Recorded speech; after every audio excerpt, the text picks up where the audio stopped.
if we're live, but we're just going to wait a few more minutes as we get board members in here, and then we'll get started.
Board members, welcome to this more unique board meeting as it is held on a Wednesday and has proven to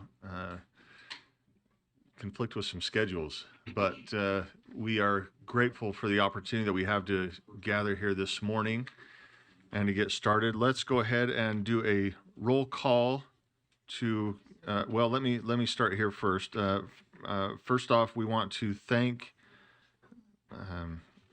them for joining us here today, our Utah Highway Patrol Trooper Shaw and Security Davon Booth.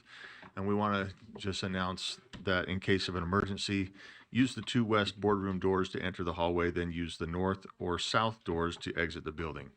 Now we'll move into a roll call, and this will be a voice roll call. So Member Bogus is here. Member Bollinger is here as well. Member Booth here. Member Brinton is here. Member Davis is here. Look at that. Member Earl. Member Green is here. Member Hall is here. Member Kelly is here. Member Carey. Member Lear. Member Longacre is here. Member Reel. And Member Wood is here. Okay. Well, let's begin with agenda item 1.1. This is our Pledge of Allegiance. We've asked Member Booth to lead us in that.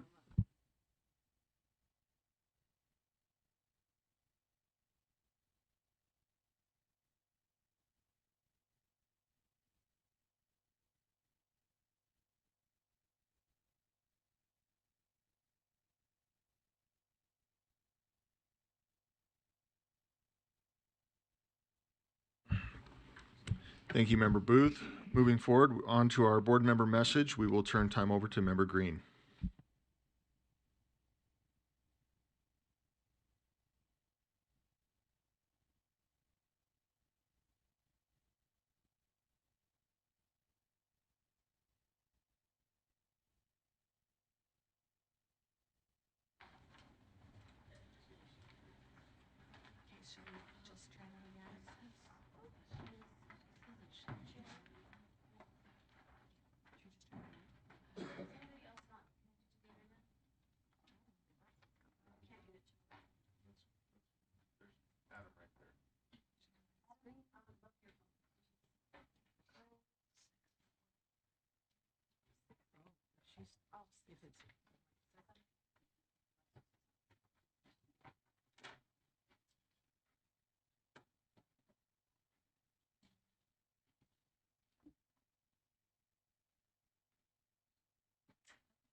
Kelsey, I'm so sorry.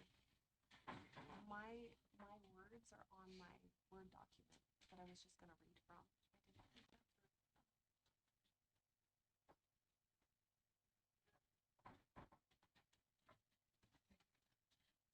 can I email that? Yeah, yeah. Okay. You guys, I'm so sorry. Oh, I've stopped sharing.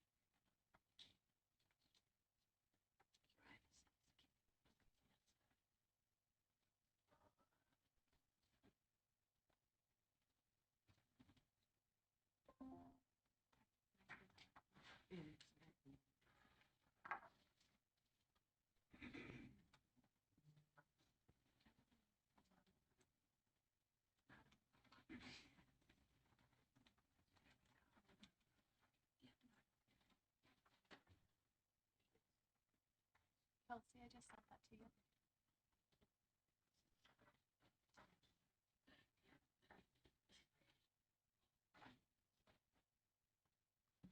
Just so the public is aware, it's not that you can't hear us, we're just having some technical issues that we're trying to get through. So please be patient with us.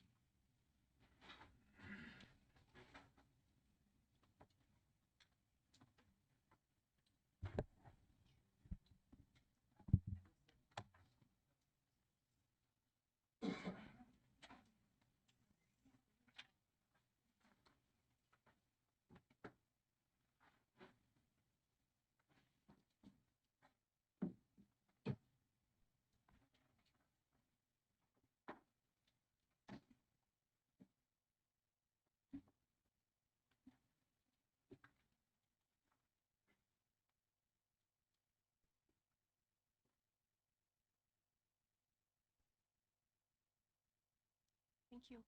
And I'll just, if that's okay, Kelsey, I'll just prompt you. I'll just flag like that. Okay. Thank you so much. I apologize for that delay there.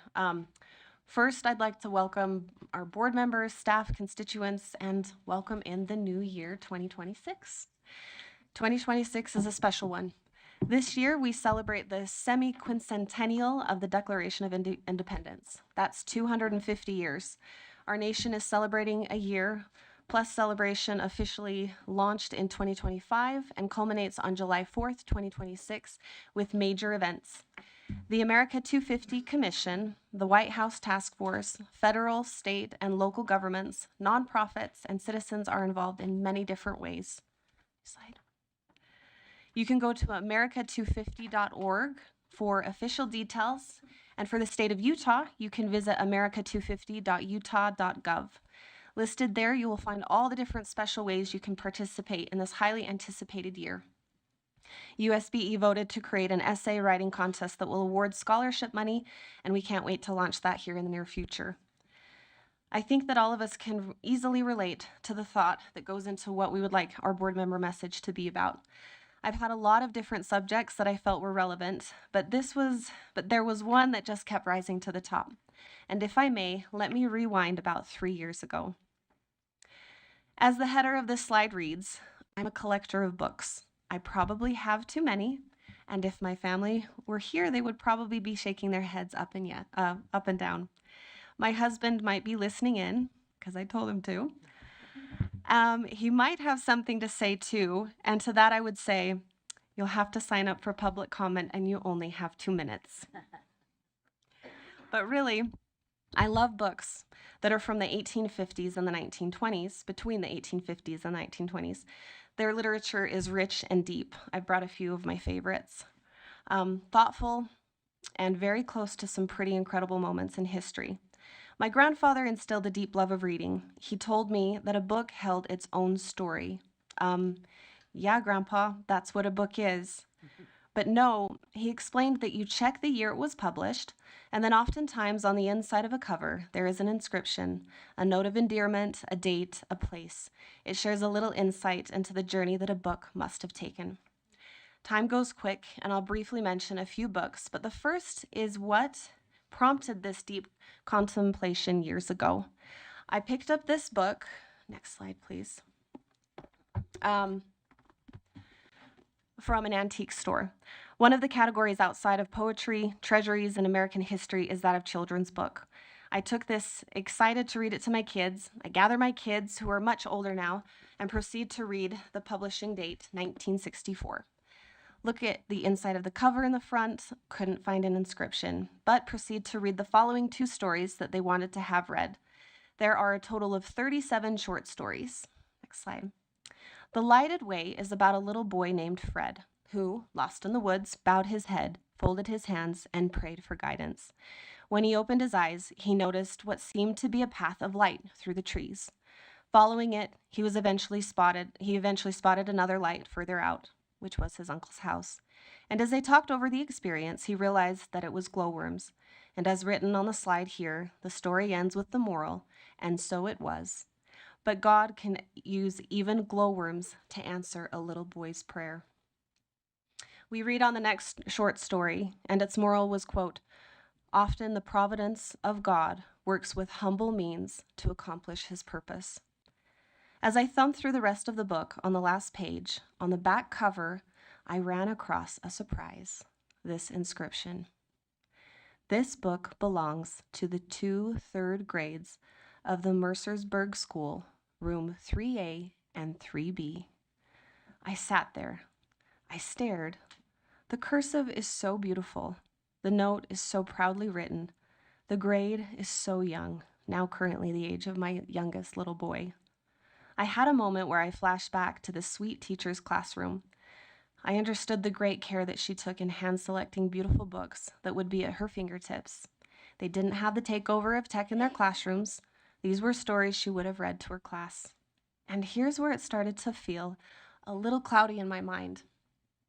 I realized that even as I loved this book, and my kids begged for me to read at least 27 and a half of the 37 stories for bedtime, that it highlighted a very unique battle that was occurring in America. The rejection of Christian principles at almost every level. You see, years before, the 10 Commandments were stripped from public places and spaces. Remember that? I remembered how crosses, sometimes placed next to freeways to memorialize fallen officers at or near the location they died, were being threatened. There is a striking display of crosses between Cedar and St. George. It still stands, but at that specific moment, it too was being asked to disappear.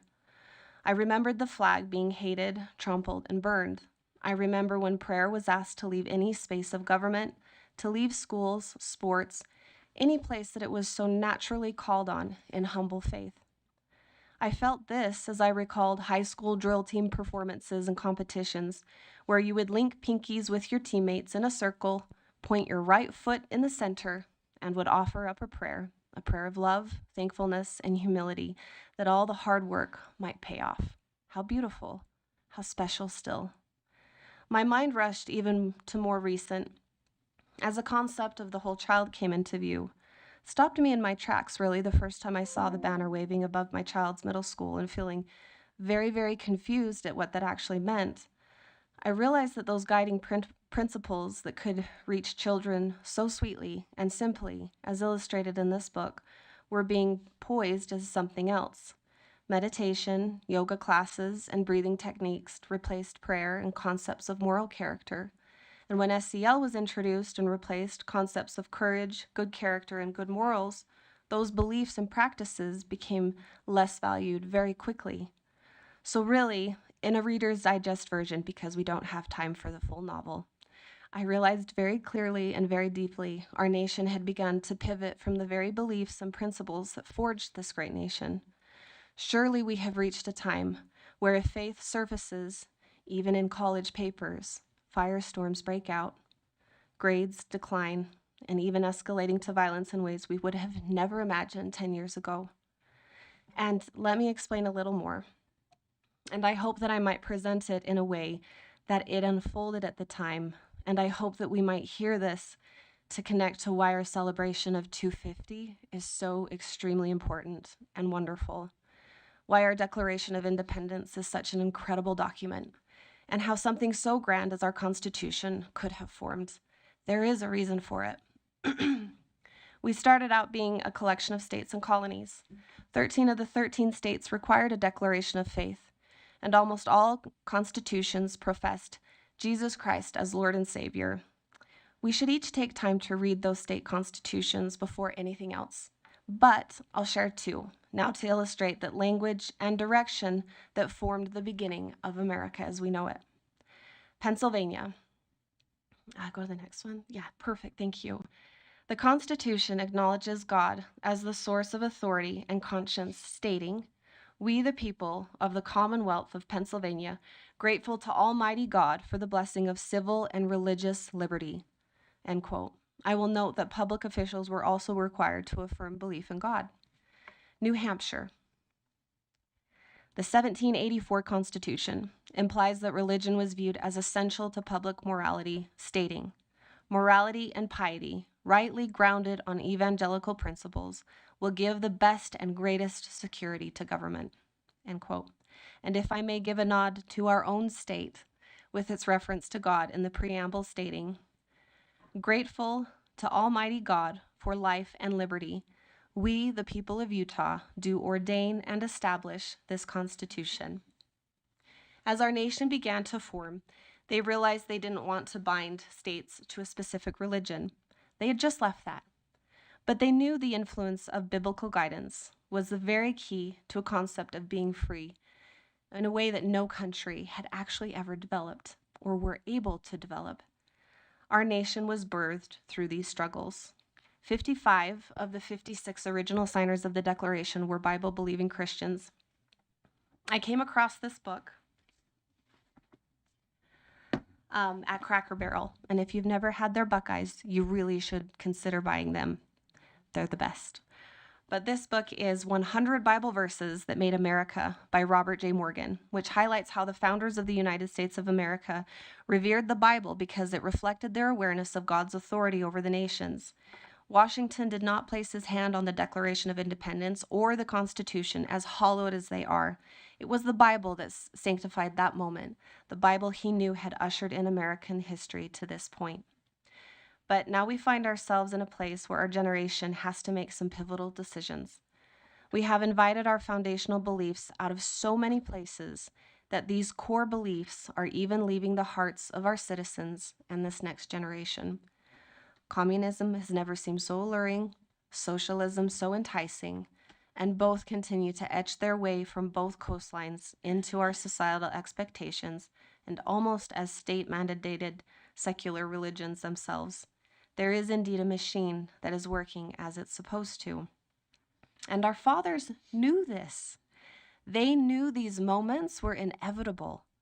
Calvin Coolidge warned that the foundation of our society and our government rests so much on the teachings of the Bible that it would be difficult to support them if faith in these teachings would cease to be practically universal in our country. I would argue this battle rages at present. John Adams famously said, "The Constitution was only written for a moral and religious people and is wholly inadequate for the people of any other." The body politic of America was so Christian that our former structure of government was built for the people that believed in Christ our Lord. One of the reasons we are living through a constitutional crisis is that we no longer have, maybe say, a majority Christian nation, but we have a Christian form of government. And there comes a point where those two become incompatible. You do not have liberty if you don't have a Christian population. And there was a time not so long ago where our hearts and our foundations were simply these profound truths. I found this picture, and I loved it, and I pondered on that because it's so natural. That patriotism is so beautiful, and I love, of course, the illustrations from that era. But these beliefs was actually the tapestry of the American ideal that held it all together. And as we see these shifts happening throughout our country, I felt today more than anyone that I wanted to speak with and who I would want to speak with, that this is on record for future generations, would be my children, so that they knew that during this time, myself and so many other people were there working to secure the American ideal of freedom. And I want to end with this. I can only imagine the backlash that this is to be expected from this message. another telling sign of where we stand on these issues as a country. But please hear my heart, that we look back in time this year more carefully, more thoughtfully, and make the effort to reconnect to the purpose, heart, and divine security of the freedom that we have. And then may we stand in our places of influence to encourage and, better yet, continue to secure through our actions the freedom that has inspired the whole world over. And I'm going to end with George Washington himself. He states, "I now make it my earnest prayer that God would most graciously be pleased to dispose us all to do justice, to love mercy, and to demean ourselves with that charity, humility, and pacific temper of mind, which were the characteristics of the divine author of our blessed religion, Jesus Christ, and without a humble imitation of whose example in these things we can never hope to be a happy nation. May this nation be a place of happiness for us, and thank you for your time."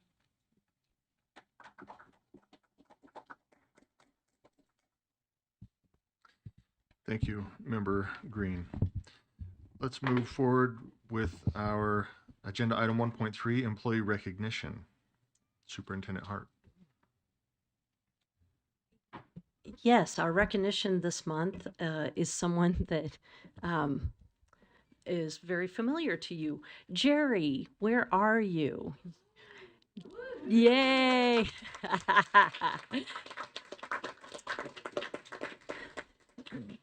So you all know Jerry and know his skills and know his heart. But I you know, I could explain the characteristics that earned Jerry the Employee of the Month, and read through what his colleagues say. But I want to share a little bit more.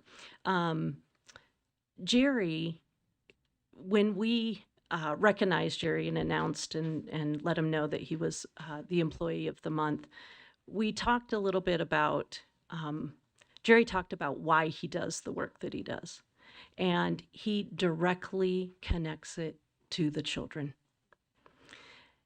And it is so powerful to me, the embodiment of the mission and how that's reflected in the work.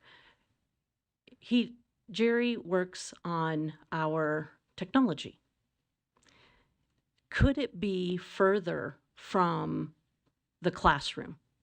Could it be further from, the school and individual students learning?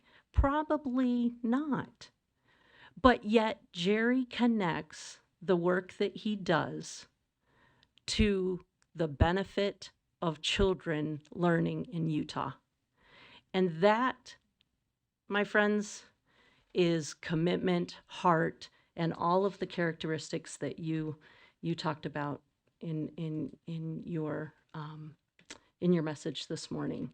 Another example I'd like to share is there was an incident, a technology incident, go figure, at one of our meetings. It was a USDB meeting.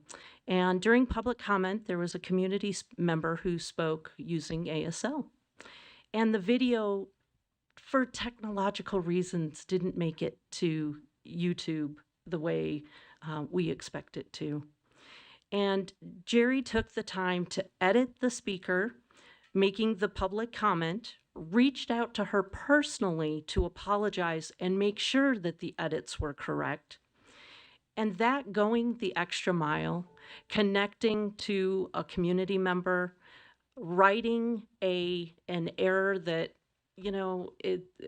technology, we had that experience this morning. It's a challenge. Just shows true character. When things happen and you take personal responsibility and just make it right and make it right with the person, what more could we ask for? Jerry, you are amazing. You do great work. I am so honored and to be able to work with you and learn from your example. Another little story I'd like to share. You know, I run around like my hair is on fire sometimes. And I went busting into Jerry's office about another technology issue. And Jerry was in the middle of a meeting and doing what he needed to do. And he looked up and said, "Yeah, I'll be right there." I thought nothing of it. Later on, Jerry apologized, saying that he wasn't as polite as he thought he should have been. Jerry, let me promise you that that you hold your standards so high that I look up to you, and I love every opportunity that I have to work with you, and I know that that sentiment is shared among board members. It's an honor to recognize you as Employee of the Month. Thank you.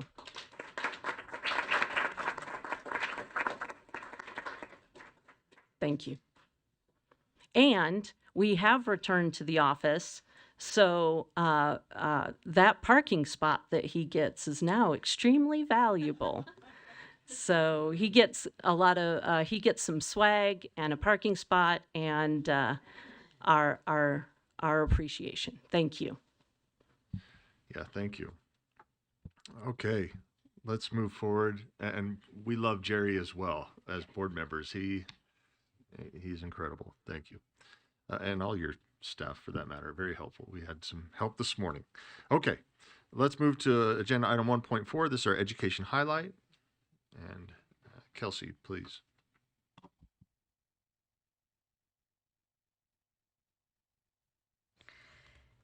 Thank you, Chair Hymas. Kelsey James, Board Communications Coordinator. I am going to pull some pictures up here. Hopefully this works. Beautiful. Okay. I want to talk to you all a little bit about something I think we unfortunately don't spend enough time recognizing.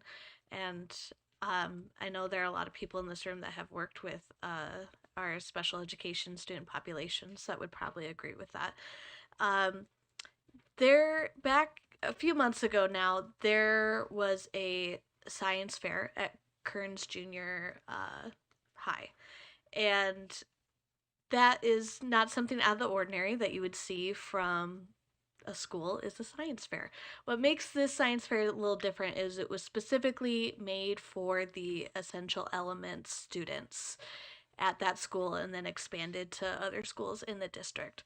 So these students are some of the students with the most significant differing needs from the general education classroom. And the science fair was started 4 years ago by Ray Pattinson, the essential elements teacher there, and Bryce Day, which is Granite School District's special education director. They wanted an opportunity to provide a more hands-on experience with for their students with these science standards, which are and all the projects are aligned with USBE's alternate achievement standards that you all as a board pass. So I just want to click through some of these pictures and read Miss Pattinson, who is known to her students and the district affectionately as Miss Ray, read some of her words about the science fair and kind of the impact that it's had. We started doing a science fair with our class 4 years ago after I felt a lack of rigor for our EE science curriculum. I wanted our students in Essential Elements to experience the same kind of high-level, hands-on learning that their peers experience. Through the years, the science fair has been a big community event at our school, but we felt that we could do even better. Last year, we expanded the science fair to include all of the Essential Elements middle school classes in the district. We had a good turnout and we were encouraged to do it again. This year, we had the majority of middle school essential elements classes joining us for the science fair and decided to use judges so that we can submit our top performers to the district science fair. And some of our USBE staff was actually able to serve as the judges for the science fair. They had about they had over 60 students involved in the science fair, which, if you can imagine all of them in the little gym, is a lot. So they had different rubrics based off of what the students what standards the students were working towards. You can see on this poster it has a little 2 in the corner there, so they were assigned kind of a level 1, level 2, or level 3, and that was the rubric that they were judged on. So to make sure that each student was being evaluated appropriately, and then there was 3 winners for each level that were announced. So that was super exciting. Our staff had a great time. Our special education staff is the one that brought this forward to my attention as something that could really use a highlight. This is such a great experience for the students. As Ms. Ray says, it has expanded from just Kearns to other district middle school essential elements classes. And I think something that's really important is to notice the educator element here. One of the goals passed by you all as a board in your new strategic plan was, and I'm going to paraphrase this because I'm not going to get the wording exactly correct, was to empower educators to share innovative practices that they have used in their teaching, and this is one of them. And Miss Ray is someone who, luckily, both at the district level and at the state level, we have kind of found to be a very innovative teacher and tried to empower her to share some of these practices. Ray Pattinson was named the 2025 Granite Teacher of the Year and was one of our Fab 5 finalists for the 2026 Utah Teacher of the Year. So you may be seeing more of her throughout the year. She's been praised for creating hands-on learning experiences and helping students build their confidence and self-reliance. Ann Reese, who is Granite School District's Director of Onboarding and Instructional Coaching, said this: Miss Ray is not just a teacher. She's an advocate, a trailblazer, and a champion for every student, regardless of ability.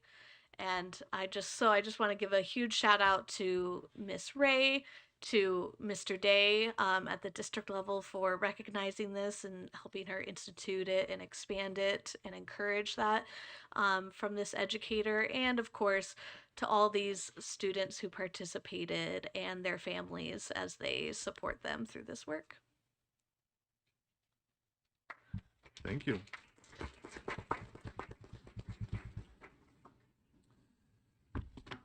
All right, that's wonderful. Let's move on to agenda item 2. This is our public comment. Oh, I did skip one. Yeah. We've got acknowledgement of student artwork. So, Superintendent, do you want to invite? She's ready. Oh, there she is. Shanda, welcome. Thank you, Chair Hymas, State Board. I'm Shanda Stenger, Arts and Wellness Coordinator. And this month we are presenting work from the University of Utah region. We're highlighting 2 schools, Willow Canyon Elementary and Canyon School District, and Gorley Elementary in Granite School District. So the artwork is from Willow Canyon Elementary. And we want to start on this side at the foxes. So this is a way for students to demonstrate the scientific concepts of environment and adaptations using chalk pastels, lines, colors, and also that background environment. Next, we have the examples show students using reading standards with the book Snowflake Bentley, and they used mixed mediums with watercolor, bleeding paper tissue, black markers, and also they use salt to create texture and depth in that art example. The next one is Over and Under the Snow is a book that talked about hibernation and what that looks like for students. So these students then created their own hibernation cave and included what they would want to have to keep that nice and cozy. On this other side, our kindergarten students learned the book The Hat and the Mitten, and using the key details from the text, they created their own hat and mittens and what they would want that to look like and how they would want to wear that. Our next example is butterflies and talking about the life cycle of a butterfly. And they used lines, shapes, and watercolor paint. And our last example is this third grade students designed hot chocolate mugs with oil pastels, and they used multiplication arrays in the background. They also used radial design for that snowflake, and they used story details as well. So this teacher uses books and stories to integrate with reading standards and key details, and then also navigating through other subject areas as appropriate and as they see fit. The second part of our highlight is a video from Gorley Elementary in Granite School District that shows the holiday season and cultural representation of the holidays around the world through music and art.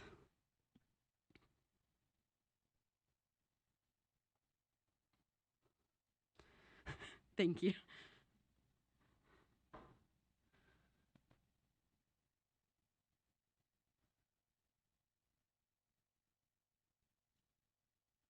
Their holiday. Around the world. Around the world.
Thank you so much.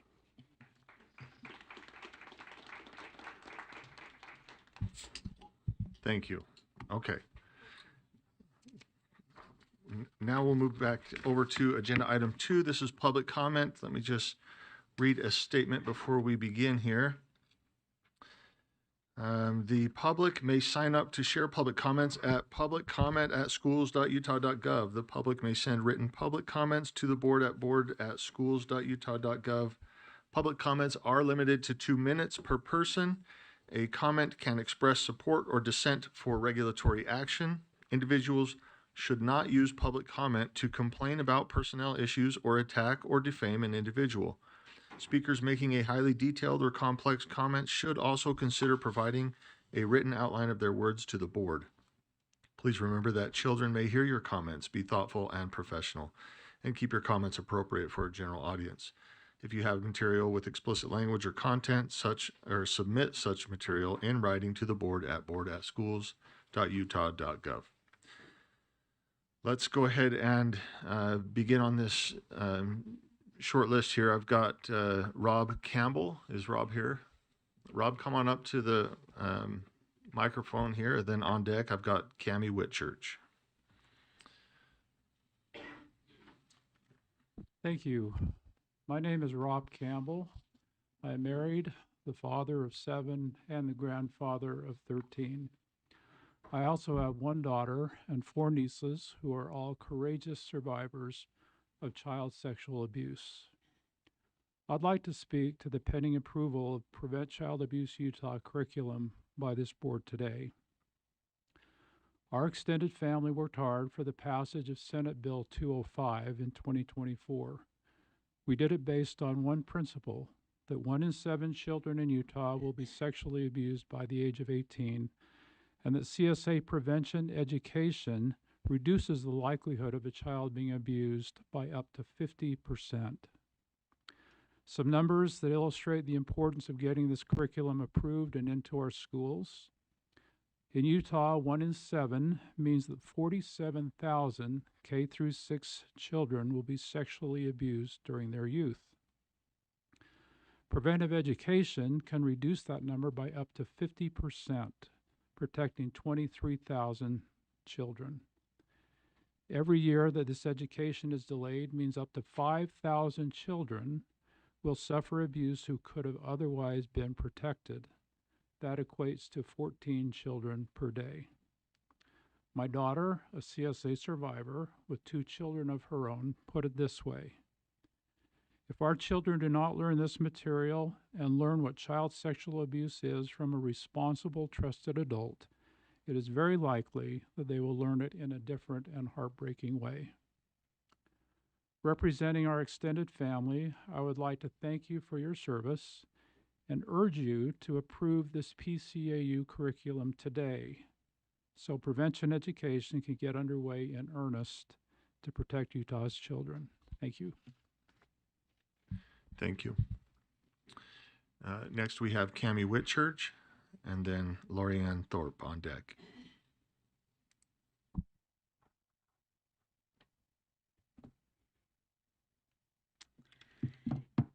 Thank you, Superintendent Hart and Chair Hymas and members of the board for the opportunity to speak to you today. I'm Cammie Whitchurch. I'm Utah PTA President-elect, and I'm a parent of a child at West Jordan High School. I'd like to begin by acknowledging that January is School Board Appreciation Month, and we want to, from Utah PTA, express our gratitude to you for serving the children of Utah. And I have just a small little token gift to show our appreciation.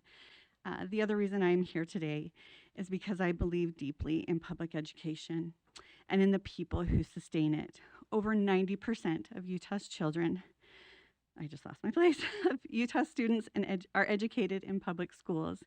That reality matters.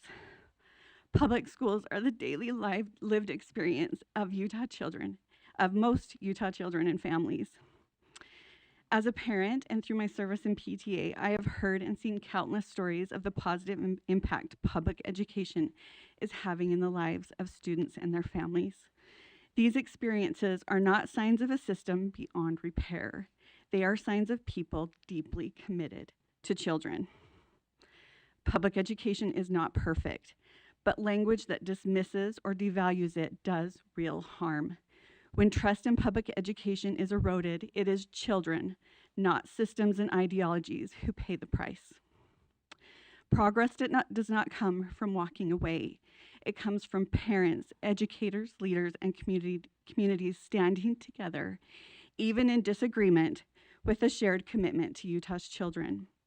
For over 100 years, Utah PTA has engaged and empowered families and communities to advocate for all children, and we remain committed to that mission for the next 100 years. I want to thank you for your service, and may we work together in supporting all children in Utah. Thank you. Next, we have Lorianne Thorpe, and then on deck is Sylvia Reed. Thank you, Chair Hymas. I'm Lorianne Thorpe, the CEO of Prevent Child Abuse Utah. We have been doing presentations in Utah schools about preventing all forms of child abuse, including child sexual abuse, for 44 years. And today you'll have before you our elementary curriculum, which has undergone all the rigorous process and compliance to make sure it could get to you today. So I would just urge your support of that curriculum, and I appreciate the studious way that the board has examined all of the materials that go into schools. It's a really important, sensitive topic, and I recognize that, and I appreciate everyone's consideration and urge you to approve that curriculum today. Thank you. Thank you. Next, we have Sylvia Reed, and on deck, we have Lindsay Buttram. Good morning. My name is Sylvia Reed, and I'm an Associate Dean in the College of Education and Human Services at Utah State University. I'm here to speak about the elementary content and literacy competencies, and I understand that you're considering postponing their implementation by voting today on an amendment to R277304. Just want to assure you that the teacher education faculty at Utah State University support using competencies to determine whether teacher candidates have met the expectations for the professional educator license. We are committed to developing well-prepared teachers. However, we're concerned that the number and clarity of the elementary content and literacy competencies, especially those that are categorized as demonstration competencies, make them difficult to meaningfully document and assess. At USU, we've already embedded all the competencies into our content pedagogy courses as learning outcomes. But when measuring the demonstration competencies through practicum assignments, it has become clear that many are not specific, measurable, or observable. There are 121 elementary content and literacy competencies, 66 of which are demonstration competencies, which means they must be demonstrated in a classroom with children. Our content practicum is a 5-week all-day experience, and our literacy practicum is twice a week over the course of a semester for 45 hours. Students are working in schools or in our literacy clinic during these experiences, and it's not possible to have a content expert observe every lesson for which a demonstration competency is required. This adds to the complexity of verifying that all demonstration competencies have been met. The board's strategic plan calls for streamlining licensing pathways, and in service of that, I hope that you will vote to pass the current draft of 304 that came out of the Law and Licensing Committee, which will delay the implementation of the elementary literacy and content competencies so that they can be revised. I'm confident that staff can work with the stakeholders in higher ed and in Apple programs to revise them so that they are still comprehensive yet feasible to implement. Thank you. Next, we have Lindsay Buttram, and on deck, Triana Butler.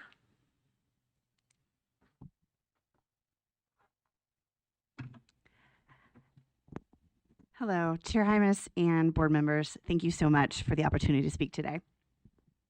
My name is Lindsay Buttram, and I'm here representing the Policy Project, a policy nonprofit in Utah. As a nonprofit committed to upstream solutions, the Policy Project deeply values child sexual abuse prevention instructional materials review process established by state law and by this board. Utah's prevention providers, including Prevent Child Abuse Utah, develop instructional materials grounded in best practices and child development principles. Those materials are reviewed by abuse prevention experts, DHHS professionals, educators, and community members against standards this board established. This expert-led framework is essential to maintaining quality, consistency, and trust statewide. The Policy Project values this board's role as the final step in this approval process.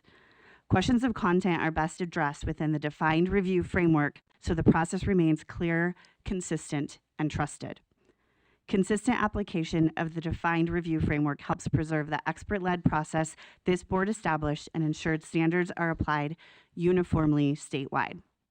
When established processes or timelines are not followed, it creates uncertainty for providers and schools, affecting planning and access to vital education.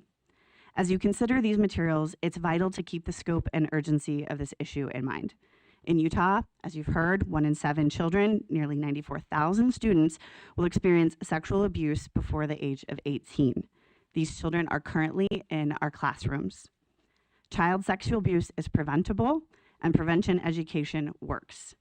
Schools must have access to high-quality instructional options that meet established standards. Prevent Child Abuse Utah's materials do meet those standards, and I urge the board to approve them today.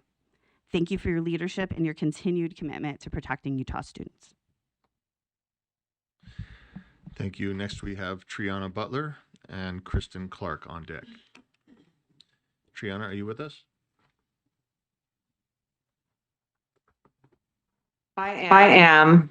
Okay, you've got the floor. You've got 2 minutes. Thank you. I am here to comment as a constituent and parent with concerns about how math is currently taught under the state curriculum, particularly the lack of math textbooks or other clear instructional materials. My statement includes segments from a letter sent by my husband, Robert Butler, to Representative Rex Shipp and others. I have two sons who currently attend Cedar High School in Cedar City, Utah.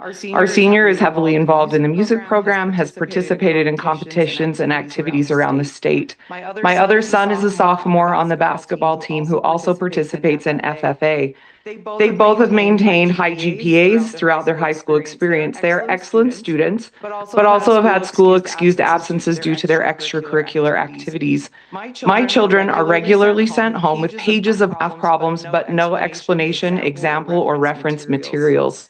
This makes it very hard for students to learn independently and difficult for parents to help even when we want to. This is especially challenging for students with disabilities and for students who miss class due to medical appointments, therapy, or school-approved extracurricular activities. When instruction is missed or not understood, there is nothing concrete for students to review. I have a master's degree in elementary education. My husband is a PhD clinical psychologist and teaches at the graduate level for Southern Utah University. My husband also tutored other students in advanced math throughout college and has taught college level statistics. Even with this background, the lack of appropriate resources means my husband has spent hours searching for materials, figuring out what methods are being used, and then teaching my sons the content himself. Most families do not have this time, background, or access, and children should not be dependent on having a parent with specialized training in order to succeed. We have met with our children's school administrators, and they acknowledge that this is a known problem. They are required to follow the state curriculum, which mandates teaching math in an order that does not align with available textbooks, leaving teachers without a usable text to provide students. In preparing for this comment, my husband and I searched for research, and there's just not research that supports not having a textbook in class. Please, on my behalf, please address this gap and review at the state level so students have access to instructional materials. Thank you. Next, we have Kristen Clark. Kristen, are you with us? I am. Can you hear me? Yes, we can. You have 2 minutes. Go ahead. Good morning, and thank you for this opportunity. My name is Kristen Clark. I'm a parent of 2 high school students in Southern Utah. I would like to address the issue of integrated math in our school system. For some background, my husband is an electronics engineer, and I was 1 course away from a math minor in college, so both of us are very comfortable with math. Even with that background, our experience with integrated math has been frustrating and confusing. This began 4 years ago when our then freshman was struggling in Math 1. We sat with him through the online instruction and practice problems and could not clearly identify what was being taught, algebra, geometry, or something else. When I asked the teacher for clarification, I was told simply that it was Math 1 and to look up the state standards. There was no textbook to reference, only a small number of online practice problems. Combined with an A-B schedule where there can be several days without instruction, retention became a serious issue. I worked for 7 years in the administrative side of state child care training, where part of my job was teaching early educators about brain science, how children learn best. Brain science shows that there are optimal windows for learning foundational skills like math. When students are asked to combine linear equations, statistics, and pre-calculus concepts before mastering the basics, confusion builds and follows them down the educational road. Math is a language. Word problems rely on coded language, and fluency comes from immersion and repetition. We do this in any language class. Integrated math breaks that immersion. It chops concepts into pieces and never allows the brain enough repetition to hardwire understanding. Without repetition, pathways stay weak, confidence drops, and students feel lost. Both of my high schoolers have come home frustrated, not because they don't want to learn, but because there isn't enough time to ask questions or practice deeply. Over the summer, my oldest retook Math 3. The instructor required handwritten work showing every step, even though the course was online. For the first time, I could see what he was learning. His understanding improved, and more importantly, his confidence in math returned. If we want students who value learning and don't rely on shortcuts like AI for answers, math instruction must align with how the brain learns. We need to return to traditional sequential math that allows full immersion, repetition, and mastery, just as we do in any other language learning. Thank you. Thank you. Okay, board members, that concludes agenda item 2, our public comment. Before we get into our finance committee report, we have had a request to take a 5-minute break. So if we could put 5 minutes on the timer and we'll break. Thank you.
Board members, let's go ahead and take our seats and get back to it.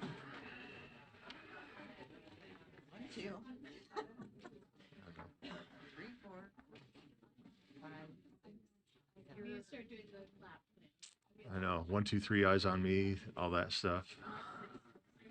We're back. You're fine. Put your nose if you can hear me.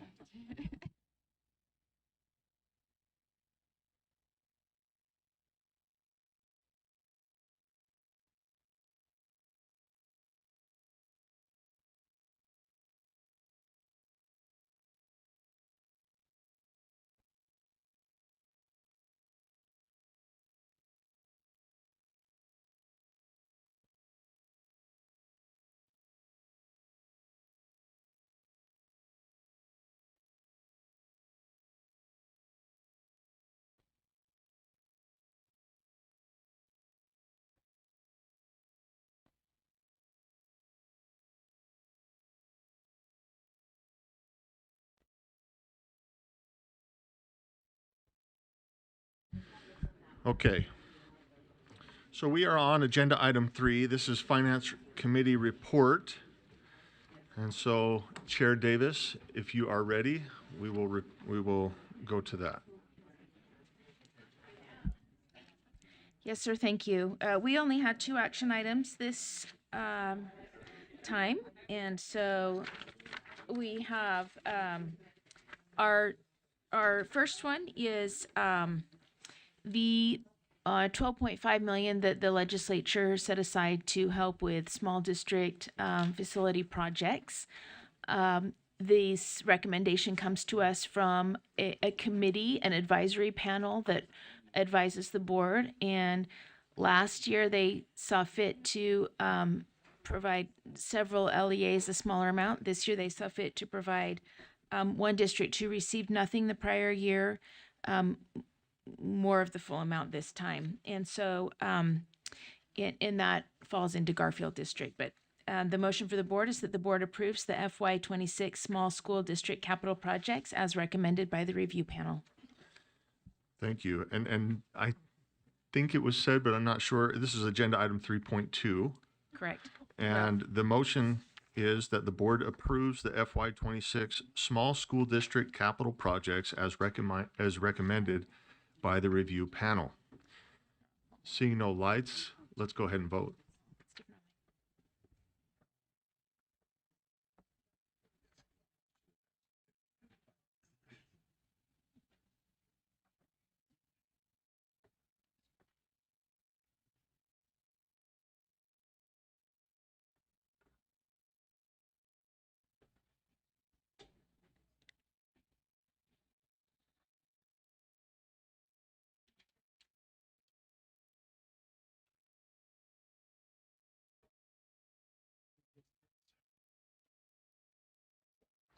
All right.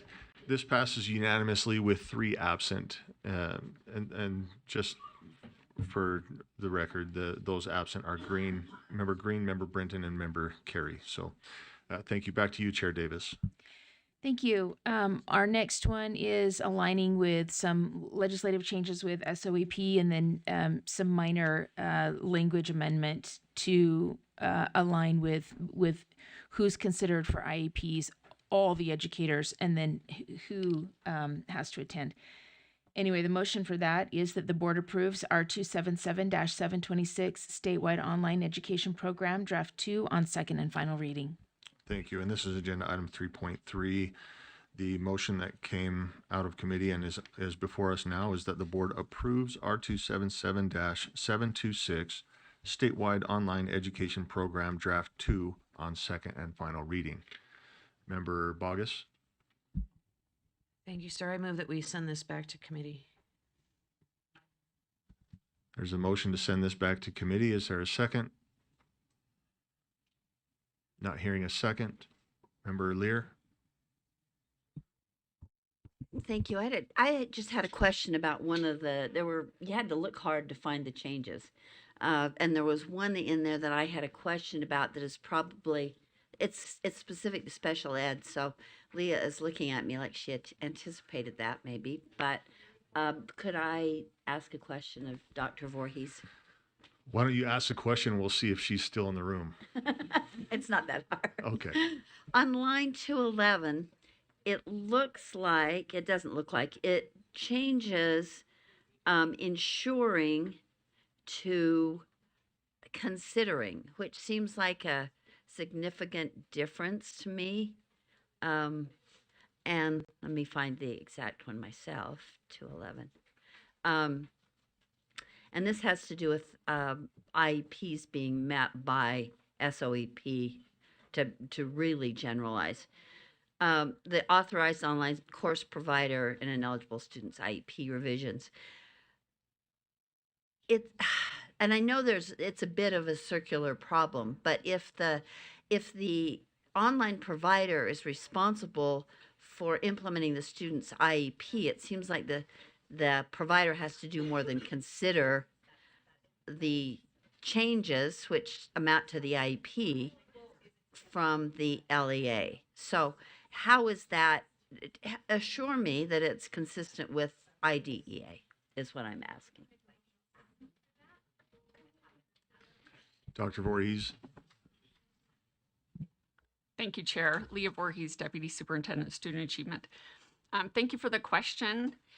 We discussed this quite a bit before it went to committee and then after going to committee. There are several key reasons that we think that the change is appropriate. One, in very few cases would the student's whole schedule be SOEP courses. So the entirety of the IEP would not be related to the online provider. So that's one particular, one huge particular issue. The IEP team is required to consider, and that's the word in federal law and in case law, which is another of the reasons that we felt this was appropriate, to consider the entirety of the public education enrollment program of the student. So whatever public education enrollment the student has, online, in building, hybrid, the IEP team has to consider the entirety. But the actual word in case law and in the regulations is considered. So with those two issues in mind, we felt this was an appropriate amendment to the rule. Okay. A very helpful answer. Can I just follow up with a little more general question quickly? I'm wondering, I've been concerned since the inception of this program that it does not adequately, appropriately, lawfully serve students with disabilities. Do you feel like not just this word, this change, but do you feel like the program can serve students with disabilities the way it's supposed to, the way public education is supposed to? Chair, would you like me to respond? Thank you.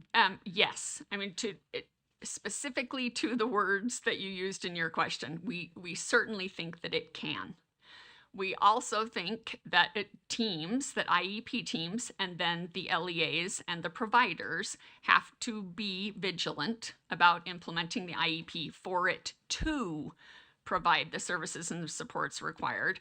And as the safeguard, and that's the word safeguard in the statute in IDEA, parents always have the dispute resolution options available when they do not believe that a student is receiving a free, appropriate public education. So there is a safeguard. We do believe it's possible. We also believe in any educational setting, we know that sometimes it doesn't happen. And when parents are concerned that it isn't happening, we have a safeguard in place. Final comment. I wish parents were more familiar with that safeguard, and I wish they were more inclined to use it and access it. No fault on your part or your teams or the special education professionals in this office, but I when I talk to parents, I feel like there's a lack of familiarity with that option, and it's too bad because I think it's an excellent one. Thank you. Thanks for your answers. Thank you, Chair. Thank you. Member Earl. I just want to thank staff. I had a number of questions. The SOEP program always seems to have all these moving parts to it. And so they were very thoughtful about answering those questions. And then there's some provisions in here, I think, that clean things up a little bit more. So I appreciate that. Thank you. Member Davis? Just on for the chair role? Okay. Member Hall? I had a question. When I was watching this in committee, it was mentioned that they were going to include a clear definition of homeschool in there, and I didn't see where that was updated, and just wanted to know what the plan was for that. I don't recall. I know that was part of the conversation, right? And I'm gonna have Chair Davis. I'm gonna put that back on Chair Davis. Go ahead. Yeah, it was asked of staff to bring back the language for a definition of homeschool. That was one of the amendments that was made in committee. So, but I thought that we were going to actually bring it back and discuss it back again the next time we opened it up. But I wasn't sure. I thought we were going to move forward today. Or did we add one in? Can we ask staff if they... Well, I don't think we added one in. I have the language of the motion right here. Member Vargas made the motion. Let me pull the language up here. Hold on. Yeah, Member Davis, if you'll let us know what came directly out of committee. Yeah, the language of the motion was that the committee directs staff to draft a definition of home student within the context of current statute and SOEP. Okay. Wait, we have a Do head we have nodding a- over here, but can we follow up on that?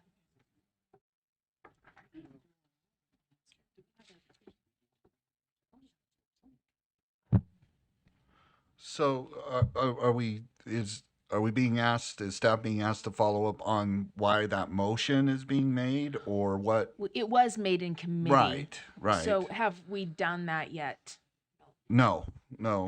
As far as I know, no. It was determined that it's not like it's defined in statute. Yeah, Oh, so. it was in statute, that's right. Yeah. That's right. I forgot about that part of the conversation. Right, Do so- we have that definition that's already in statute available? We can pull Just it so up. the board can hear Yeah, it. it'll take Chair, a is minute that to okay? pull up, so, okay. Yeah, we can pull it up while that's Is the happening. code let's- referenced already in here? No, it's in. While you're working on that, Chair Davis, if you don't mind, we'll go reference the to code. Member Bogus. Yeah. Member Bogus, go ahead. So thank you. So Director Rasmussen got back to us and said there's a definition in R277100, which the definition as it is in R27100 is completely incongruent with this rule as it is written. So we need a separate definition for this rule because this one says that a homeschool student is A, attends a homeschool pursuant to subsection 53G-6-204, and B, is not counted by an LEA in membership for purposes of generating state or federal funding. And in this context, they would be generating both state and federal funding. And so I think we need a definition in here. Otherwise, well, and that's the reason I made a motion to send it back to committee, because that needs to be fleshed out. Otherwise, we're all sorts of crazy in this rule. Member or Chair Davis.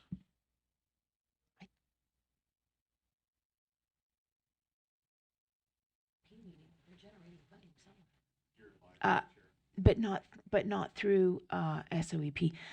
I don't think that they generate funding, but there's a question if they're on an IEP, are they generating funding somewhere? That's the question. But typically the IEP monies go to the neighboring school and then, right? Or how does this work for our homeschool population? Scott, do you have a response? What's that? Right. So I think we're in the chair. I think we're in the space here of, and I think this is why there's this concern or question about definition and definitive. Homeschool students are not eligible for an IEP per se. So if we need to expand on that to make that clearer in the rule, um, that's fine. I mean, we can do that, but that's actually federal code. So then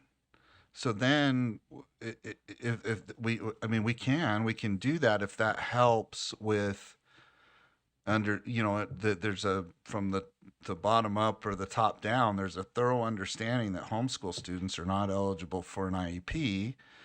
Now the funding generation, though, I think we're in that. So now we're in another space of the funding on the two. There is funding that's supported for, depending on what courses and the selection of the student is and the choice of the parent is, that has, but then that's again conditioned on what choices they're making in the courses and who they're doing it through and these types of aspects too. Now that we've grown into homeschoolers get UFA money, but a parent that chooses UFA waives IDEA.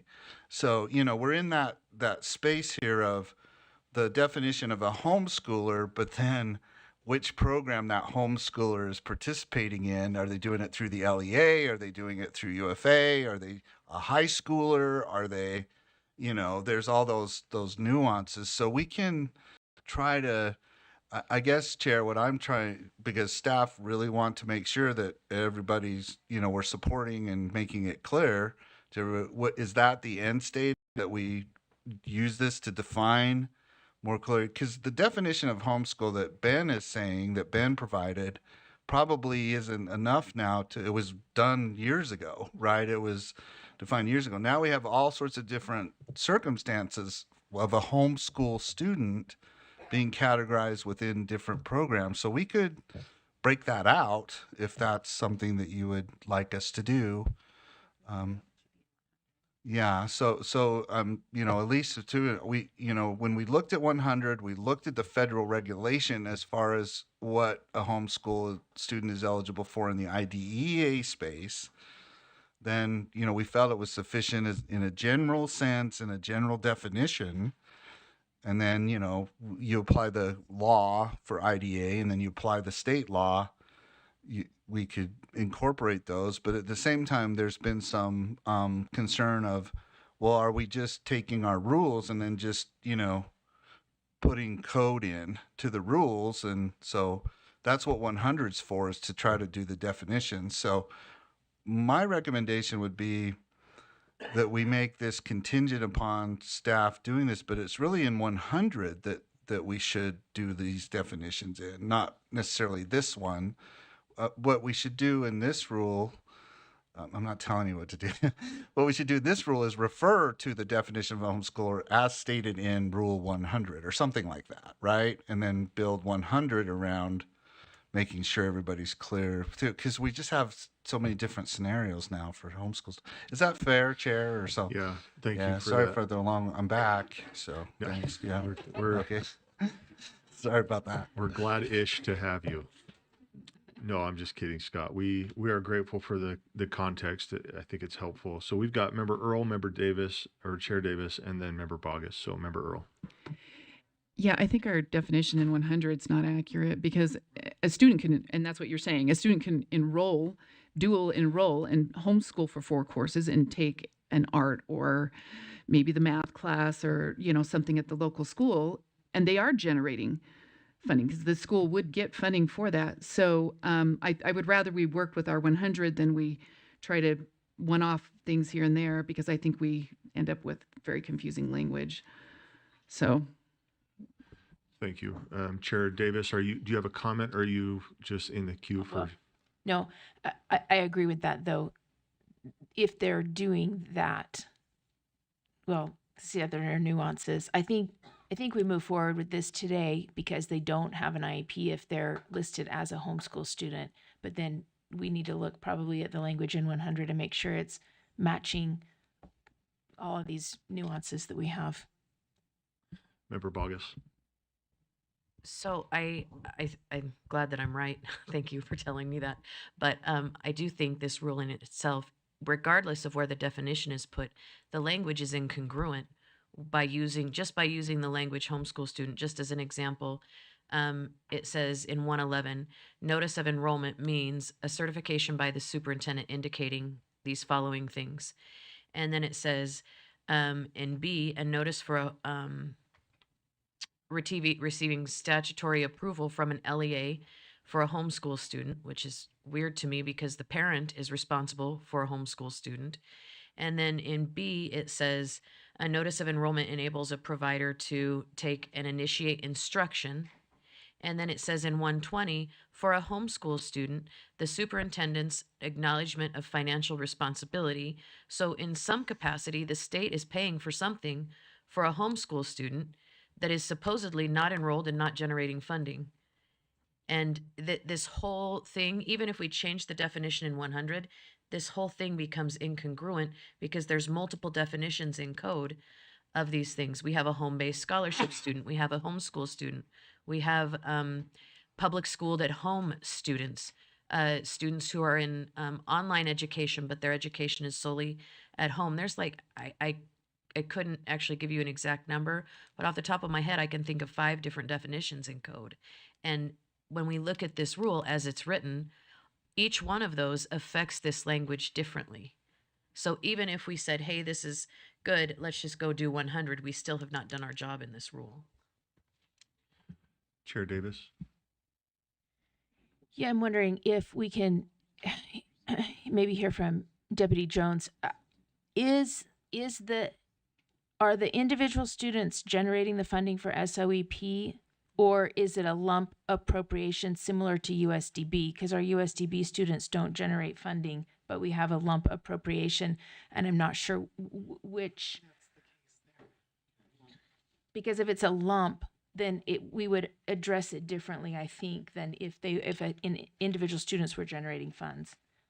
But then one would say, if there's no students, you wouldn't have any funds. So, but I mean, how does it work there? Scott, please. Well, so Chair, I think we're in this space again of it depends on the type of the homeschool student, right? So say you have a homeschool student that is enrolled in Logan School District, but chooses to take courses from some place like Utah Online, right? So then they do that from home. They do that, and then that's where you get into the space of the WPU, right? Logan claims them for the WPU, but then do it. But then you have these other circumstances where they're 100% homeschoolers. So we have the homeschool SOEP program. What happened was the legislature split out the private school student SOEP and changed the name to the Course Choice Empowerment Program. Then you have the homeschoolers that are 100%. That's I think it's roughly 2 million appropriation for those students that are 100% homeschool, not counted or enrolled in a district.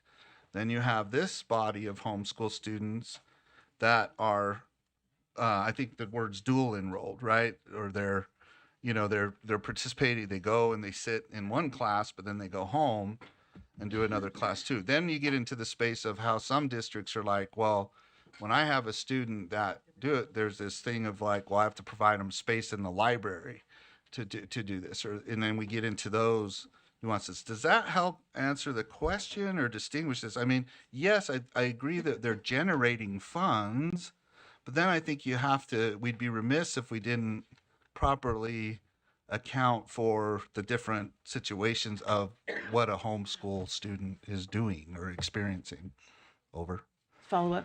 Yeah, follow up. In my mind, I guess, I think the thing that helps me the most is if a parent has signed the homeschool form. If a parent has signed the homeschool form, they are a homeschool student.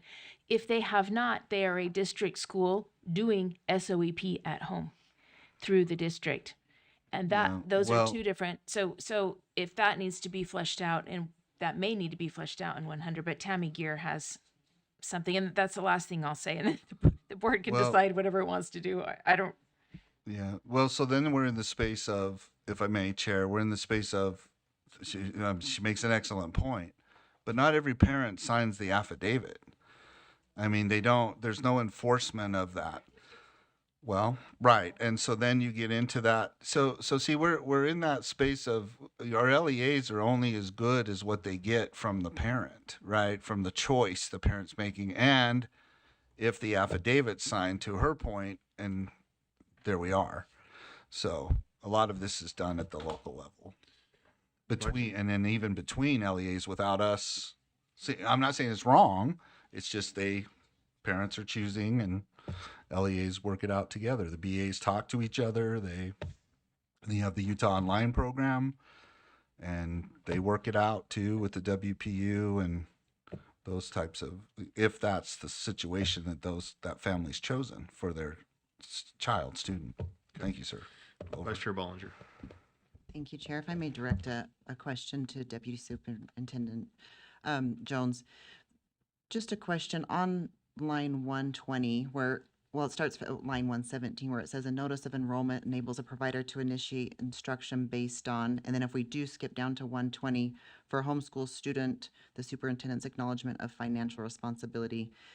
In this current state that this is written, does this cause some problems with understanding the financial responsibility?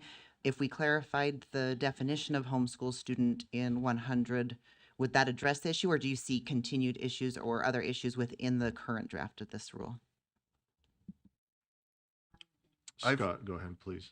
Okay.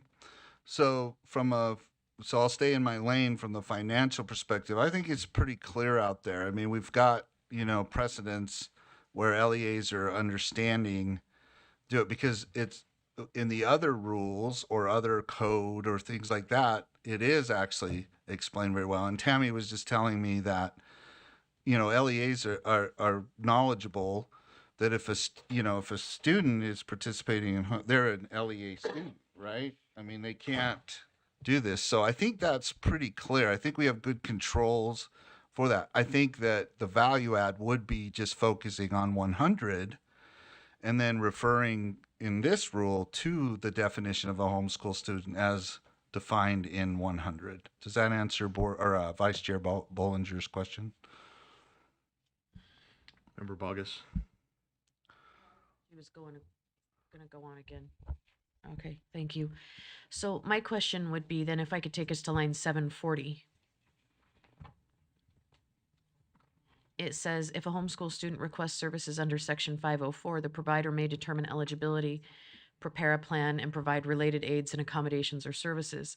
This does not appear to reconcile with they don't get services if they're a homeschool student. We've just got a lot of incongruency in here that does not make sense to me, even as we're speaking and discussing in this room. Dr. Voorhees. Go ahead. Leah Voorhees, Deputy Superintendent Student Achievement. So a student requesting 504 services and supports is for access. That is not IDEA. That is completely separate. If you look further down in the rule, it talks about if a student, let's go to line, where's the requesting evaluation, 761, requesting evaluation. If you start at 59, if a homeschool student requests an evaluation for eligibility to receive special education services, all students, LEAs are responsible to find and evaluate if a student has a disability, no matter their status, private school, homeschool, and that's, but then in order to receive services, if a student is determined eligible under IDEA, not Section 504, completely separate laws, if a student is determined eligible, they have to enroll in the public LEA, which it says, if eligible, consider enrolling the student in the primary LEA, which is line 763. So those are separate issues, if that's helpful. So actually that is very helpful, but my concern is then the definition of homeschool student still is incongruent because they're generating funding just by having the evaluation in their home. That takes public dollars. The taxpayer is paying for that when they go in and do an evaluation. And make me smarter. Leah, please.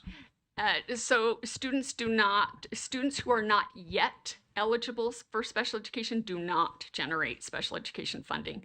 That process is required of the LEA, and the formula from the federal government for the IDEA funding that we receive incorporates the evaluation process into the funding formula. It is not there is no way for us to be able to say which students have been evaluated and which have not. We don't report that. LEAs don't report it to us. It is not a funding generating process. Only actually having an IEP generates funding. Okay, I appreciate that. I have 2 follow-ups. Is that okay? Okay, so then who pays for the evaluation? That's my first one. The LEA. The LEA does. Okay. And then my final one is in order to receive services under IDEA or an IEP, the student has to enroll in the LEA. So I know this is likely rhetorical, but say, for example, a student who has forfeited all their rights to IDEA and is taking a Utah Fits All scholarship, and they would like IEP services, they would forfeit their scholarship to gain access to those services. Correct. Yeah. Thank you. Member Earl? I'm just seeking clarification. I understand what we're on, SOEP, but it seems like a lot of the questions, unless I'm wrong, are around 100. All right.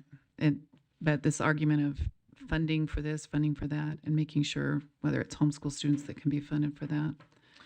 Yeah. So I excuse me. I see where you're tracking, and I wondered the same thing. But as we've talked about the makeup of this rule and how it applies, I think it satisfies those. So without any, Scott, I see you're okay. I don't know if you want. I'm ready to vote. I don't know if people are ready to vote or if you have another. To Board Member Earl's point, if you were to pull up 100 right now, I think, and back to Vice Chair Bollinger's question, it says it's very explicit if the student is enrolled in an LEA. And so, but then, as Dr. Voorhees articulated, then we have differences in, well, are they 504? Are they, that's where it gets really, where these questions start to come up, which is right, is great. That's good, but I really feel strongly that the 100 definition is good. So you could incorporate that into this rule or reference it or do it. Then, that should be, but that is the board had established a long time ago that 100 is your definition rule, right? That's but whatever, sir, staff are here for you. So thank you. Member Lear. I hate belaboring this, but there was an earlier suggestion that 100, that the definition of homeschool in 100 would be rethunk. Is that still, is that something that's still a possibility? Because I think everyone is right that there is not funding for a homeschool student if it's homeschool student for IDEA or 504 or anything. But we do need to, seems like that should be clarified somewhere more fully than the current definition what is in 100. So as we vote on this, as we leave this discussion, was the idea still in place that the 100 definition would be expanded for these more sophisticated situations? Is that still a possibility? I guess I'm asking you, Matt. Yeah, anything's a possibility, and I think as far as 100 goes, and this kind of comes to Jenny's concerns. Well, I don't know if if this rule is necessarily dependent on it, but I do agree that it should be looked at, and then if that's changed, then we might need to come back to this. So it's definitely on the table. It's not on the agenda it doesn't just magically, of course, and I'm not saying that you're suggesting that, but I think there is appetite from all the comments, whether we agreed on this rule or not, that we need to look at 100. So it sounds like there's a consensus. We can put it on the agenda. It sounds like I have more than 3 board members who are like, yeah, let's put this on the agenda. So we can look at that for next month. Okay. I have a and hard go time from there. voting, just a brief follow-up. I have a hard time Sure. voting for this with an inexact definition that's in 100, and that's the only definition we have. So that's my dilemma. Okay. Well, the motion before us is that, Member Earl, go ahead. I just want to make sure that Utah code would trump any rule we have, right? And if there's provisions in code that addresses this provision for the SOEP or other areas, and while we're adjusting ours or probably better aligning it or updating it or whatever, would that be an accurate statement or not? Maybe that's a legal statement for our AATs. Do you want me to restate it? I believe it is, yeah. But if you, I mean, the question is, and it's a fair question, it's around the definition that we have in 100, which truly doesn't match what the expectations are here in this rule. But then the question becomes, is there enough clarification in Utah code that it would not be necessary? I mean, that we would, do you know what I mean? Do we need to hold on this until we make the 100 change? I guess that's the question, so that we have congruent definitions. Or is there enough in code or that's there that we can move this forward and then address 100 down the road? That was a long question.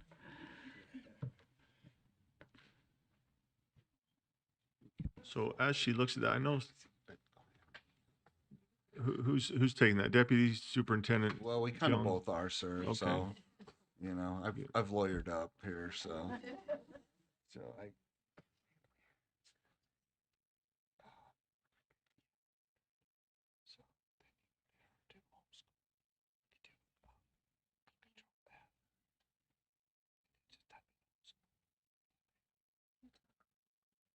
Yeah, I did. Yeah. Right. So do you want to? Okay. So, on advice from my attorney, she says yes, that you could move forward from this or with this particular rule, and then we can, streamline 100 because the code, it's very clear. I mean, I'm very clear that if they elect to do UFA, they waive that access to, UFA as a homeschooler, they waive that access to IDEA, or even as a private school, then they're in the private school realm. That, that's clear. And then the code is clear on the other aspects too. We have clarity in the Code of Federal Regulations as well. So there's the clarity there. But I also do want to say that I see Board Member Bogus's point. But if you're 100, as the board, if 100 is your definitions rule, that's where the work needs to be done. This could go forward, and then we correlate better with 100 rather, and then reference 100 in this in the future if that works. So I don't see where it going forward would cause any kind of a non-compliance issue or a funding problem or by interpretation or lack thereof. Okay, thank you. Chair Davis.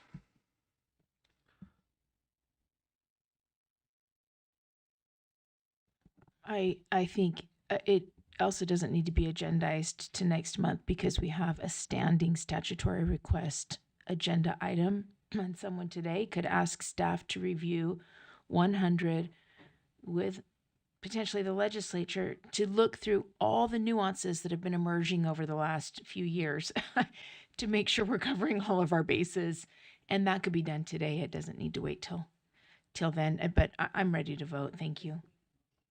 It would need a motion during the statutory request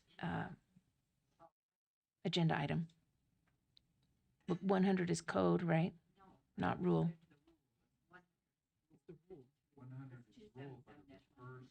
But it refers to the code where the definition is, right?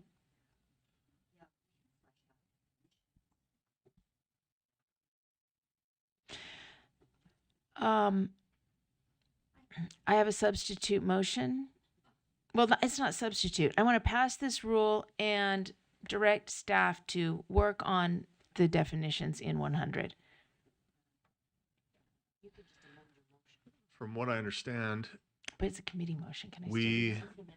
asked staff to do that already. They just don't have it yet. That But was our not in committee. 100. It was in this rule. That's true. So we just need to change it to 100. Okay. So what is your motion? So this is more like an amendment to the motion, the committee motion. So the committee motion would stand that the board approves R277-726 statewide online education program draft 2 on second and final reading, and direct staff to review and update the definition in R277-100, the homeschool definition. Thank you. Okay. So the motion, the amendment to the motion is to add and direct staff to review and amend the homeschool definition in R277-100. Do we have a second? Second. We have a second. Back to you, Chair Davis. She waves. Okay. Seeing no lights, let's go ahead and we are voting on the amendment to add. So go ahead and vote.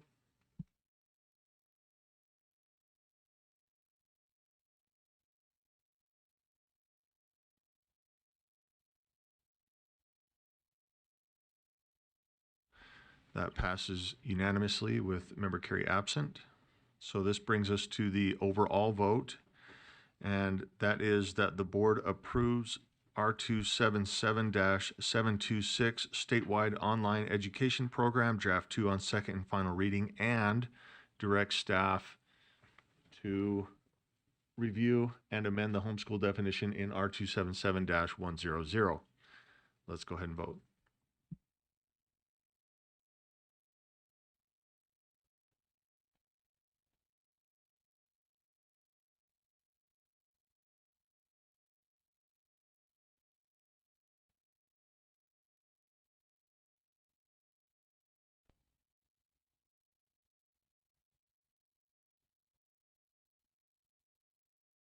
Voting is open.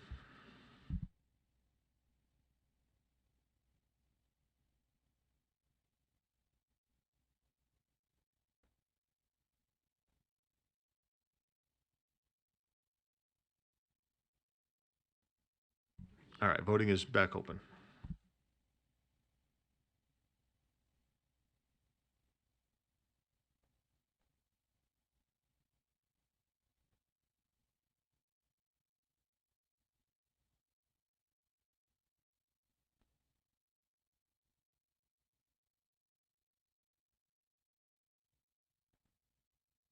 That passes unanimously with Member Carey absent. Back to you, Chair Davis.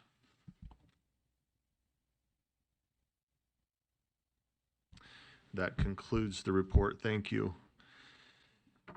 We are moving on to agenda item 4.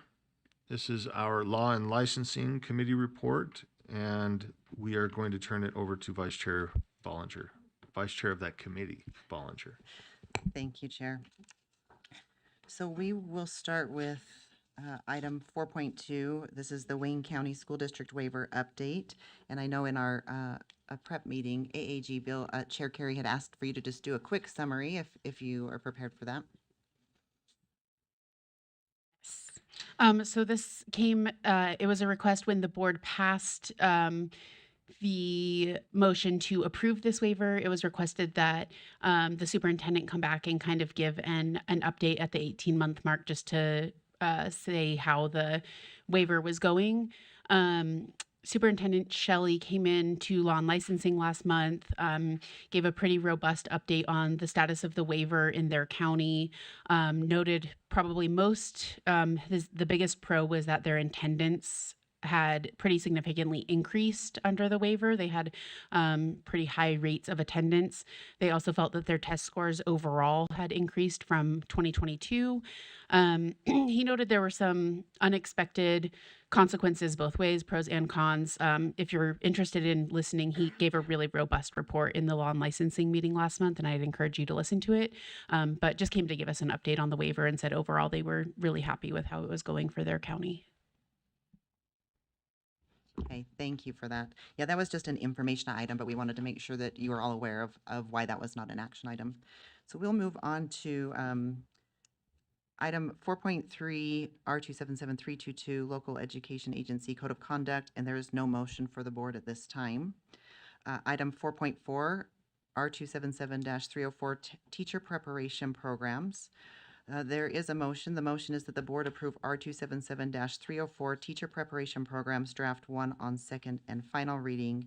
And just to give a little context, this is what Dr. Reed had just spoken to, where currently there's some concerns about the competencies, the sheer number of competencies, making sure that we are being clear with our universities on how to demonstrate the competencies. And as was mentioned, one of our strategic plan goals is to streamline our programs. And this just kind of puts that on pause. So you'll see the amendment that was made in this rule was just to take out the date that it had to go into effect, which allows us a little bit of time to make sure we work with our university partners and our Apple program partners to make sure we're very clear on what we want teachers to be able to know and do. But they will still obviously still have to follow all the other preparation program rules. So that is the motion on the table. Thank you. So the motion before us is that the board approve R277-304 Teacher Preparation Programs, Draft 1 on second and final reading. Member Bogus. In the room. I would love to have her here. I did reach out to Director Height yesterday, and I prompted her that I would probably call her to the table today. I just want to, for the public and for everybody else, to be very clear that our preparation institutions don't get to go rogue in the absence of this going into effect. That we had kind of a conversation, and if you want to expound and synthesize our conversation yesterday, it will save me follow-up questions.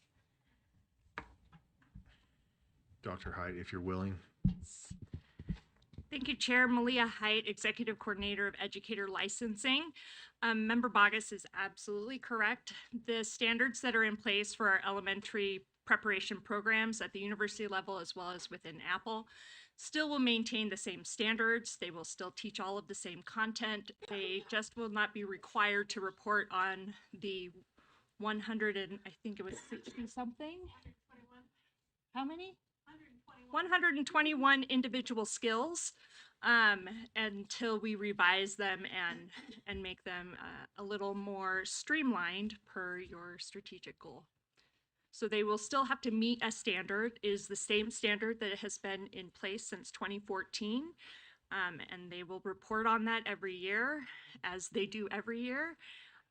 But until we revise the new competencies, they wouldn't be required to align to the new competencies that are taking the place of the existing standards. And could I just one brief follow-up? And we'll have the new standards within the year. That is the goal of staff, yes. Okay, I have no further questions. Thank you. Member Davis. Yeah, I also just want to say I support the motion to do a little bit more review. I work in this space in another higher ed institution, and I want to just circle back to another word that our public commenter made, and that is observable.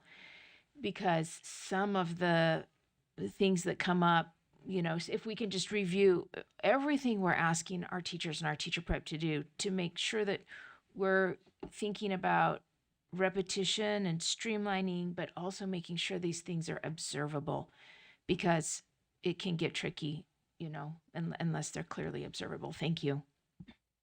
Member Earl. I just wanted to express appreciation to our staff and others for this, especially to help with the simplification. I appreciate that we're aligning it with our strategic plan, which we passed this last fall, that is creating clear mechanisms and leading us towards, you know, retaining highly qualified and effective educators. So thank you. Thank you. The motion before the board is that the board approve R277-304, Teacher Preparation Programs, Draft 1 on second and final reading. Let's go ahead and vote.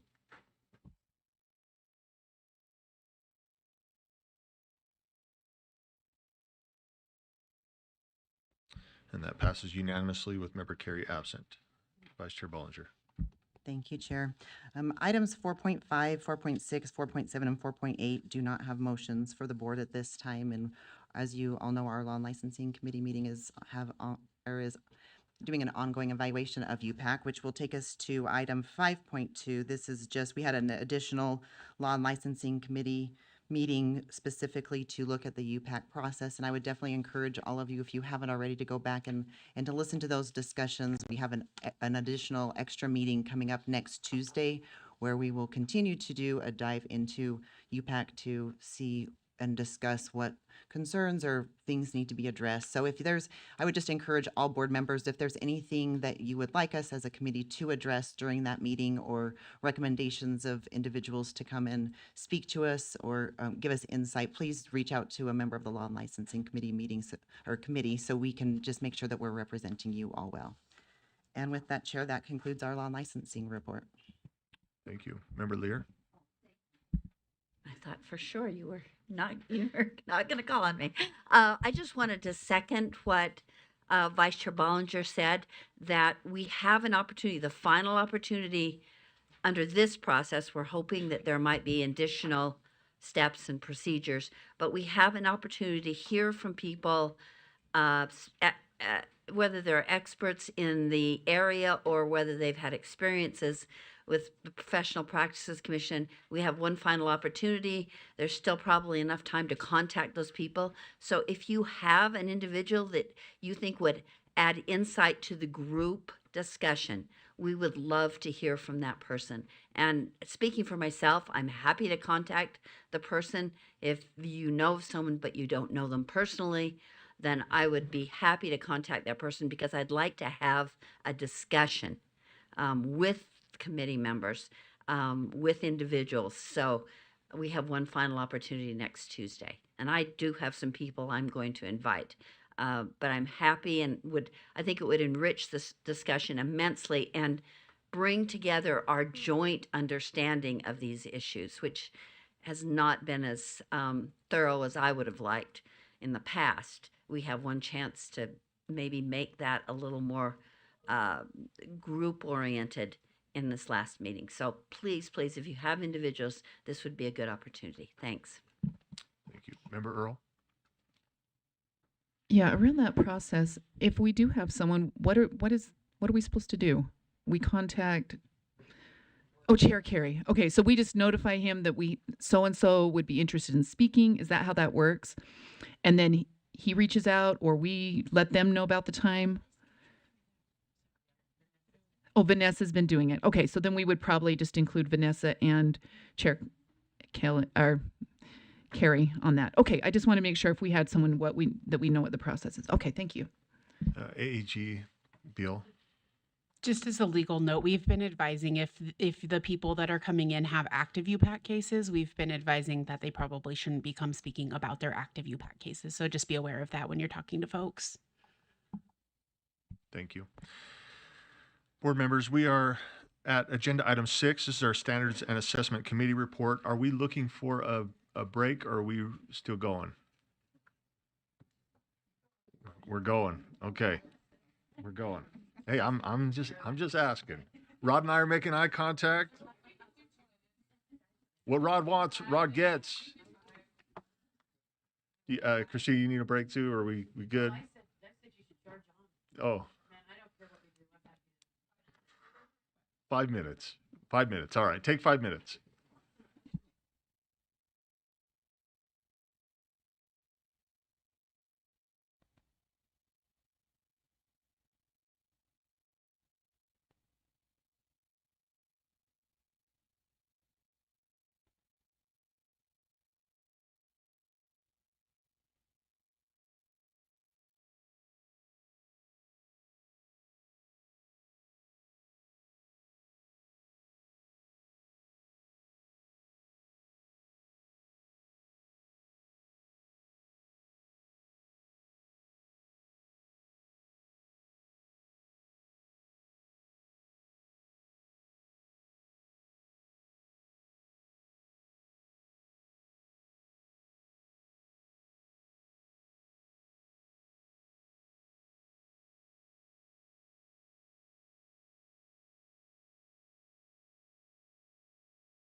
Board members, my apologies for being late, but I will challenge any of you to have a conversation with Superintendent Hart in under 5 minutes.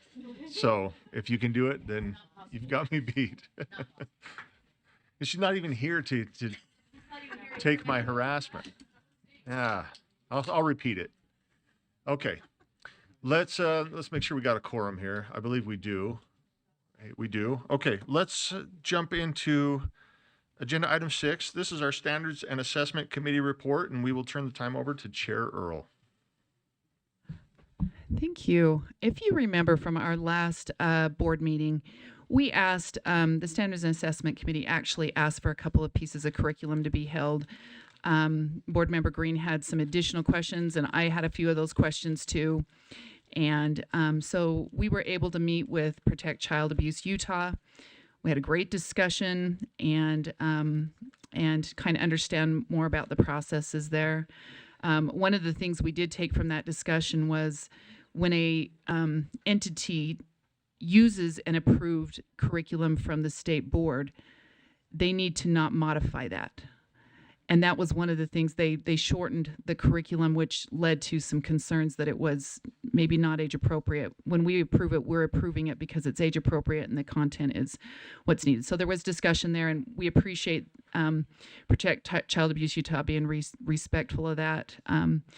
They just condensed it is what they did. It was a condensed, so anyways. So, okay, with that in mind, this is the motion that is before the committee. Is that that the board approve the following: 24846 Boundary Town School Kids K-12 Human Trafficking Curriculum. 2487, sorry, I need to put the motion for it. And then we do have an amendment. Boundary Town School Kids K2 Child Sexual Abuse Curriculum. 24848 Boundary Town School Kids 3.6 Child Sexual Abuse Curriculum, and 2449 Boundary Town School Kids 3 through 6 Human Trafficking Curriculum. And I do have an amendment when that's appropriate. Okay, thank you. So the motion before the board, I'm not going to restate it. You just stated the motion. You've got an amendment. I'm going to go back to you, Chair Earl. Yeah, so this there was one piece in part of the curriculum, and we'll let them update it. Do you have it? The motions document up. Okay, so the motions document is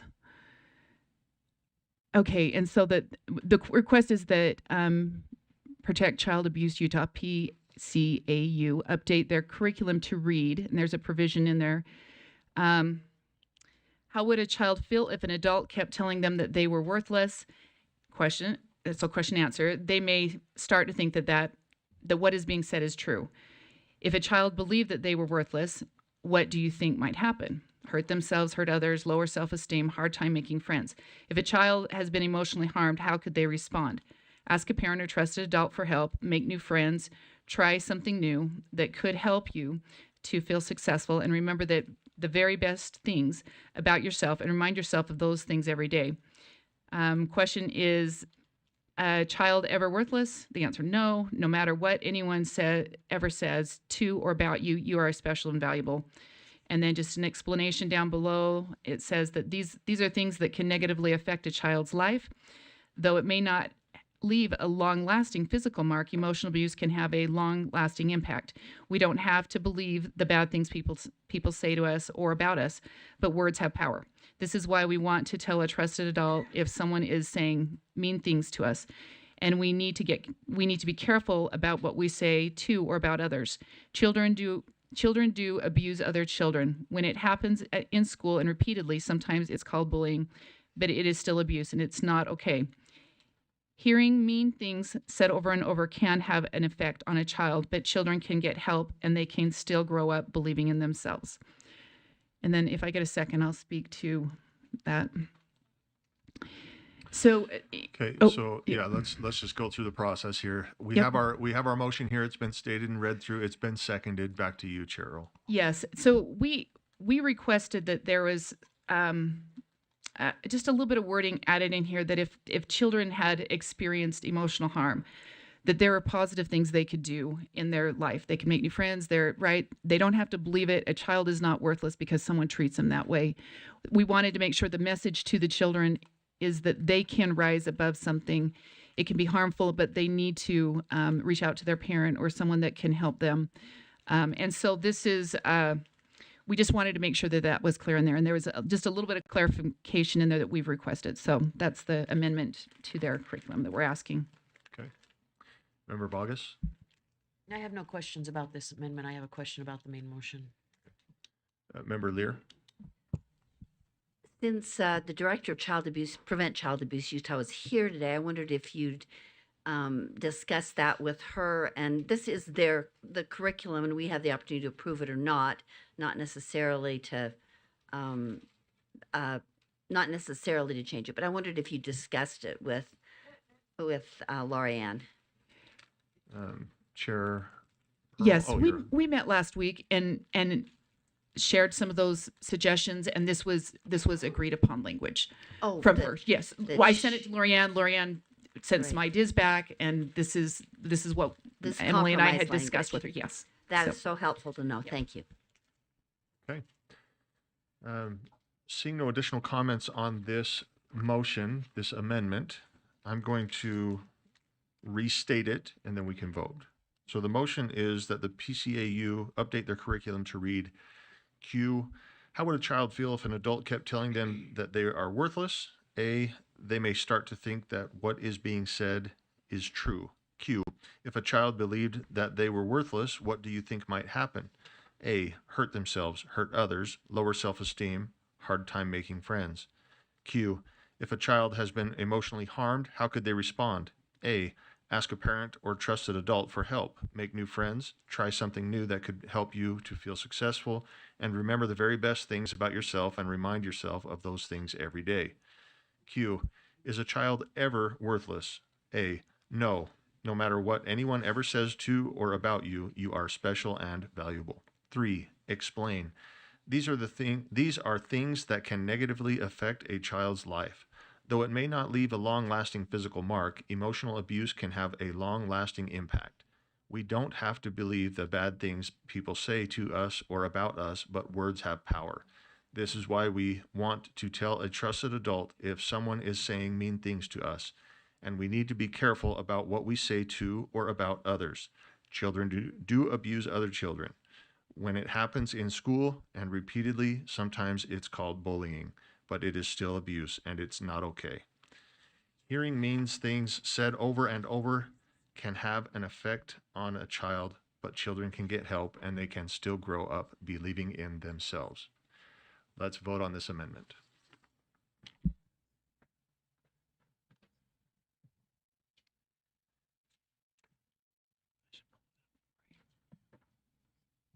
That passes unanimously with Member Carey absent. It's been amended now, our motion as amended. We've got Member Bogus and then Vice Chair Bollinger. So thank you, Chair. So has any of this curriculum been made available to the public for review?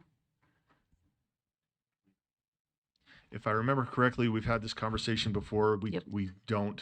Yep. It's not made available to the public to look at. So that's not a question. You're just. It's a rhetorical question. Well, then don't have me answer it. Okay. I just want to be clear that the public doesn't actually get to get input on this before we do anything with it. And I find that deeply concerning. But I do have a question, and just for all of us to refresh our memory from your meeting, is there a reason that the other aspects in the backup were not approved by the committee? Because we've brought forth 4, but in the backup document under PCAU, there are 1, 2, 3, 4, 5, 6, 7. Those were approved last meeting. These were, if you recall, I believe, was it Member Green had some additional questions, and these are the questions that she had. So this was erroneously put in backup. Yes. Okay. Well, then I have no further questions. Thank you. Thank you. Okay. Chair, you want to comment? Okay. Comment. Yep. Go ahead. Any school that provides curriculum, child sex abuse or the human trafficking curriculum, parents can access that curriculum, those curriculum materials. So yes, it is the responsibility of this board, which we don't usually approve specific curriculums to be used by specific. That's not normally what we do. But in this case, the legislature asked us to do that instead of just having curriculum providers out there. So I just a public clarification for people. But anyone can access something that their district is using. Thank you. I've got Vice Chair Bollinger, Member Longacre, and then Member Green. Thank you, Chair. I just wanted to just speak on the fact that we provide this training for students, and when we talk about safety being one of our top priorities, prevention is one of those factors of safety. And you've heard the numbers that we were talking about. 1 in 7 children in Utah. That is higher than the national average of 1 to 9. That means we have an issue and a concern here. And I know that there are some individuals that believe that these types of things need to be taught by parents, but I will tell you that I personally know individuals that were abused by parents. And had they not had the opportunity to have training like this, they would have never been able to report it. If we can prevent this abuse for any child in the state of Utah, I feel like it's our responsibility to do that. So I would encourage you all to support this. Thank you. Member Longacre. I have gotten more emails from constituents about this curriculum than any other topic since I've been on the board, and they have asked that this also is approved. And I want to echo Vice Chair Bollinger's sentiments. I do have a question. Is there any way that board members can see a master calendar of where they're going to be so we can go see the assembly?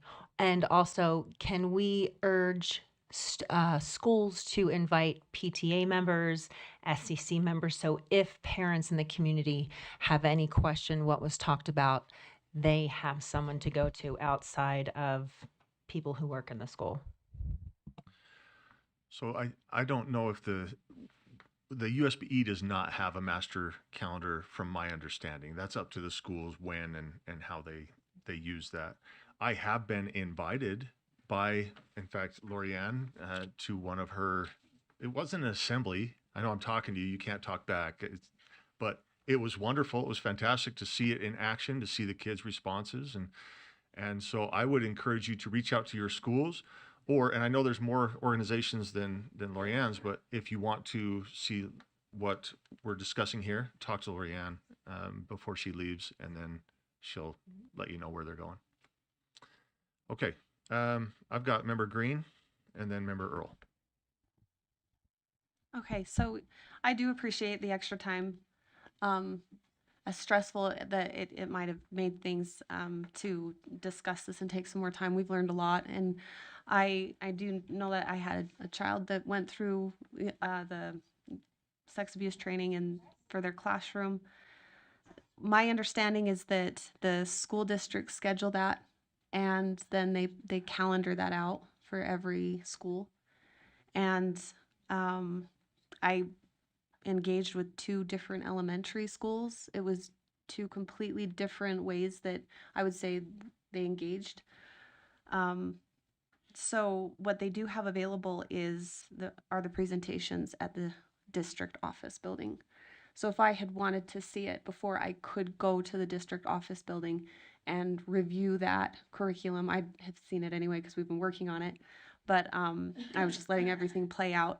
And then beyond that, you are invited as parents to come and sit with your student if you would like to. And the principal had let the school counselors do most of the handling for that. So those were the people that I had kind of worked more directly with. And so if you're going to reach out to somebody, I would reach out to them specifically. So one elementary didn't pass out a flyer for parents afterwards. Another one did. So we talked about kind of like a quality control product is kind of the same. We talked about timelines where there's a 50-minute presentation or there's a 2-day 30-minute presentation, hoping that, and I think we found some very positive resolution there, because when you're dealing with really big words and scary, potentially, words for kids that have never comprehended even what abuse is. It's very important that we stick to what we have approved. Shortening that time frame automatically eliminates what has been very thoughtfully built in from a beginning to end presentation. And so just as a quality check, we're going to keep those timelines the same. And I think that that's going to be age appropriate. It's going to be beneficial. And I think everybody will come out happier. And then we have worked on kind of fortifying that level of engagement that can come from parents, knowing prompt questions, knowing follow-up questions. It's really important. And we can save kids in this realm of abuse. What we can't do is lay heavy subjects on children and not give them resources to be able to sort through a heaviness that they don't even know how to say. For example, the word sex. You know, a kindergartner, first, second, third grader, they might not know what in the heck to do with that word. And, you know, in some cases it was sex abuse. And that just shows the sweetness and the heaviness that these little kids face with it. So this has taken a lot of work, a lot of time.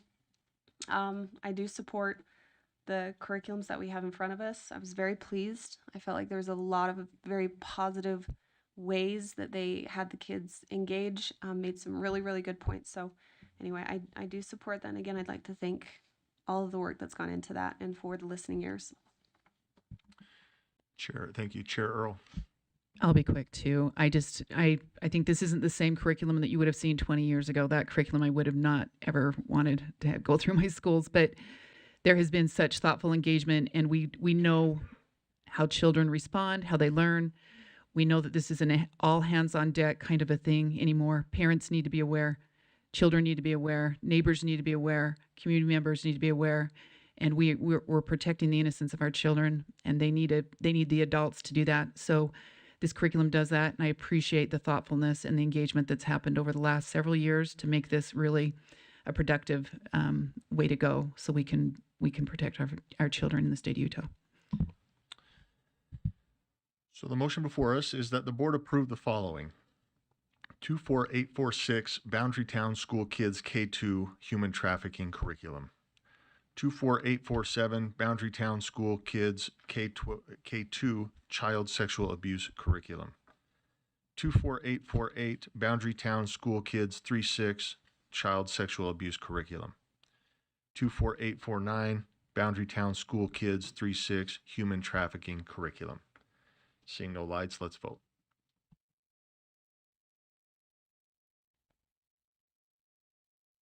And the update as stated? And the rest as amended. How's that? Is that okay? Yep. Okay, thank you. Yep, thank you. Thank you for that.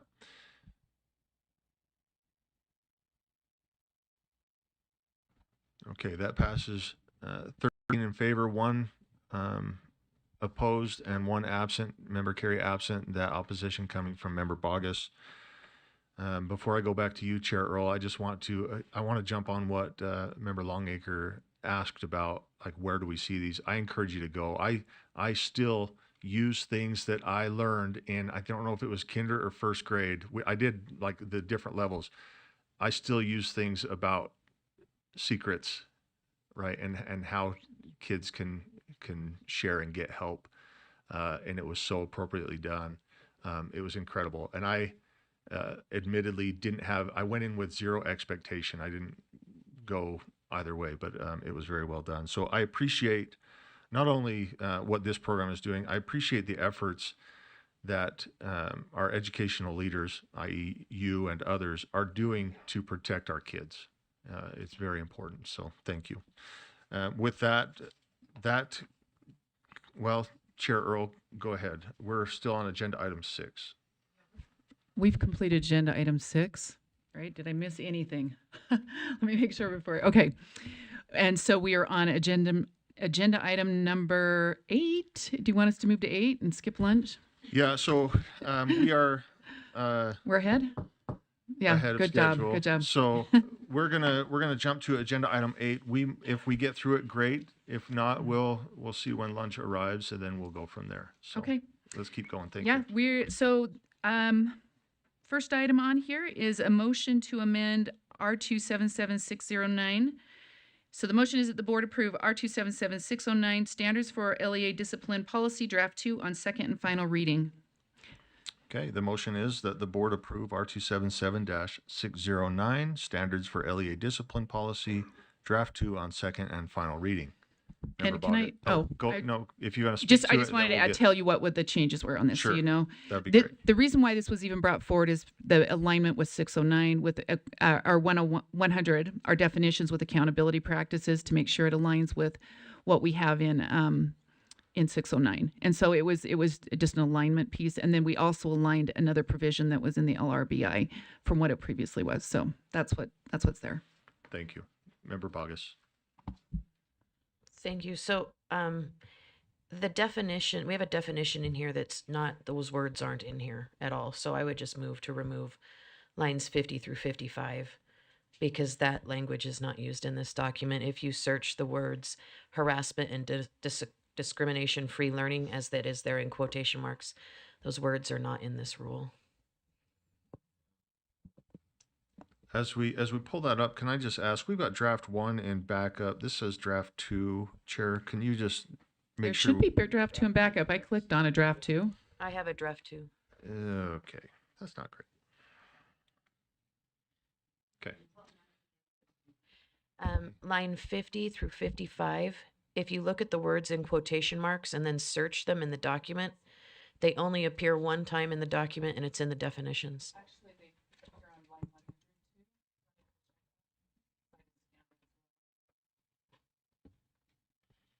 So then we should probably amend the definition to say either discrimination and harassment or like invert those because that's not sound.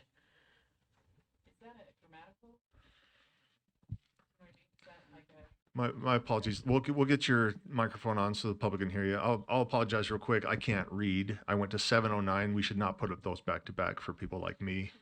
So but 609 I have does 3 have a pair of draft 2. glasses in my purse. I know I need 2 and of they them. increase in strength as the day goes on. Okay. So what line are we looking at? And then member or Chair Earl, you've got a comment I as just well. think I think fair argument, right? It's if we have the definition, the way we reference it in here should be referenced the same. We could either make a motion or to me it's just a technical change to make sure it aligns with the definition. But if Board Member Boggess wants to make a motion to amend, that's fine. I don't know that it's necessary. We could ask staff just to make the technical change because it doesn't change anything of substance. It's just the ordering. Just switches those words, and that's fine. I just I read it 2 or 3 times and then I finally searched it. And so if we can just make that change, that would be great. Okay. Thank you. Board members, is there any opposition to making that change?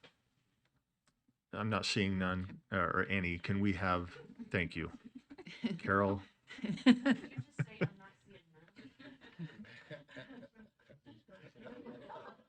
NUN.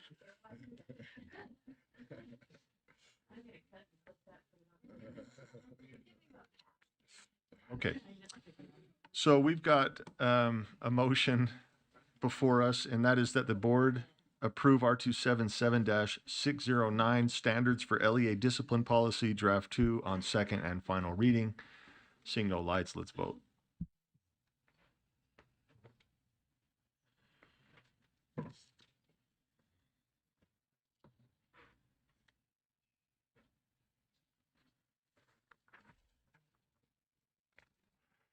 That passes 13 in favor, 1 no vote coming from Member Boggess, and 1 absent, Member Carey.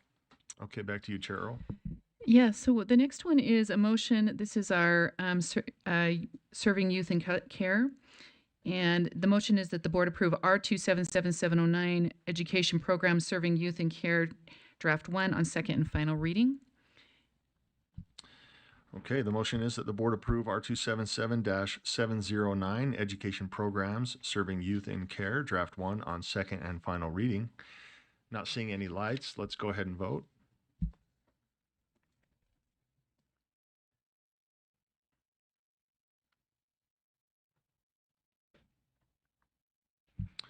That passes unanimously with Member Carey absent.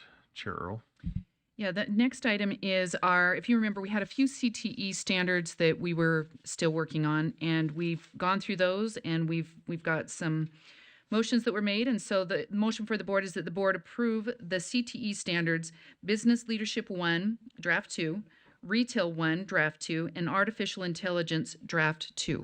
And the artificial intelligence is a broad standard. It's not one that you just pick up and use as a CTE standard, just an FYI. It's anywhere that AI is included they would use those provisions. So instead of going through and modifying all of them, we actually just created a one that could be easily modified as needed, and also could be applied to many standards as we move forward. So just an FYI for the public and for board members.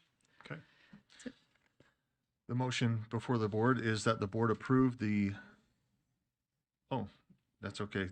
Let me read it out of committee and I'll get to you. Yep. That the board approve the CTE standards, Business Leadership 1, Draft 2, Retailing 1, Draft 2, and Artificial Intelligence, Draft 2. Member Green. So I've spent a little bit of time talking with somebody that works with AI quite a bit. They build bots, they build things that, you know, you build how you want them to write for you. And I'm wondering, I don't know who might help me with this, but I didn't know if maybe we need to create a number 4 or build in something if it's necessary at this point to get that specific, because it would be, there's a responsible use of AI, there's how AI influences work, the importance of transparency and documentation. And then there's also getting more specific in how you personally use that. So I'm just wondering if we need to add to that at this point, or if it even needs to go in there. Who's our guy?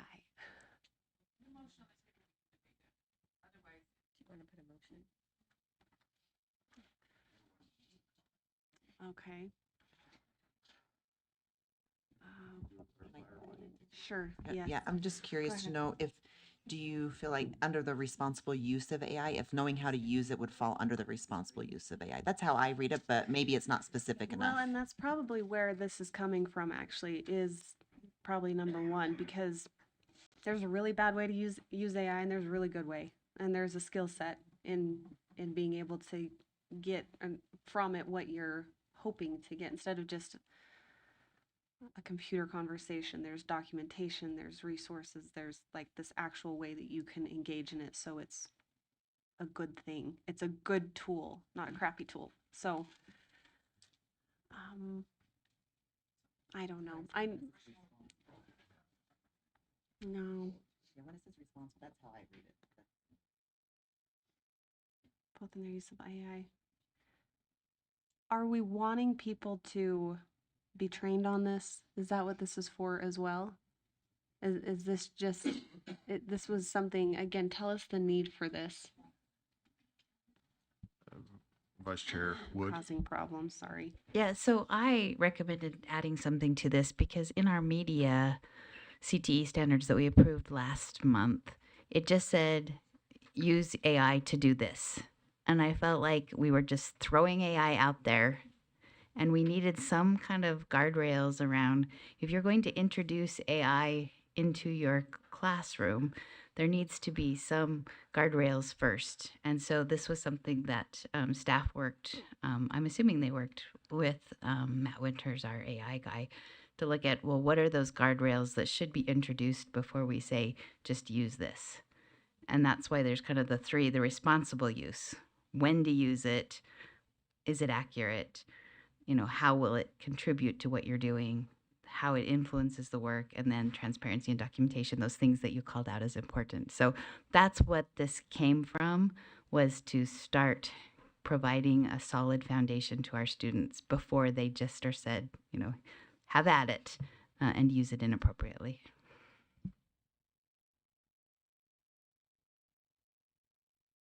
Back to you, Member Green. Maybe I'll make a motion then to add number 4. Discuss the different ways that AI can be prompted to produce, I don't know, desired content. Thank you. And I can speak to that if I get a second. Let's make sure we get it correct on the screen first, and then we'll put it out there and seek a second.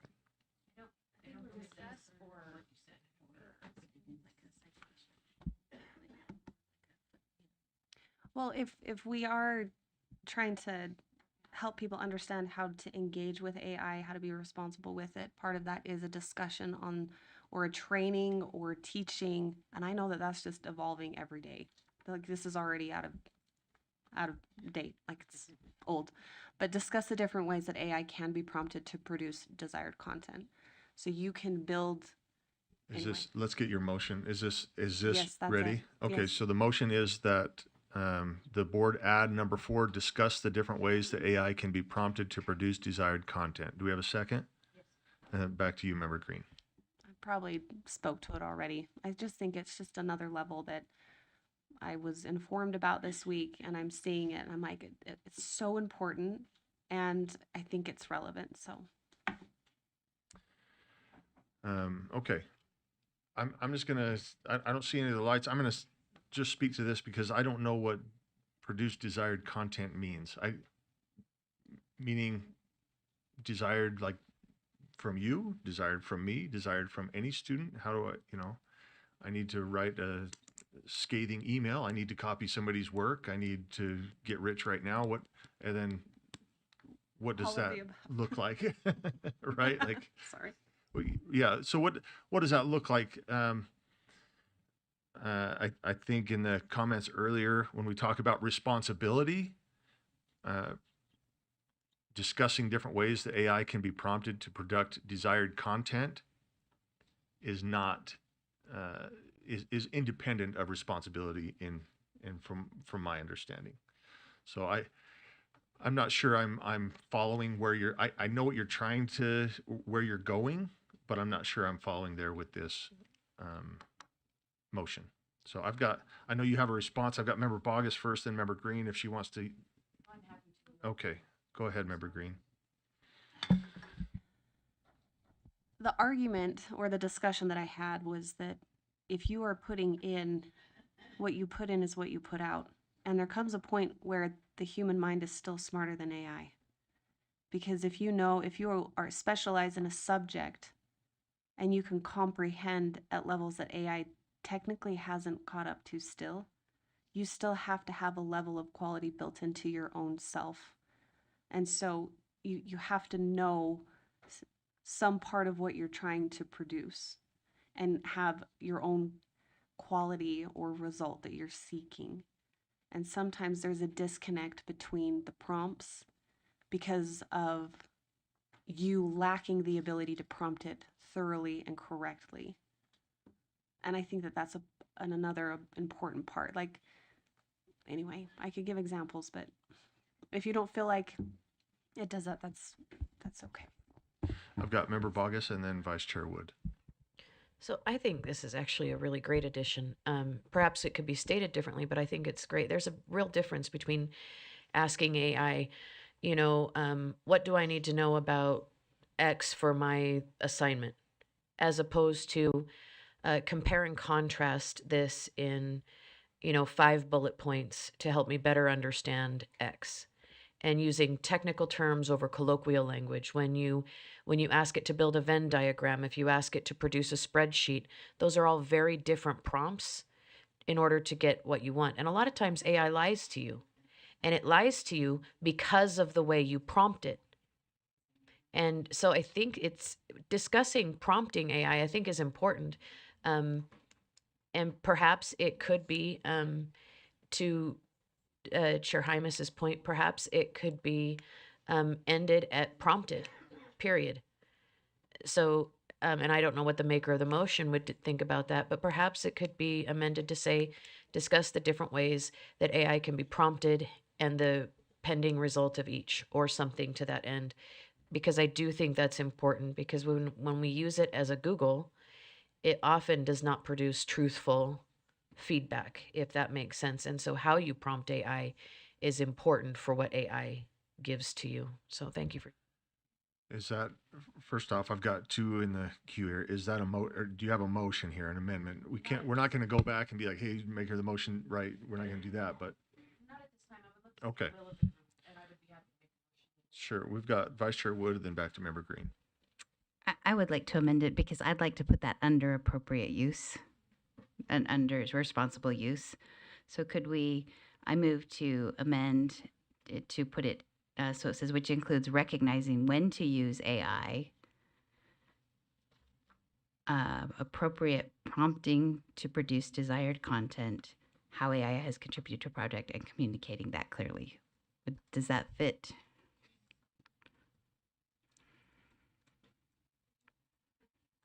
Appropriate prompting to produce desired content.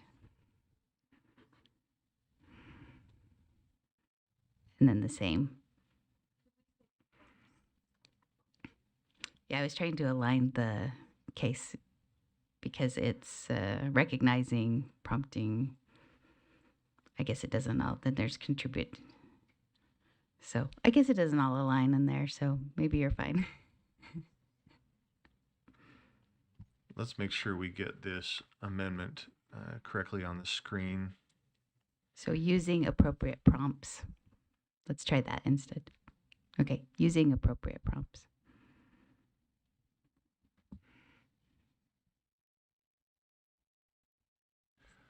Yeah. So the amendment is to insert in responsible use of AI. It would be inserting the phrase responsible use of AI, or sorry, which includes recognizing when to use AI, using appropriate prompts to produce desired content.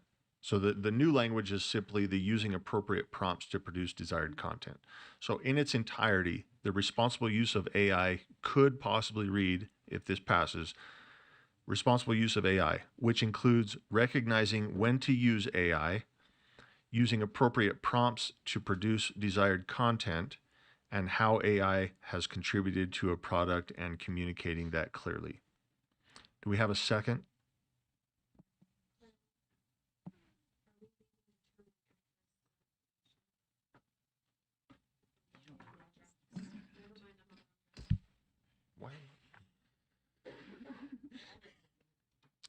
We have a second. Back to you, Vice Chair Wood. Well, I like, because I think you're very accurate in your concern, but I like it better up there in the responsible use, because to me, that was my guardrail from the very beginning. We have this tool, but we absolutely have to train kids how to use it responsibly, or we end up in a social media world that we've arrived in. And yes, clarity. It's been a morning. I was on the wrong draft.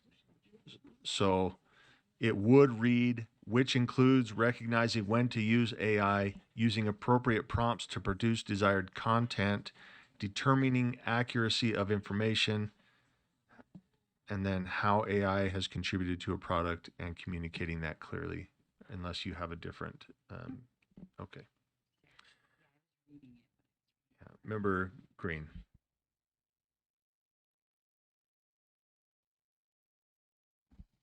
Would the maker of the motion be willing to consider throwing in the word targeted or desired? So it would read using appropriate prompts to produce targeted or desired content.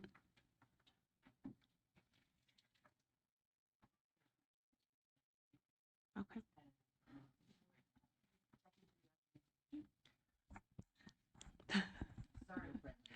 Can I make a okay. So what is that, an amendment to the amendment? You are seeking to amend the amendment. Yes, sir. Is that right?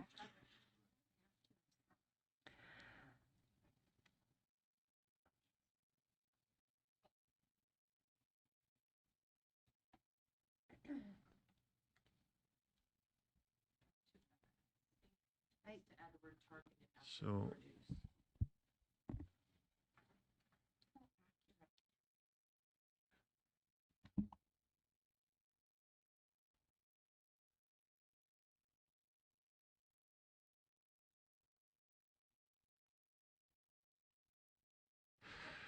Okay, so the motion before us, I don't see any lights yet. I'll restate the motion, and if we see lights, then we'll jump on it. But the motion is to insert in responsible use of AI the following, which includes recognizing when to use AI, using appropriate prompts to produce desired content, determining accuracy of information, ...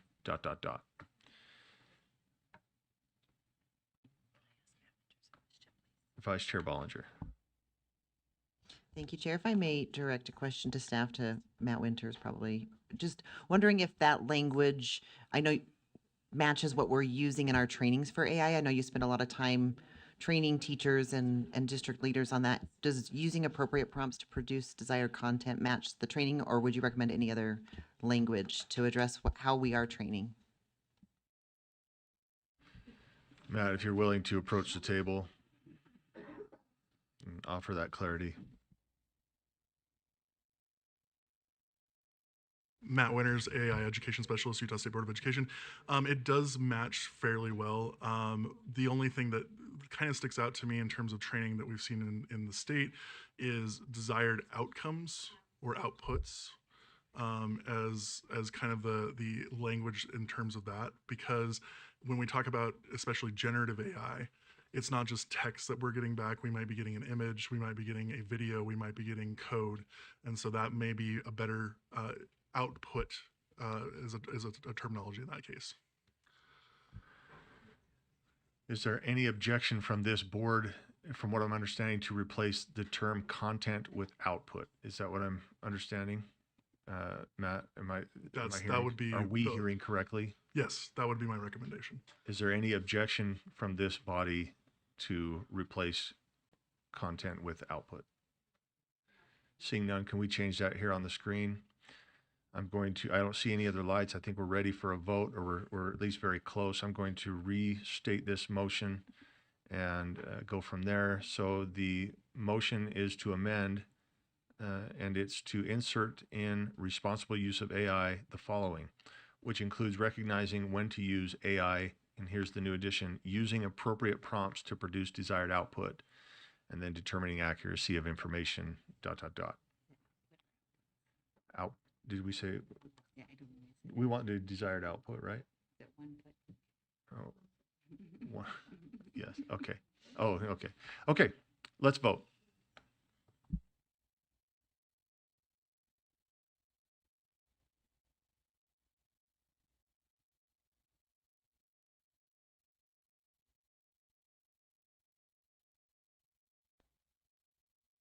Morning. Had that on. Sorry. That passes unanimously with one absent, member Carey absent. Okay.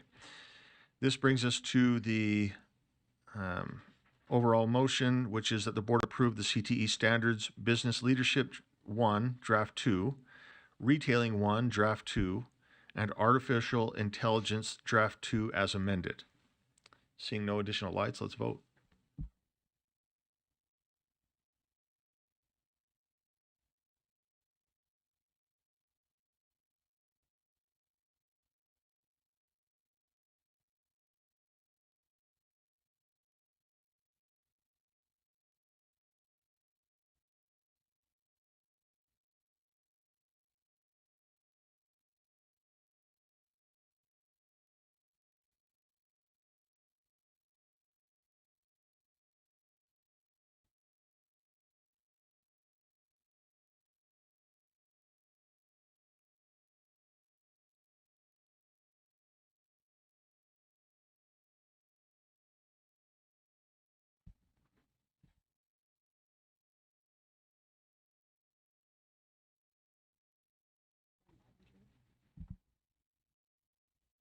That passes 13 in favor, 1 in opposition, that coming from member Bogus, with member Carey absent. Back to you, Chair Earl. This is great news. We are done. So, except you all are going through your math standards, right, to submit your thoughts and comments. So I look forward to looking at those down the road. Thank you. Okay, thank you. Board members, I have been informed that lunch is here, so let's go ahead and break for lunch. and then we'll just convene afterwards. Thank you.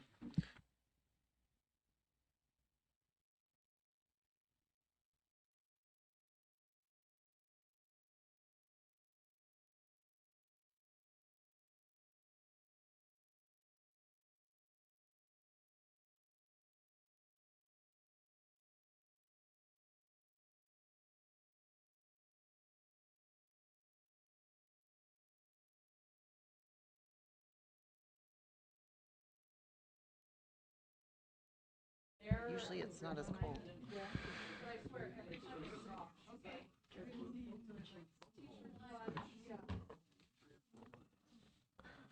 Board members, just and to the public, we are almost ready. We're just waiting for Superintendent Hart as we are on agenda item 9, the superintendent's report. So we're gonna grab her and then we'll get started as soon as she comes in.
All right, board members, welcome back from lunch.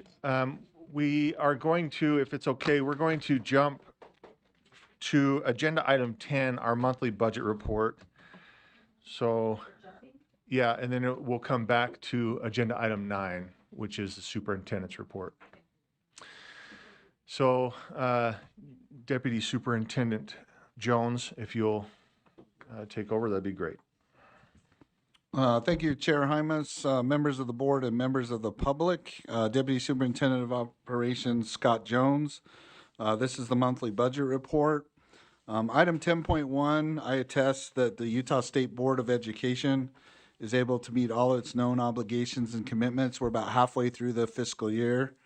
I have no other issues than, and if I could, I'll just segue to item 10.1.1, which This is the Course Choice Empowerment Program.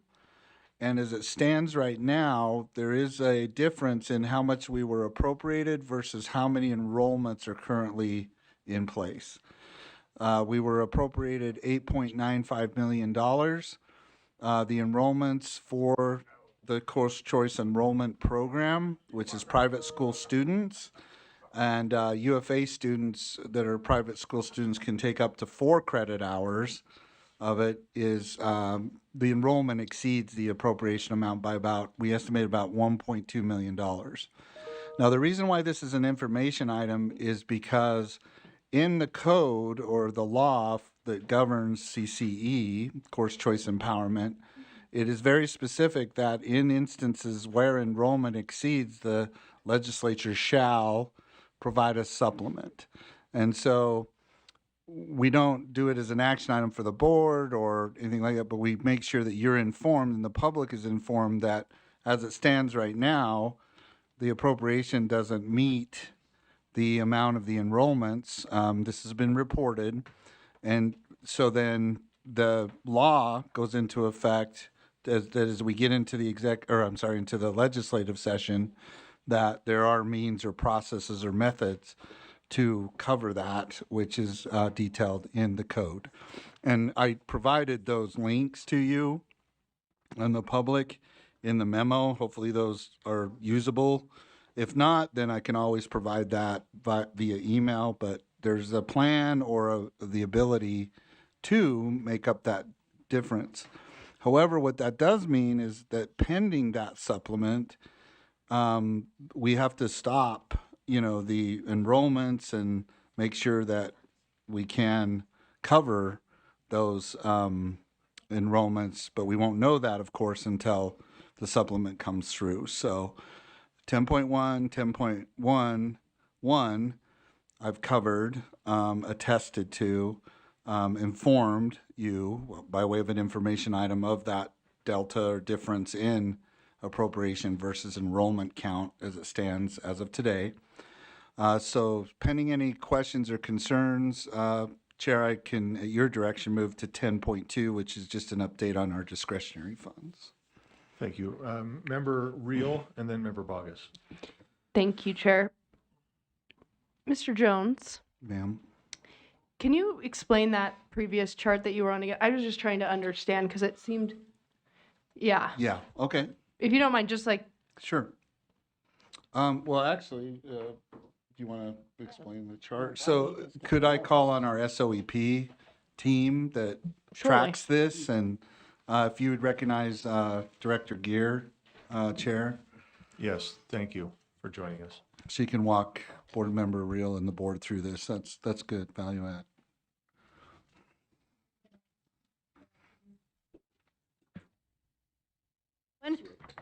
Tammy Gear, Director of Achievement Support Services. So we, Odyssey was supposed to be the contractor that took this over. Right. And then that contract they were not prepared. So we are doing it. These are the courses and the amounts per school that I received from Arizona State University Global. And so that's the sum of the course is on the left. And then on the right, according to statute, they get 60% after a student has registered of that course amount. And then the other 40% if the student completes it. So some of the course would be defined as like the sum of the cost of the course. Correct. Okay, thank you. Yeah. And then the top one is for students who are using the UFA scholarship. And then the bottom section is for those who are not using the scholarship. Okay. Correct. Yeah, we split them out because UFA can only take 4. So when we were doing our checks, we wanted to make sure that the UFA students really only took 4 courses, and then the others are allowed. That makes sense. Okay. Thank you. Appreciate it. Some clarity. Thank you. Member Bogus? I actually have a question about the next agenda item. Do you want to hold your light for the next agenda item then? And then I'll just make sure I'll get to you. Well, Member Lear? I have questions along the same lines as Member Reels, just to make sure I understand. So if the students who have the Utah Fits All voucher, then they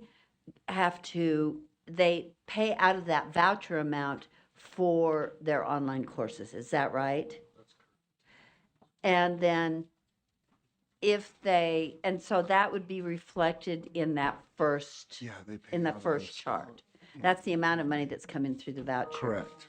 Amount. And then if they don't have the UFA voucher, they can still take SOEP courses, but they pay for them.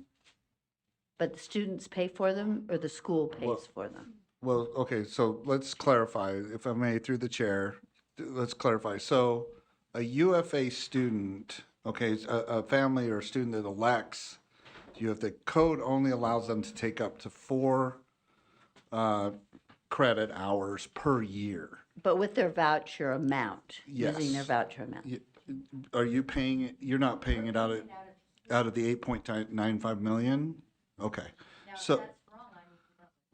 Right, so Well, that's we'll. kind of a big deal because. It is. So we'll clarify that, because my understanding is that the course choice enrollment should come out of the voucher voucher, or, well, I don't know vouchers, I know that's a term, but too, so we'll clarify that So, too. because let me Yeah, just make sure, sure. because if it doesn't come out of the voucher amount, they're getting $8,000 plus The the amount amount of those yes. online courses, Yeah, which right. is not really, I don't think it Yeah, was intended. so now, okay, actually, let me actually clarify further. Okay. I reverse what I just said. So she's right. It should come, so it is plus. It is, yes, plus. okay, I'm sorry, yes. So. Oh my gosh. So the students can, the UFA students that are attending a private school get $8,000 from the UFA source. Yes. But then if they're part of this, if they go into course choice empowerment for up to 4 hours, that 4 hours comes out of the 8.95 million. So it comes in an additional. Correct, sorry, yeah. So No, I see what you're asking. So now. That's my fault. So technically, a private school student could be getting, I don't know what every course costs, say it's 4, at how much is a course per course? They vary, right, Tammy? Yeah, Well, give me a, yeah. so 4 times, so $1,200, let's say $1,200. So they could be getting, I can't even do that high math, $9,300 Right. from the state to support a private school student out of our tax dollars. Well, it would be the provider that would be getting the funds. The funds, but. Right, and the provider is ASU, is Arizona State University. Okay. So we don't pay we don't pay the student, right, and then they pay ASU. You just pay it directly to ASU. Correct, yeah. And then a further question to the same frustrating line of questions. So you said the provider was supposed to do this, but couldn't, despite the money that it was The paid, program manager. was supposed to do it, but couldn't. So Through the now you're doing it. Our office is doing it. Temporarily. Temporarily, like for 2 months, for 18 months, For about a year. So right now, subject to further getting into the session and right now, so the contract was for them for Odyssey to take over on April 1st of 2025. Mm-hmm. Then we realized that the magnitude of the program, they weren't sufficiently ready for that. So they are still under contract, but now to take over April 1st of 2026. We are not paying them. We're not paying them. We're not doing that. We are directing the money directly to ASU, to the provider. Right. But this takes staff time, so that means, are we getting paid for doing this work the program No. manager was supposed to be We doing? are not using that money for this purpose, no. So we're just doing it without, so we're both facilitating private school funding and we're not getting paid for it. Well, through the chair, I would say, though, that we were doing this before. But we we're were doing SOEP in seats with the private school students before. Right. With the amount of staff we have, too. So it wasn't like a additional duty. It's just we extended our role for another year so the program managers could get ready. Is that fair to say? We did it differently, but we still have the same amount of staff doing it. But we're still not getting paid for it, No, we're not. We're not taking out of that administrative. which I believe we should be. Right, because the way it's set up is that if the appropriation stays below 10 million, the program manager gets 8% of that. Once it reaches 10 million, they get 5%.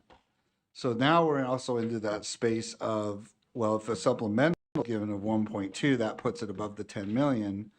And then we're projecting or forecasting that if it stays that the program manager would take over on April 1st, Odyssey, that would be the last quarter of this fiscal year. So then it would be, whatever percentage of, so if it's 10 million, then 5% of 10 million is 500,000. It's real money. Yeah. So then we're only forecasted to pay 125,000. So to them to run the last 3 months. Yes. Yeah. I know, but they don't get anything. Well, okay, but we still have to forecast as if we're doing it because right now we're assuming they take over on April 1st, right?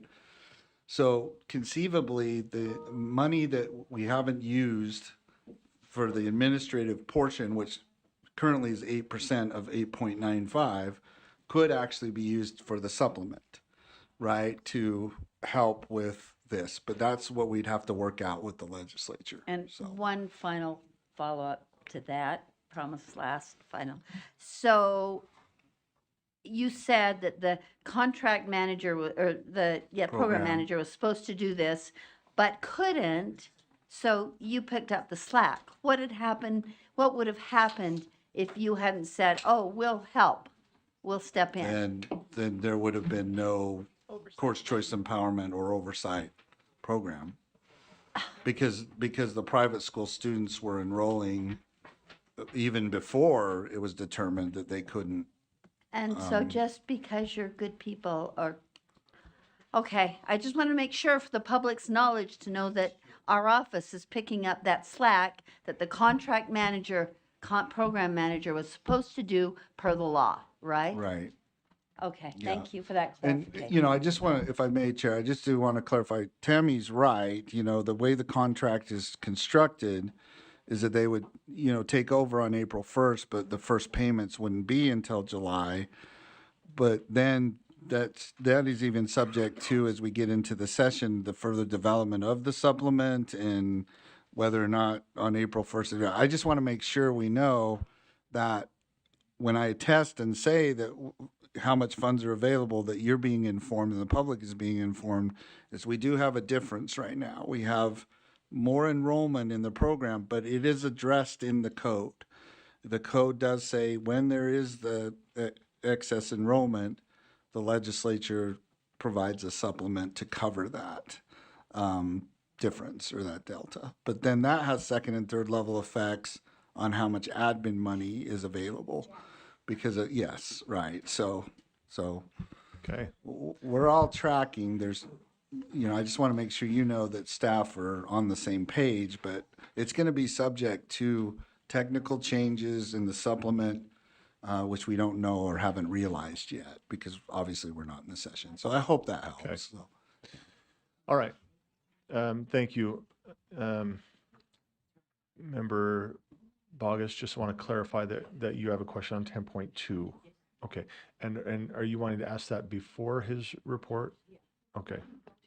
So, Scott, does that conclude 10.1? Your report on 10.1? Thank you. So moving on to 10.2, it sounds like before you jump in on the discretionary funds report, we do have a light on from Member Bogus. So we'll start there, Member Bogus. Yeah, thank you, sir. So Deputy Superintendent Jones, I've looked at both of these, and at the top, the numbers are the same, but there's discrepancy down at the bottom, and obviously there's two documents. But for the life of me, I'm not identifying the difference. So in your report, could you help me find why there's a difference in the bottom numbers? Because I did not find that when I was trying to look at them side by side, and that's all I wanted to say. Thank you. Okay. Let me look at that. So are you saying a discrepancy in the bottom two project numbers, or? So there's, I apologize, maybe I was not clear. So it, in the backup, there are two documents. One says FY 26, 12/29, 2026, and I think that was just an error. And the other one is 12/2, 2025. But when I look at them side by side, I don't see anything different except down at the bottom in that where it says totals. Okay, so. Those numbers are different, but I was Right. unable, and maybe it was just, you look at a screen so long and No. it all looks the same. I I just, think- I couldn't find it. No, so I think I see what Board Member Bogus is saying. So what we do is we provide you last month's report and then this month's report. So this month's report was updated with the actions that you took, the board took last month. So you will see a delta or difference between the report from last month and the report in this month. You should use the report this month to show what remaining balances there are because we used to just give you just one report, but then other board members said, well, I would like to compare last month's report with this month's report. So we loaded both. So we started that about 6 months ago, I think. So what you should do is compare the differences between last month's report and this month's report based on the actions that the board took or ratified last month. Does that help? Yeah, we can follow up. I just want to make sure we're in order here. A report still hasn't been given. We're just trying to get clarity before we jump into the Right. report. Is that right? Yeah, I really appreciate the explanation. I just don't see where the change happened. I see the numbers change in the totals line, but as I look at like the projects on the left and the numbers in expended and remaining, I'm still missing it. I'm going back and forth and I'm just not Right. seeing it. Okay. And so if you could just point it out to me. Okay, I see what you're saying. I apologize if I wasn't clear. Okay, so let's, if we may, this is good. This is a value add in the sense of, let's look at San Juan, the broadband. When we gave you the report last month, between the report last month and the report this month, more expenditures were made. So we have to update the balance of that particular project. Okay, and so then but sometimes between reports, no expenditures, there's no change in the expenditures. So does that help? Okay, yeah, so not only is it just looking at the aggregate of both reports, but it's each project line too. There could be some expenditures that occurred, which would be a difference in the amount between the two reports. I think, okay, yeah. Okay. Well, and so there's money. So the upper right-hand corner, I always bring yours and the public's attention to the upper right-hand corner, which is the remaining balances in those particular funding buckets or categories, if you will, state funds, federal mineral lease. As we were meeting to get ready for this board meeting, board members brought up, well, could we do research or things like that? That's what FML money is for.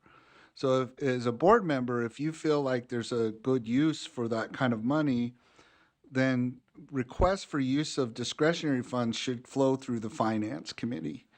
And so, if there's a particular research project you want, or because FML is for research and development, or you want to develop a program further or something like that, that would be a good use of those funds. And that tells you in the upper right-hand corner what's available right now for those types of things. But my understanding is the board's process is that any requests for use of these funds needs to flow through committee, through our finance committee. And then given the explanation, and great question that board member Bogus asked for full transparency and, why you see the differences in the report, that concludes my report subject to any further questions or concerns. We have a question from member Carey. Yeah, this would be to the chair. So the what was said about the procedure is for these requests to flow through finance, is that an informal or formal policy? I'm not familiar with a formal policy directing that requests for these funds flow through a particular committee. Would this be made differently than the 3-member request to put something on the agenda? Thank you, Chair. Yeah, thank you.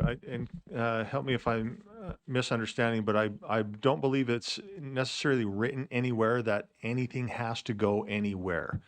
I think it's just determined by leadership as they look at the nature of the topic, and then to determine. Typically in the past, the majority, if not all, of these requests have gone through finance, but I don't have any examples otherwise. That's why I'm saying typically in the past. But if there were, I would think that if there were some desire to go elsewhere, we could look at that and discuss that and bring that up in executive when we set the agenda. Member Carey? Just by way of follow-up, would the process be the same, meaning 3 board members request that these funds be used in a particular way? It would be submitted to Sybil and Kelsey and to, I believe, Vice Chair Wood. Is that the same process? I believe it is, if I'm understanding correctly. If use of discretionary funds wants to be, that's what if I'm understanding correctly, if a board member says, I want to use the discretionary funds in this way, it would go through that process. If it is on an agenda, sometimes it's in finance, if I believe, and Scott or Chair Davis, correct me if I'm wrong. If it's on the agenda, it can just be brought up through the committee, but it kind of serves it has to get 3 votes anyway, right? And so it doesn't there's no way to really bypass and just one board member getting it on the agenda. Thank you. Thank you. Scott, if you want to move on to the next item. The next item is the quarterly budget presentation by the State Charter School Board. So if you'll recognize Marie Stephenson as the interim executive director. So she can provide that. This is part of the agreement, the memorandum of agreement or understanding between the USBE and the SCSB that they will provide the quarterly updates to you on their budget. Thank you, Marie. Shifting to the middle, that tells you something, huh? I know, I hear you. If you'll go ahead and do an introduction for yourself, of course, and then your colleagues as well, and then feel free to jump right in. Thank you, Chair. Marie Stephenson, the Interim Executive Director of the State Charter School Board. Do you want to introduce yourself? Okay, I'm Susan Pulsfer. I'm a member of the State Charter School Board and a member of the Board Finance Committee. Clayton B. Singer, also a member of the board and also the Finance Committee. All right, and then we've got some slides.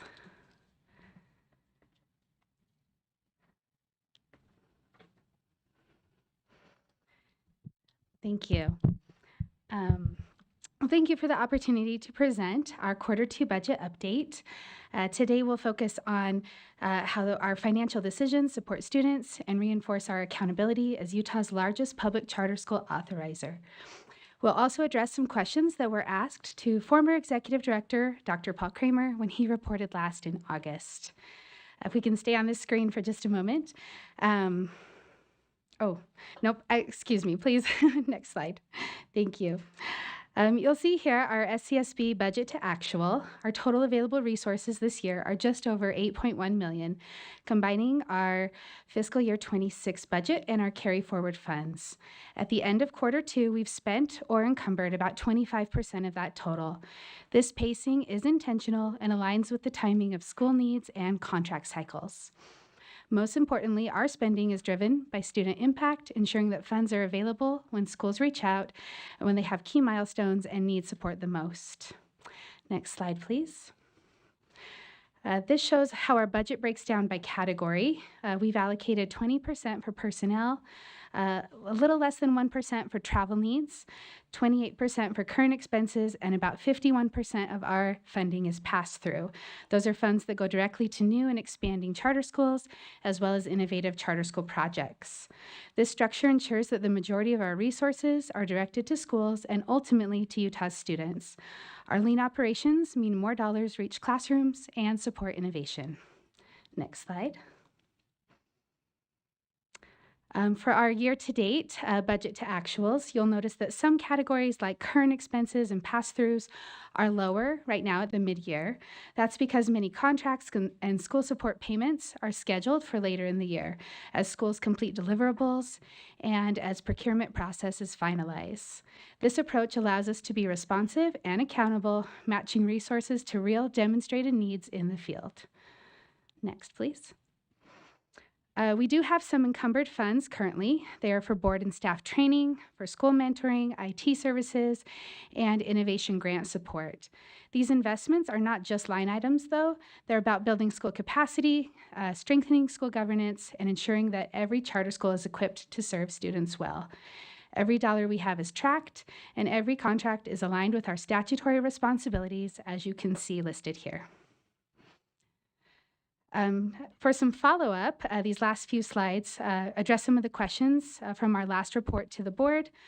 First, you'll see a brief overview of our role as an authorizer. This role is defined by Utah law, where we authorize public charter schools, we monitor academic, operational, and financial performance, and we provide technical support and accountability. And much of this is done in strong partnership with the incredible staff here at USBE. Every budget decision is made with these duties in mind and with a focus on student outcomes. Next, please. Thank you. We do operate with a lean team. Currently, 9 of our 10 positions are filled, and that covers leadership, oversight, and support functions. This structure ensures that we remain efficient and effective with no gaps in service to schools or students, even during a leadership transition. You can see here how all 10 of our positions are listed out and how we fit together in 3 main categories. And all positions are classified and compensated in accordance with the state DHRM standards. There was a question last time about travel, so we did want to note our travel budget is small, a little less than 1%, but it's strategic. When we visit schools across Utah, we see firsthand what's working, where support is needed, especially in our rural or fast-growing areas. And these visits help make us better and more accountable as we give decisions to schools for their students. Our national travel helps us to connect to other authorizers and bring back best practices so that Utah stays at the forefront of charter school quality. Every trip is purposeful, tracked, and tied directly to our mission of supporting schools and students. In closing, our Q2 position reflects disciplined pacing, statutory alignment, and targeted investments that accelerate in the second half of the year. We're accountable for every dollar, and our focus remains on strengthening schools and improving outcomes for Utah students. It's an honor to share this update with the board that's so deeply invested in educational excellence for Utah students. Please let us know if there's anything we can clarify or expand on. Thank you, Marie. Appreciate the detail that has gone into this report. If you could you jump back to slide 3 or whoever's driving? That right there. Can you just quickly, I'm guessing Charter Board is the top one. What's the acronym here? CHBD, CHRG, SU. Those are program accounting codes. So yes, it is the board, regional training startup grant, and I believe the last one is some remaining COVID funds. Okay, thank you. And then one more before I turn over to Member Lear. The carry forward is more than your budget? Like it seems like something's going on there. What's going on there? We had built up quite a large reserve in there under 2 previous leaderships back. And when and that comes from legislative money for opening schools and expanding schools. There was a period of a few years that there weren't any schools approved to open or to expand in our state, and so that built up there. The board has adjusted board rule that we can also use that for innovative projects that are startup based at schools, and so that has been being spent down since the leadership change. Thank you. I'm happy to hear that, as our districts just went through the ringer on saving money, you know what I mean? And then now we're seeing this. It's like, okay, you're given that money to use that money. Let's use it appropriately. And I get you always have to have a reserve. That's why I wanted clarity. So I appreciate that. I've got Member Lear and then Member Longacre. Member Lear. Thank you, and thank you for that information. That's was really clear, helpful. I have a few sort of random questions related to this. First, and so I'll just ask them, and I'm sorry that they're not more connected to each other, but who maintains your funding? Is it the USBE that, I mean, literally, I know it's not dollars in the bank or anything like that, or under Scott's chair or anything, but is it literally maintained by the USBE, or do you have complete control of your funding? Does that make sense? Okay. Yeah, Through the chair, all of these questions to the chair. Matt, is that okay? Thank you. Thank you. Per the Utah Code, the State Charter School Board has the discretion to use their budget, but it is given, and the overall budget approval comes from State Board of Education. Okay, thank you. And then, how many schools again do you authorize? I know there's 120-ish charter schools, 130-ish probably. How many of them are authorized by the State Charter Board? Are you referring to the LEAs or the schools? That's a good question. The LEAs are probably 20 more than the total number of schools. So how many total number of LEAs? The LEAs is actually a little bit of a smaller number. That's about 506 throughout the state. 506? No, 100. 100. Yes. Okay. And then that makes up about 140 schools. Yeah, that's what I thought. It was pretty close. And you have a staff of 10 for 140 schools. Do you have a staff list that you can readily put up on the board, or I'm just curious who your staff members are. And if you don't have it readily available, that's all right. It's not. If we do go to slide 7, the staff. It doesn't list the individuals by name, but we do have an executive director, an associate executive director. Right now, we're down that executive director position. And then the executive assistant. And then we also have an audit manager and a financial manager and 3 education specialists. Okay. And then an IT analyst and a program specialist. Okay, thanks. And that's helpful. I don't neither. I was a little curious about some of the people I know who've worked with you before that I know and like, but I didn't. That's just voyeurism. So no big deal. We'll be happy to connect. Thanks. And then the last thing is, what is your staff turnover like? Has it stabilized a little bit? I know that for a while it was sort of turned over a lot, and I just wondered, what does it look like now? Yeah, under Dr. Kramer and myself, he was our executive director and I was our associate executive director. We took leadership in October of 2023. Since then, we have brought new people on staff, but haven't had anybody resign from a position. That's good to know. And that continues now with the exception of Dr. Kramer. That's really helpful. No, thank you very much for that information. Thanks, Matt. Thank you. Member Longacre? Yeah, through the chair, if we don't mind going back to the slide, I think previous to this. Okay, not that one, but I'll ask my question. You said that, yeah, no, that's okay. That there were still COVID funds. How much is in the account for COVID funds? And are we able to spend that now with being years after COVID, or will that just kind of hang out in the account? That's slide 3. Whoever's driving, I believe that's back to slide 3. Yes, thank you. Yeah, so those are listed there, 215,000. It's my understanding that we can spend those, and that is part of the encumbered funds currently. Can I ask another follow-up? Yeah. What are you able to spend that on and tie that back to COVID? Isn't that how we have to justify spending those funds? I'm going to phone a friend from our finance committee here, either of our board members. Yeah, Go ahead and push that button. We'll get That you on? on there. That's a great question. It is down to 215,000, and I want to get you an accurate, complete information. So if we could follow up on that, I think that would be the best way. Okay, thank you.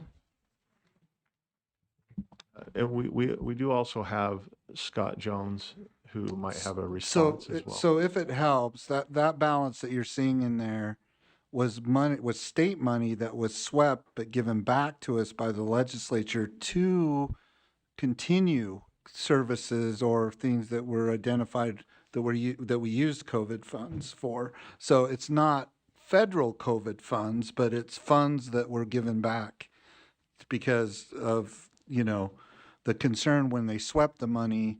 Well, hey, we're still, dealing with post-COVID and those types of things. So does that help, Chair, to clarify that? So it's related to COVID, but it's not federal COVID funds. So Thank you. okay. Member Davis? Just thank you for everything. I know you didn't have a lot of time notice when you had to just kind of help take the reins and you all had some big decisions to make. So thanks for everything you've been doing to keep good work going. I had the same question that Chair Hymas had, and I'm just wondering if when we get these next time, because I will probably not remember next time what all the acronyms are. If we could have a little key at the bottom, it would be really, really helpful. And then I guess, I don't know if this is a question for you, or when the agencies have been asked to make a reduction, all the agencies in the state, have you been asked to make a reduction? Like, has USDB been asked, or are those subsumed under the hundreds of millions that USBE is asking to make? I think that is Deborah hasn't answered. but- yeah, that's a Scott or Deborah question. So those requests, and we'll talk a little bit more about that later today in item number 12, when we give you the update on the EAC and the 5% reductions that Board Member Davis is talking about to the board and to the public. So it's all encompassing. It would be, so there wouldn't be separate. But what we would ask is that as the board moves along that line, we as staff would keep the SCSB staff informed and the USDB staff informed. Should you And they could propose weigh any- in if there was a certain Correct. percentage or something that had to be figured out or Correct, whatnot. yeah, Okay. yeah. Thank you. But, so we'll be talking a little bit, well, the chair will be talking a little bit more about that process later today in Thank you. our agenda, if that helps. Okay, and we have remind me your name. I know I should have wrote this down. Remind me your name. You have a comment? To be Singer. Clint, I basically. just want to respond to maybe something that touches on that question and was earlier responded.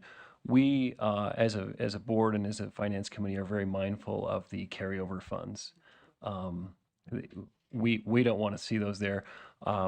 Just to illustrate, I think we will follow up internally. We've asked our staff to provide kind of a spend down timeline of those based on estimates. What will drive that, though, are our next two upcoming board meetings. We have one 2 days from now. We have 7 schools coming before us for authorization. If I don't want to say a number, but to each of those schools that are approved to move forward, that will be meaningful dollars out of that carryover account. In February, we will have our large school and satellite expansions coming before us. Those are big dollars that will go out kind of in one time. So we, as Director Stephenson shared, there was a period of years kind of post-COVID for a combination of reasons that there weren't new schools. I think that clearly has changed in the last few years, and we have a high number of schools. So once we go through those approvals, that will give our staff visibility on the spend down of those funds, and we'll be happy in our next meeting with you to provide that. But I think what you're going to see is that they're going to come off pretty quickly. We don't intend to have a huge balance for years and years ahead. The other thing I will add is, And I'm going to lean over my skis here a little bit to use a Utah euphemism, even though skiing season has really been bad. But hopefully we'll rally.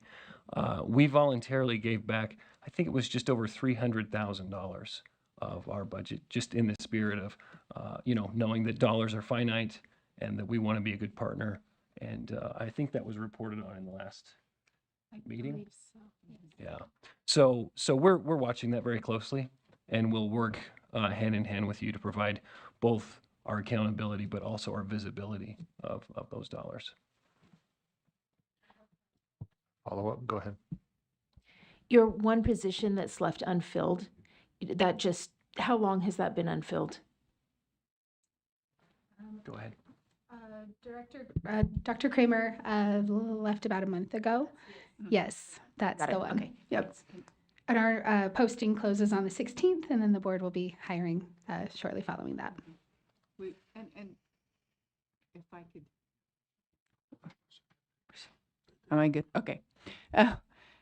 We are very pleased that we had our associate executive director was willing to take on that spot until we were able to hire, and she's doing a great job. We really appreciate that.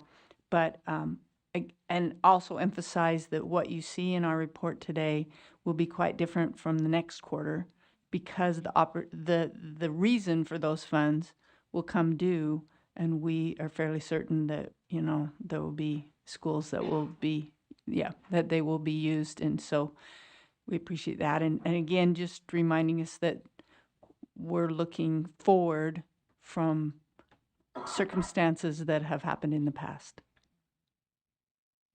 Thank you. Vice Chair Wood. Just a couple of questions. So is that 4 million your line item appropriated from the legislature? Do all those funds come from just a single line item? And do you determine how those categories are divided up? Or are there certain statutory requirements? Like what I'm most interested in is the startup funds. If you determined, that 1.5, 2.5, 4 were your divvy out appropriation, or if that was a line item that was specifically dictated by the legislature. And then do all of our authorizers receive startup fund grants, or does it come specifically to you as the state charter board? Yeah, the startup grant is from the legislature, and it is to all schools when they're starting, regardless if they are authorized by state charter school board or a different authorizer. Okay. You feeling good? I think you're done. Good. You guys did great. Thank you. Thank you for being here, all of you. Okay. Scott, I am going to conclude agenda item 10 unless you have anything else. Just for further clarification on 10.1.1, the information on the course choice empowerment, the law is specific that if a program manager either is not ready to take over, or like after taking over doesn't fulfill, the law requires USBE to take over. So it wasn't a voluntary thing. It was driven by the law for us, our staff, to take over. So it wasn't that we did it, because they weren't, we're bound to have to take over when a program manager cannot meet the requirements of administering the program. So. Okay. Member Bogus? So just for clarity, we're bound by law to take over, but we're also bound by law to not get any extra money to do the job that was in code. Correct. We don't. I just want to make have- that clear. Very fair. There's nothing in the law that says that we can use the administrative portion for USBE staff or do it, but it's pretty moot on that point. So. Thank you. Well, let's. He did. Member Bogus says thank you. Let it be known. We're moving back to agenda item 9. This is the superintendent's report. First off, thank you, Deputy Jones, for agenda item 10. Superintendent's report, agenda item 9. Superintendent Hart, if you will, please. Yes, thank you. So, as I have done, I want to organize my report into past, present, and future. And the past, there hasn't been that many working days since we last met. So, because of the holiday, for one, and because directors and above were all in a balanced scorecard training for a week. It was very intense. And you can, here's some pictures of our work. There's the facilitator from the Balanced Scorecard Institute. And you can see around the room, sort of, I have preserved all of the sticky notes. We used dozens, hundreds of sticky notes, and every one of those sticky notes was an individual thought that somebody was contributing to the greater good. So you can see plenty of smiling faces. What you don't see are the delicious treats. We have some real fantastic chefs and bakers and on our staff. It's a hidden treat, a hidden talent. But you can see in the back there, well, yeah, I'm talking there, but yeah, some of the sticky notes on the wall, you can see we're using the technology. Different people are engaged. You can see people on the floor working on another chart on the other side of the room. We did USDB. I'd like to kind of call out USDB. This is an example of the benefit of having USDB as part of USBE. They were, they're part of the team. And so in having them, their expertise, it's just mutually beneficial. And I just really wanted to point that out, that this is the kind of thing when we work together, we create win-win situations. Next slide. So this is the group, and you can see Greg's tie there. That was a hit. And, I just can't say enough about the brain power here at USBE. We have expert level knowledge and very experienced individuals with a depth of knowledge that is unparalleled. And I just need that to be on record. I went home every single night energized and depleted in equal measure because I was challenged. We all were. We pushed each other. We thought outside of the box. We thought inside of the box. We stomped on the box. We built new boxes. It was an amazing time. So thank you to you for, one, approving the contract to do this work, two, providing us a strategic plan, which was our jumping off point, and three, giving us the space and the time and the authority to do what we are equipped to do. And I'm really appreciative of what we have here. And I could talk hours about that, but let's go to the next slide. Wait, go back one slide, Oh, Leah. yeah? I just have to call this out because I love Leah, and she's always so professional. Go back one more slide. Look, she's still professional there, but look, she's wearing tennis shoes. I love it. There, she. It's great. I've never seen her so casual. Yes, yes. But you can see the treat table as well. And, but yes, their walks were necessary because it was one of those things where you're in so deep and you're thinking so hard that if you don't get that fresh air, you're just not sure how you're going to make it to 5 o'clock. But keep going. No, that is, okay. So this is oh, go ahead. Say something too. Oh. I got first. Member Real, please. Thank you. Thank you, Chair. Yes, I am.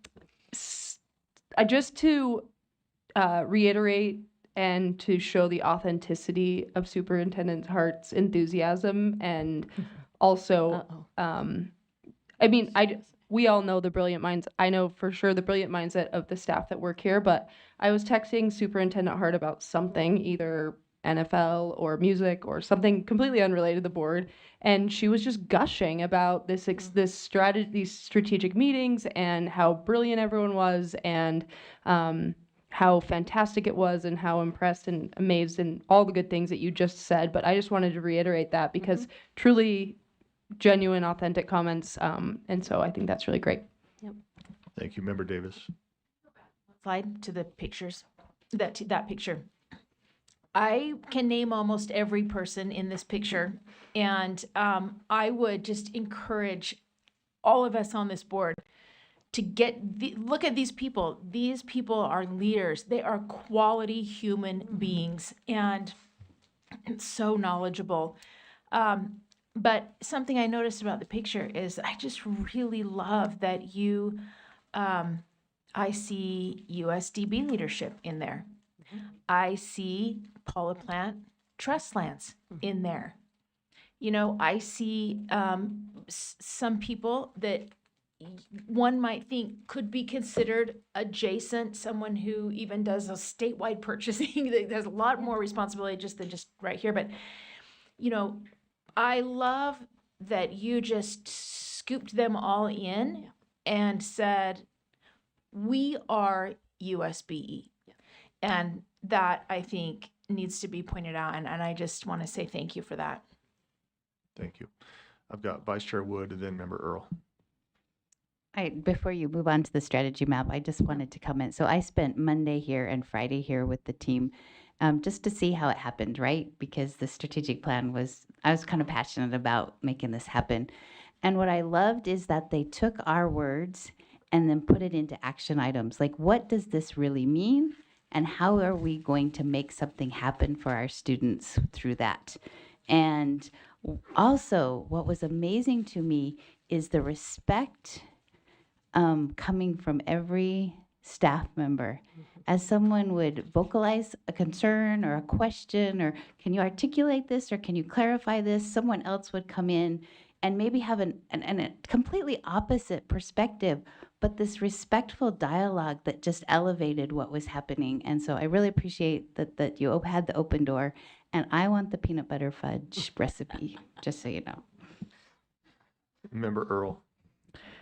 Yeah, I guess I've had just a lot of thoughts this week, but this correlates with those, meaning that we're intentional about what we're doing. Right. We're intentional about moving forward, and I'm grateful for the leadership that's, this is what the board asked for, right? This is what we met about. We've been thinking about it for a couple of years. We put it into language and words, and we voted on this, and this is the direction we said to go, and you took that, and we're headed that direction. And not only we headed that direction, this will trickle down. This isn't, I'm not seeing necessarily this trickling down yet, but I am seeing districts picking up pieces that I'm reading here. I'm already seeing this happen there in some of my districts where they're very intentional about what they're doing. They're back to very strategic academic outcomes and what they're doing with their educators. And it's just reassuring. So thank you. Thank you. So, go ahead. Well, Kelsey, are you Kelsey? gonna, you got, okay, go ahead. Thank you, Chair. I just wanted to provide some support for what Vice Chair Wood and Member Earl are saying. I was fortunate enough to be allowed to attend. I was there for this training Monday, Tuesday, Wednesday. And I attended this training and I meant to sit in a corner by myself and just observe and not participate and just watch it happen. But I was immediately pulled in by other staff and not just, we were in little groups, not just the staff that was at my little table, but I had in our larger discussions and when other groups were working, I had staff coming up to me and saying, hey, what was the conversation the board was having around this goal or around this priority? What did they mean when they said this, and what's the history of this?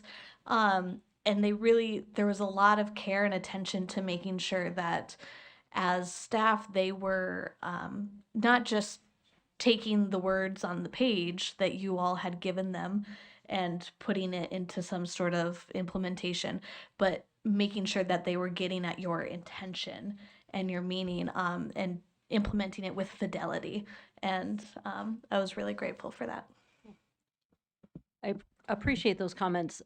It was a challenge at first. There were people that were there that's like, how do I play into this? And it goes back to what I kind of alluded to with Jerry, actually.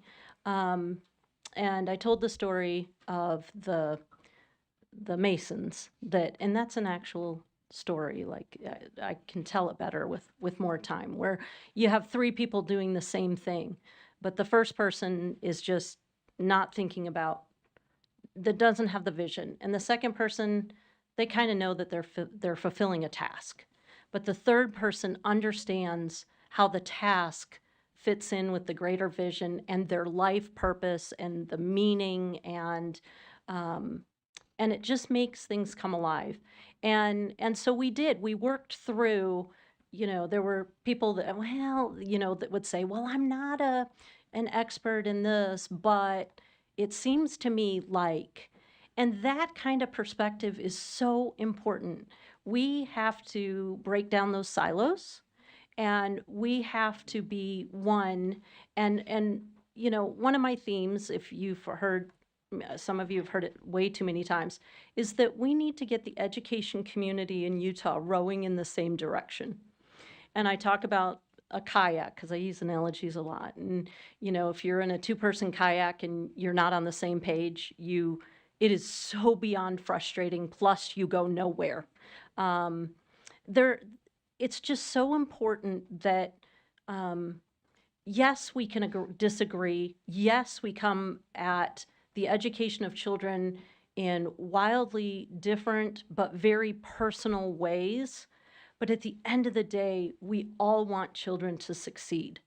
At the end of the day, it comes down to student and child and family success. So sometimes we get lost in the details and we lose our way. And activities like this help USBE be a role model for LEAs, helps the board be a role model for other boards and local boards or SCSB or any for USHE. So leadership looks different from your perspective, but you can always practice leadership. So it was really important for me to do this activity as soon as possible after becoming superintendent. And this is just a beginning. Member Earl is right. There are things that are trickling down, but the next step are programs and KPIs and thinking about return on investment. And we're not going to have all the time that we would love to have to luxuriously go through the process, because, things move at a speed that we don't necessarily get to control. For instance, we'll be speaking later about needing to look at our programs and look at our funding sooner than I was hoping. The legislative session, the time is just slipping through our fingers before that happens. So there are things that we have to do, maybe not according to a perfect timeline, but we can't let that stand in our way of moving in the right direction. So I'm going to give you, first, I need to be very, very clear. This is a draft. This is not in any final form whatsoever. But I see you there taking a picture of that. But you make sure that the word draft gets in that picture. because as we work through it, we will make adjustments, because that's what we do. When we figure out that we don't have something right, we need to change it. So you read this map from bottom to top, and the 4 categories are established already through the balanced scorecard framework. You have seen a strategy map similar to this.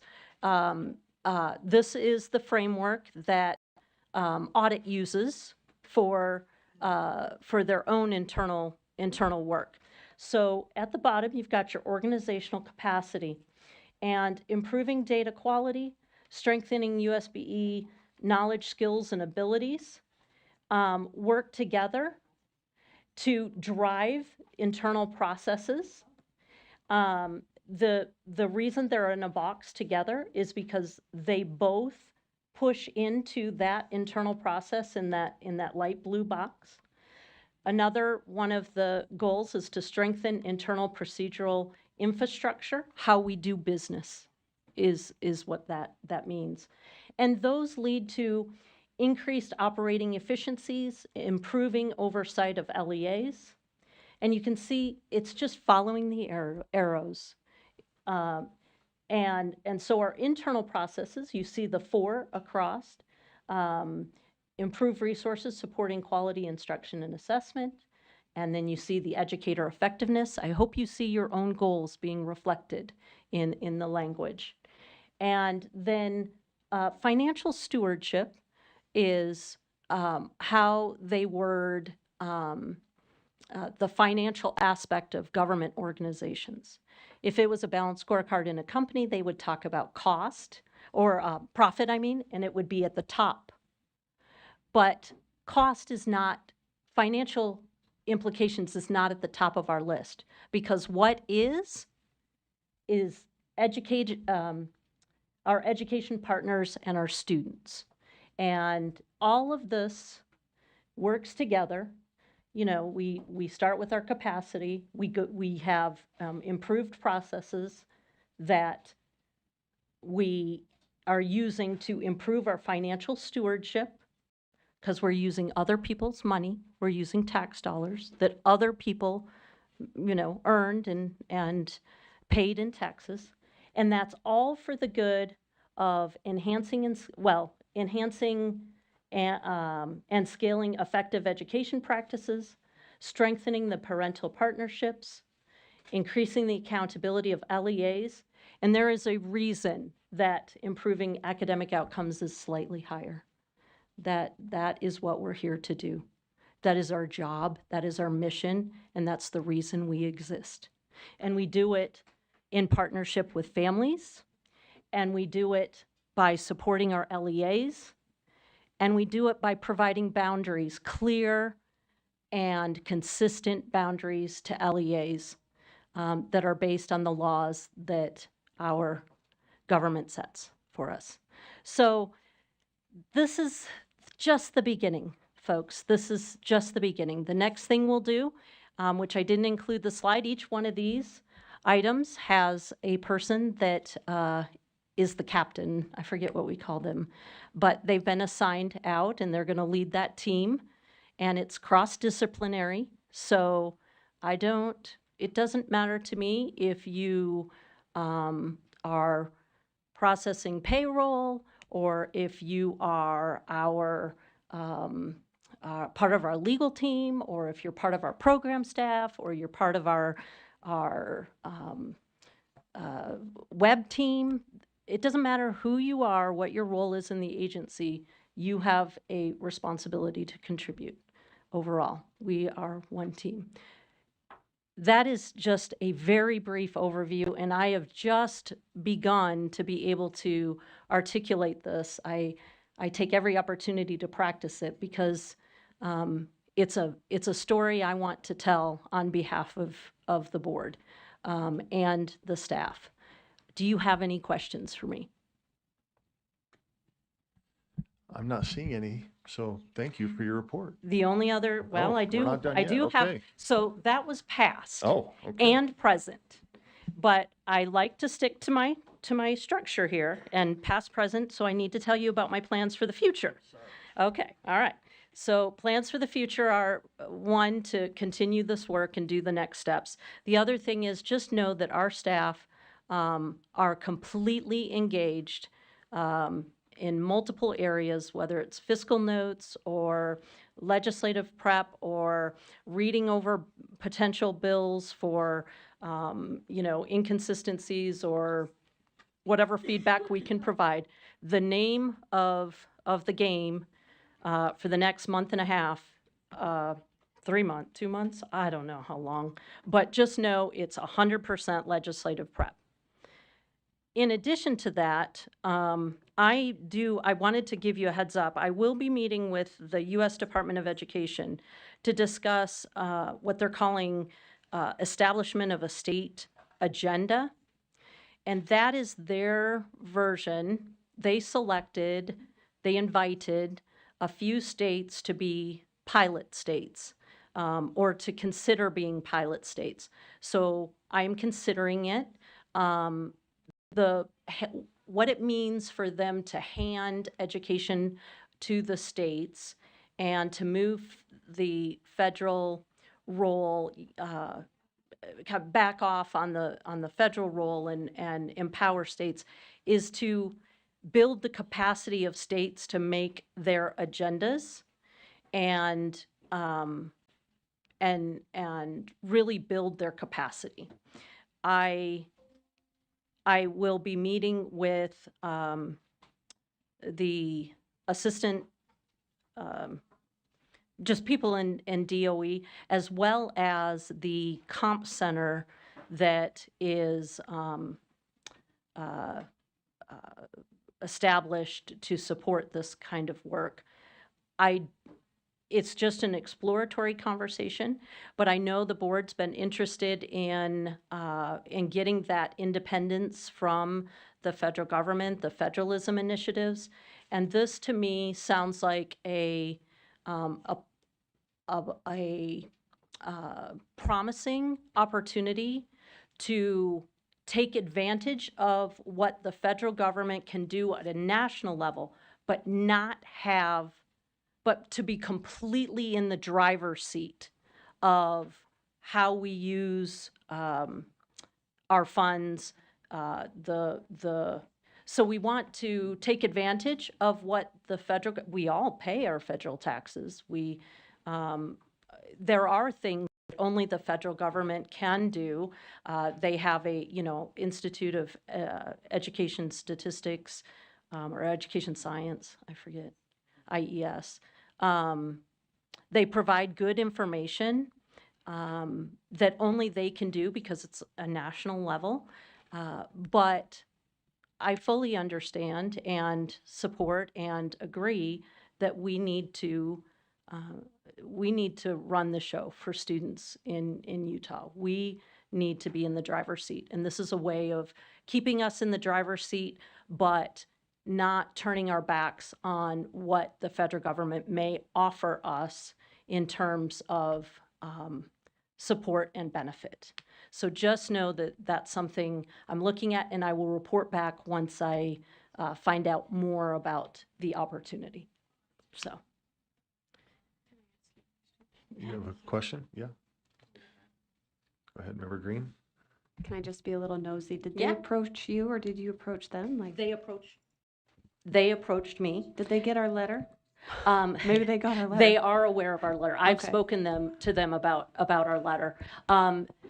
What they wanted us to do, and they wanted every state to do, is to go after the grants that they're offering, because the grants they're almost like planning grants or little mini block grants, and they don't have as many strings attached, but they're grants designed to, again, build capacity of states.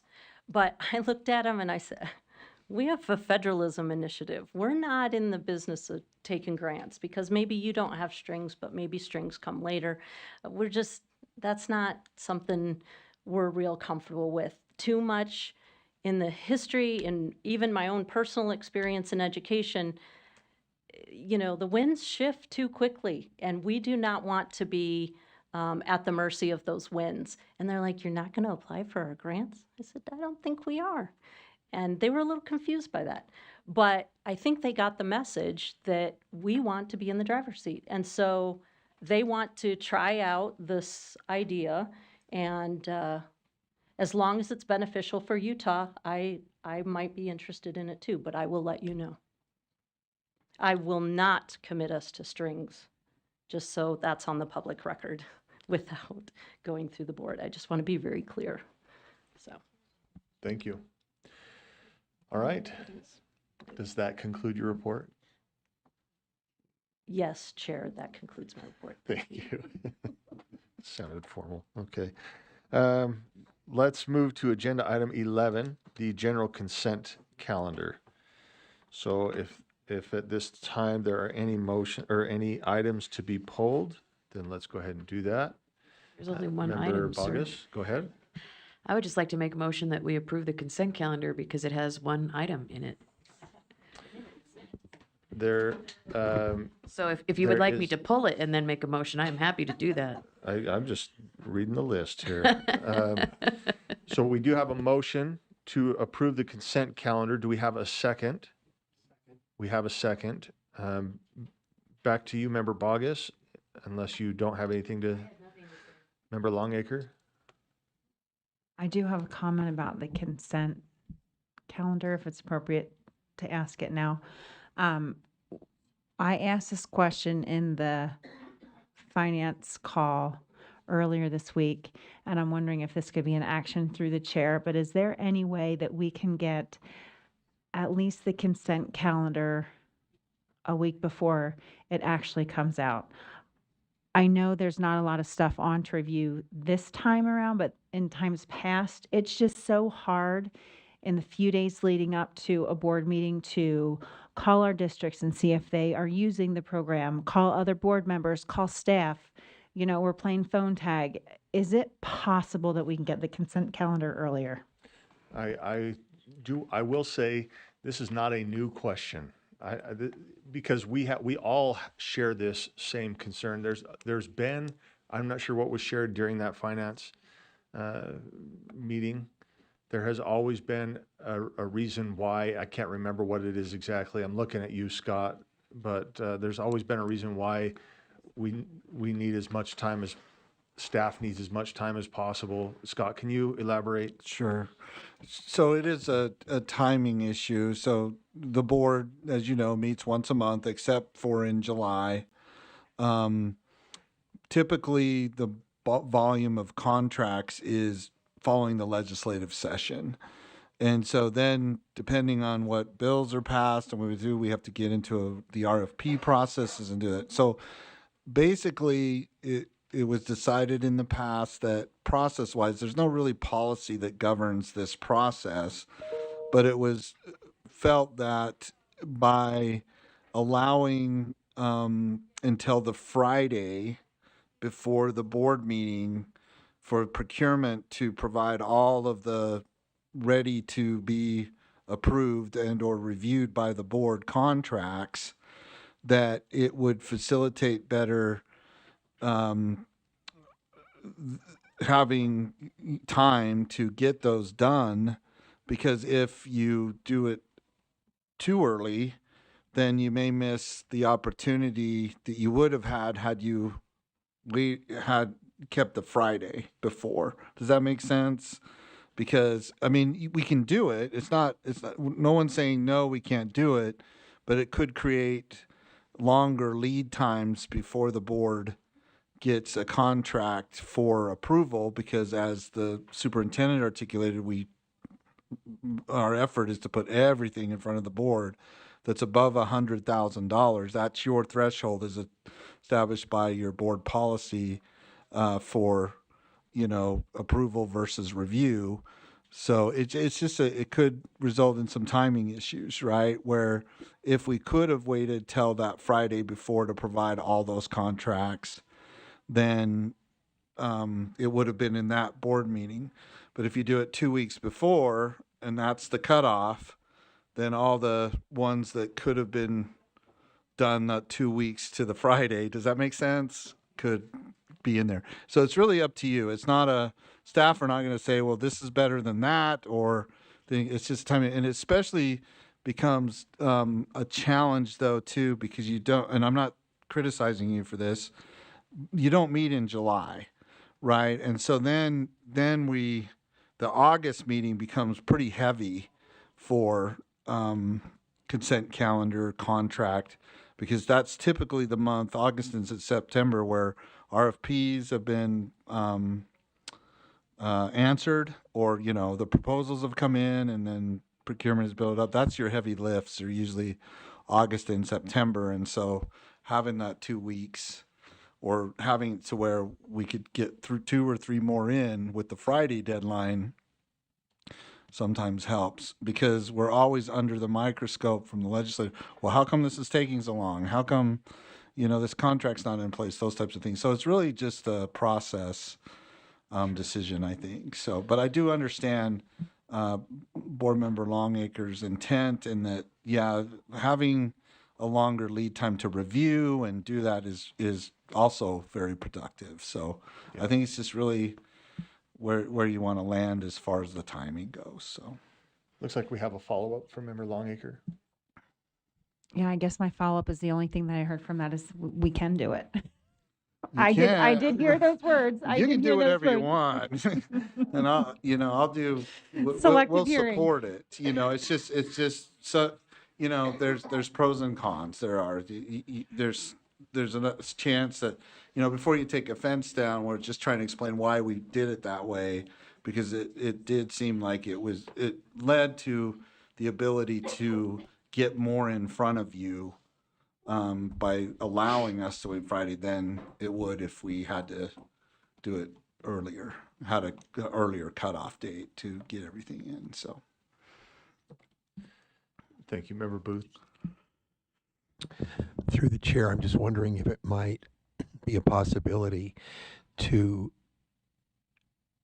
allow us to see the contracts as they become ready, rather than waiting to post all of them at the same time on a Friday or whatever. But when a contract is finished or is prepared, then go ahead and send that one, and then send the next one. So it would be kind of a gradual, because rarely am I going to sit down and read all of the contracts all at once, unless I have to, because that's when we got them, and we only have this much time. But if it were spread out, when they get them done, they move them on, rather than waiting for a Friday before or the Wednesday before or whatever. It would be really helpful to me just to have that one at a time chance to pursue a little deeper dive into the information, so that I'm representing my taxpayers and my constituents a little more thoroughly. Just Scott, go ahead. So that's feasible as well. I mean, I've seen this done before, where an organization will establish, say, a Google folder, right? And then it's titled contracts for consent calendar at next board meeting, whatever that is.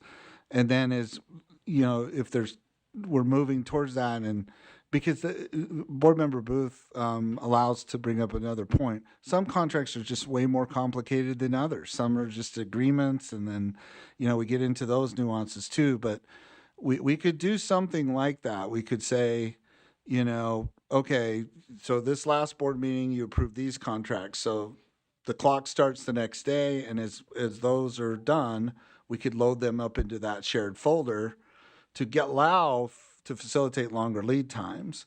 And then, we could still cut it off for the Friday publication of all of those into the consent calendar.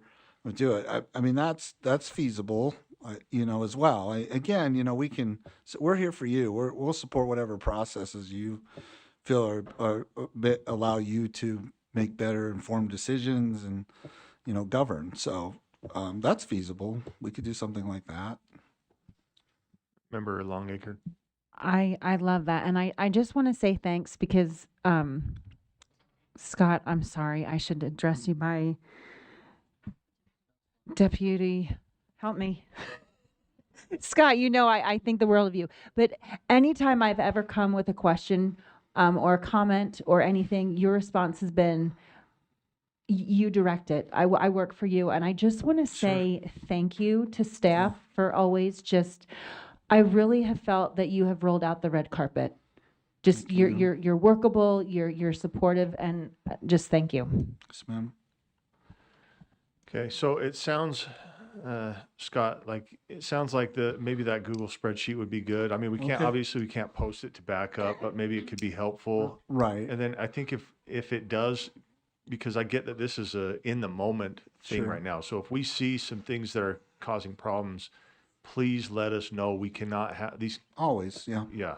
Yeah, And sure, then we can say, look, we got to go back, or this is working great, or whatever. We can adjust. Right, and what we would restrict access to you, to your. So just if we're going to do that, it does mean though that you would have to try to access it using your USBE accounts. You would not be allowed to access any other way, like with a Gmail or a, right? Because we have to protect. That's protected information until you do approve it, right? I can't, make it public or do anything like that. So there would be some controls there too, but you would be able to access it using your USBE credentials. So, Member Bogus. Sorry, thank you. I appreciate that. Through the chair, can we put it in OneDrive? Because Gmail is not, the Google app is not accessible through all platforms because it's blocked in other places and all the things. And so if it's in OneDrive, I can always get it. But if it's in Google, then I have to make a request through a different way. yeah, let's try it. I can do OneDrive, Chair, if that's. All right. Thank you, Scott. We can try it. Appreciate that. Member Davis. I mean, I'm fine if it's there, but why can't we just put it in our board portal like everything else? I mean, when it's ready, just put it in the board portal. Can we not do that? That's secure for us. I think. Then we don't have another system to. Well, and Sybil may correct me if I'm wrong, but you don't have access to the board portal until she gives it to you to see what we post in there. So, I mean, I guess we could do that. We could post it there, but I don't know if we do that as part of the overall agenda, because then I think she has to make the overall agenda available too, or some place in there. So you'd have a separate place in there for the contracts, and then I guess I don't know, Sybil, if you could move them to there, but yeah, that's possible too, I think, right, Sybil? I guess we could do that. So I mean, we could, but it's gonna bog down that portal pretty quick, right? Whereas now we're just looking at agendas. Yes. So me personally, I'd prefer the OneDrive where Sybil's not uploading each time onto the a new, and I get that it could just be contracts, but I think it'd be much simpler for staff and for us just to have that access in OneDrive. Am I missing something? And then we move them all when the agenda is set. We can move them all in there. Right. Okay. We'll try it. We'll try it. Let's try OneDrive if we're okay. We'll try that, and if we'll adjust as needed. Sure. Yeah. If we have any problems, talk to Aaron Longacre. Okay. Yeah. So we have a motion before us, and it is to approve the consent calendar. Seeing no additional lights, was it seconded? I think it is now. Okay, seconded twice, good. Let's go ahead and vote.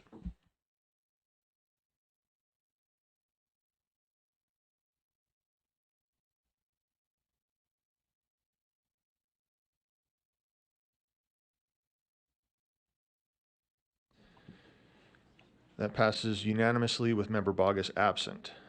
Okay. This pulls us into agenda item 12. Board members, if you don't mind, I would like a 7-minute break, if that's okay. Let's do 7 minutes, and then we'll come back and jump into this agenda item. Thank you.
Board members, thank you for your patience. Welcome back.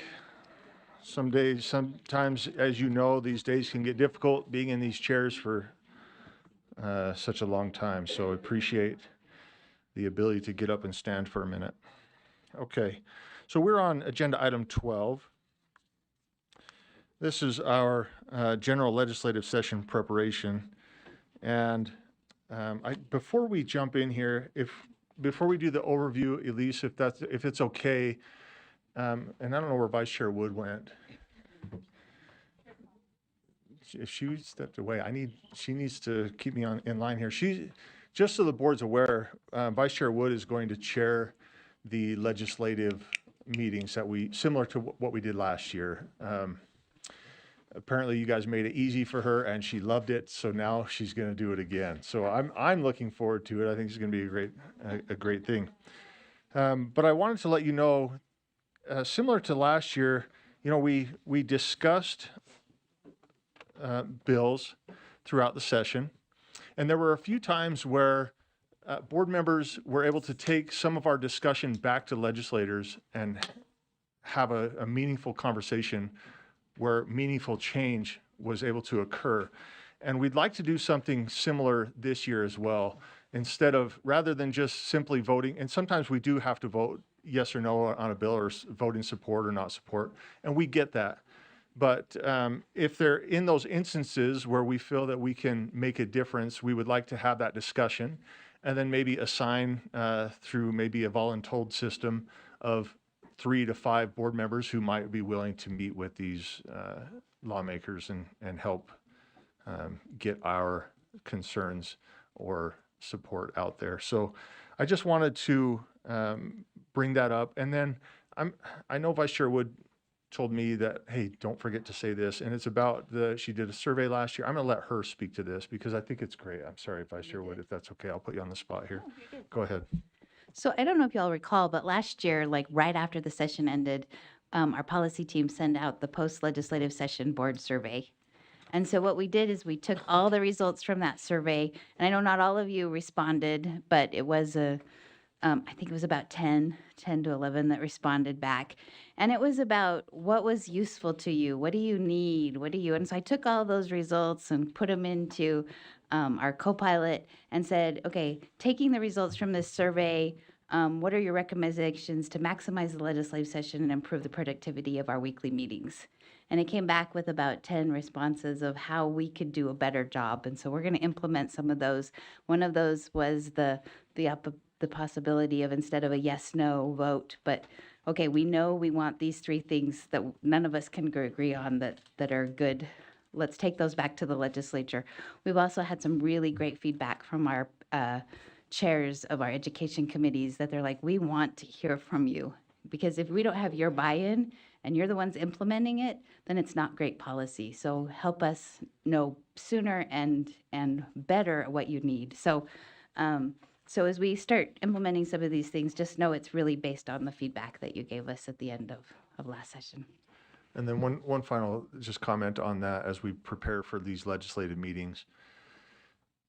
Many times we have had a board member make a comment at the table or speak to legislators off to the side, and it has come back saying, hey, the board supports this or the board doesn't support that. As leadership, we try to make it very clear that when we are representing the board, and even if they ask for me personally, if they ask for my opinion, I will make sure that they understand it is my opinion and that the board hasn't done any movement, taken any action on it. And so I just ask that we keep that in mind. I'm not telling you what to say or how to say it, but just keep it in mind as you have these legislators. They value you. They understand that you are in this work and they want to hear from you. And so the concern comes when we have one board member saying one thing, another saying the other, and this legislator saying the board supports this, and the other legislator saying the board supports that, and the board hasn't really had a conversation on it. So just be mindful, please, as we enter this session again. And same thing when you enter or when you approach the table. I know, I don't want to call her out, but Jenny I saw her approach the table several times last year, did a great job of saying, look, I'm here to represent me. We're people too, right? And so we can do that. And so just keep that in mind again. So, Member Lear, again, before we dive into 12.1, I wanted to share that. Member Lear, you have a comment or? It was about your preface. Sure. I feel like the board elected leadership. And I know you can't be everywhere or do everything and you all have real jobs. But I do hope that you are the primary people speaking to legislators on the board's behalf. And I would ask, and I can't control what anybody says or how they talk behind the scenes with legislators, but in terms of the leadership, delegating the roles of, would you go talk to so-and-so? I would appreciate if you would send 2 people, if it's not you guys that goes. I know that just helps us be able, as other board members who are a little more peripheral to the experience, it helps us know what the message was to the legislators. So if you folks can't go, we elected you. I completely accept and acknowledge that the board elected you. So, and now I'm repeating myself, but I think that's a really important point when you speak for the board. And if others are going, I can't control, what Sarah says to legislators outside of the rest of our hearing. But if 2 people go, I think then I feel more comfortable that you've delegated somebody who will give a consistent board message. Thank you. Thank you. That's just my request to you. No, it's a reasonable request. Our hope was to send at least 3. So that we could have individuals. We don't all have the same perspective, and sometimes we miss things in conversations, as we've heard about our selective hearing earlier, right? I mean, sometimes we get that, and so it's important to have different voices. We as leadership, we will do what we can without getting fired from our jobs. We'll do what we can. So yeah, yes. So okay, Member Earl. Waiting for motion.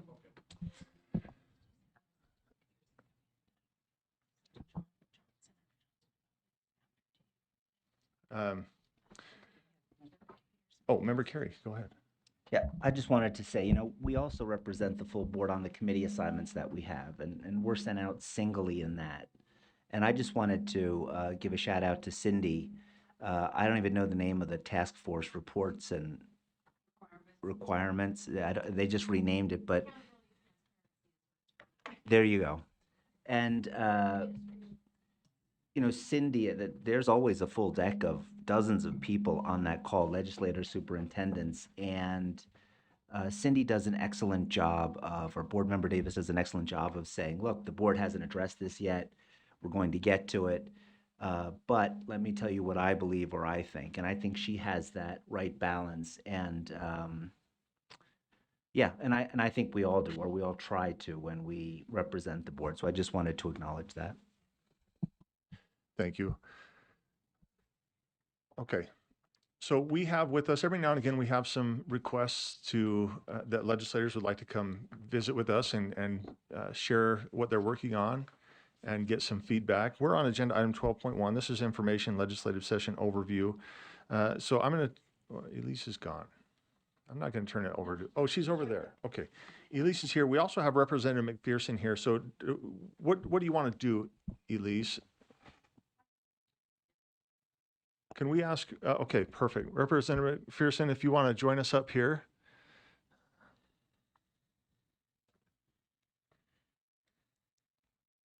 Thank you for coming. Yeah, right there's great. You can sit next to Rod if you want, or yeah, there you go. A little support. He'll grab your arm if he sees you wavering. Yeah. Yeah. Yeah. Come around and do some handshakes. Well, hello everyone. Thank you for having me out. Oh, am I on? Yeah. I appreciate you inviting me up here to discuss a couple of items that we're working on. As a quick introduction for those who don't know me, I'm Representative Matt McPherson. I'm in District 26, which is West Valley, a little bit of Salt Lake, and a little bit of Magna. I also sit on the Education Committee, as well as I vice chair the Public Ed Appropriations. And we have a pretty packed legislative session starting here pretty soon. But there's a couple of items in particular that I have requested some feedback from the board on. And so I appreciate this opportunity to come out here and share some of those. One of these in particular, I think that you guys will be very much aware of, which is a bill that I've had open for some time now. We worked on last year. We created a committee around this that produced some data, and that's our SIS bill. It is a pretty long-standing problem that we've had at the state, and I'm sure the state superintendent could agree with the data that comes in not only to this organization but to us as well, is that we have a lot of problems with that data. We have a lot of problems with validation of that data. We have a lot of fatal errors in that system. In fact, the last report I got was that 75% of the reports have fatal errors every day. And that's been going on for many, many years. And so we put together a committee last year that would work with several of the LEAs of different sizes, all working with various different vendors for their SIS platform. Some of you were actually on that committee as well and participated in that process. And we, I think, had a good long discussion, and it really evolved over that year that they spent that time. And they ended up in a position where they presented to the Education Committee an interim in September or October and presented their findings. And they made a number of recommendations, but the top recommendation was a pathway that would maintain the basically status quo, but provide some additional support through the state board, through some additional funding that would be required by the legislature. I'll back up a little bit and say that I'm sure you guys are all aware that we've got some tightening of the income tax fund this year due to some federal changes, as well as just tax receipts themselves, as well as some continual changes in the demographics of Utah. And there's not likely going to be additional dollars for those kind of projects, but the problems will still remain regardless. So we need to find some sort of solution. So while I've been hoping that the board would provide some direction as the committee kind of ended up with a multifaceted sort of multi-pronged sort of approach of here are your options, you pick. And many of them had some goods and some bads along with them, but there wasn't really a driving decision behind them that would lead the legislature to believe that there was a route that would be broadly supported across all LEAs and by the state board and the legislature and the governor's office. And so we kind of felt we were back at square one. So essentially today, what I'm still proposing is a bill to try to solve some of these data issues that exist still at the state. And I think there's kind of three proposed solutions, and this is where I'm hoping for feedback from this committee, is that from this board, is the option one is we do maintain the status quo and we try to, where we can, through some of the funding that we provided last year, we put aside $10 million to try to tackle this problem. I don't believe any of that money has been spent yet. I know there's been some RFPs put out to try to identify vendors that can find solutions. There is a possibility that we can continue down that path, utilize some of that money, and try to solve these problems little bit by little bit over time. The other route would be to move to more of a single SIS. This would be a product that would most likely be purchased by the state board, and that would be then licensed out to the individual LEAs. Many of the LEAs, and by many I mean maybe about 40%, indicated they would prefer that route, and about 60% would not. They would like to keep their own software and do things the way they're doing right now.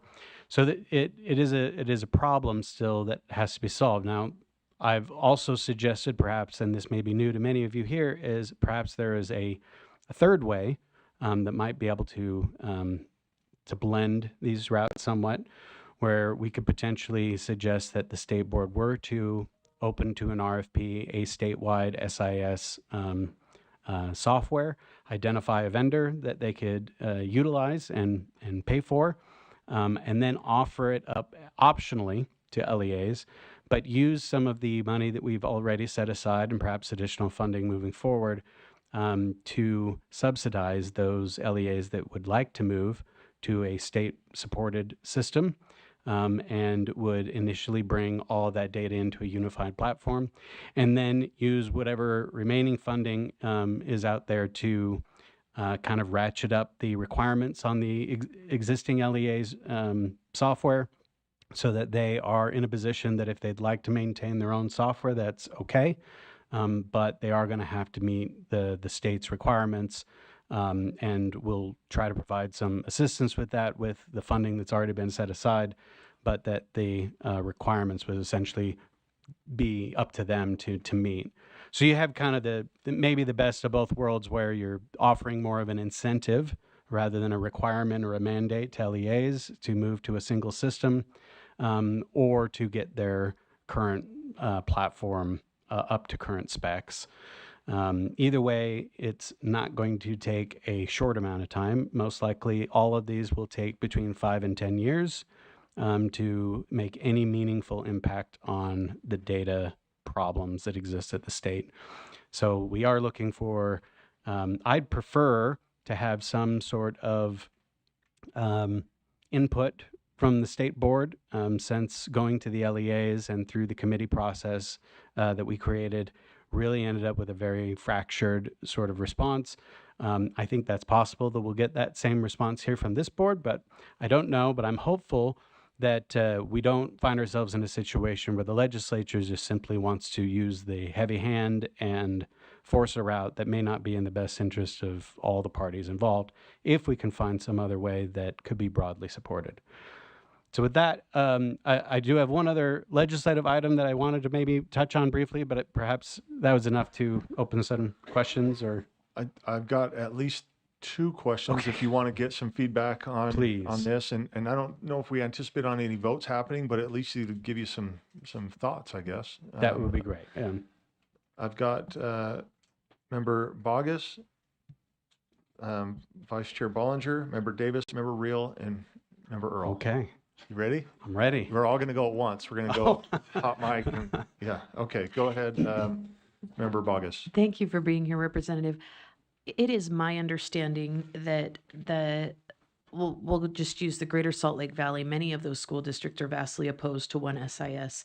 So in your 40-60 analogy, can we put that in terms of students as opposed to LEAs? Because my concern is we could go this one SIS, but if you don't want to use it, you can do your own as long as you maintain it. But it doesn't solve the data issue if it's the greatest number of students. We still have a large data issue. Are you tracking with my question? I am, yeah. Can you help me understand that? It's difficult because in the SIS committee, the polling that was taken on this was done anonymously.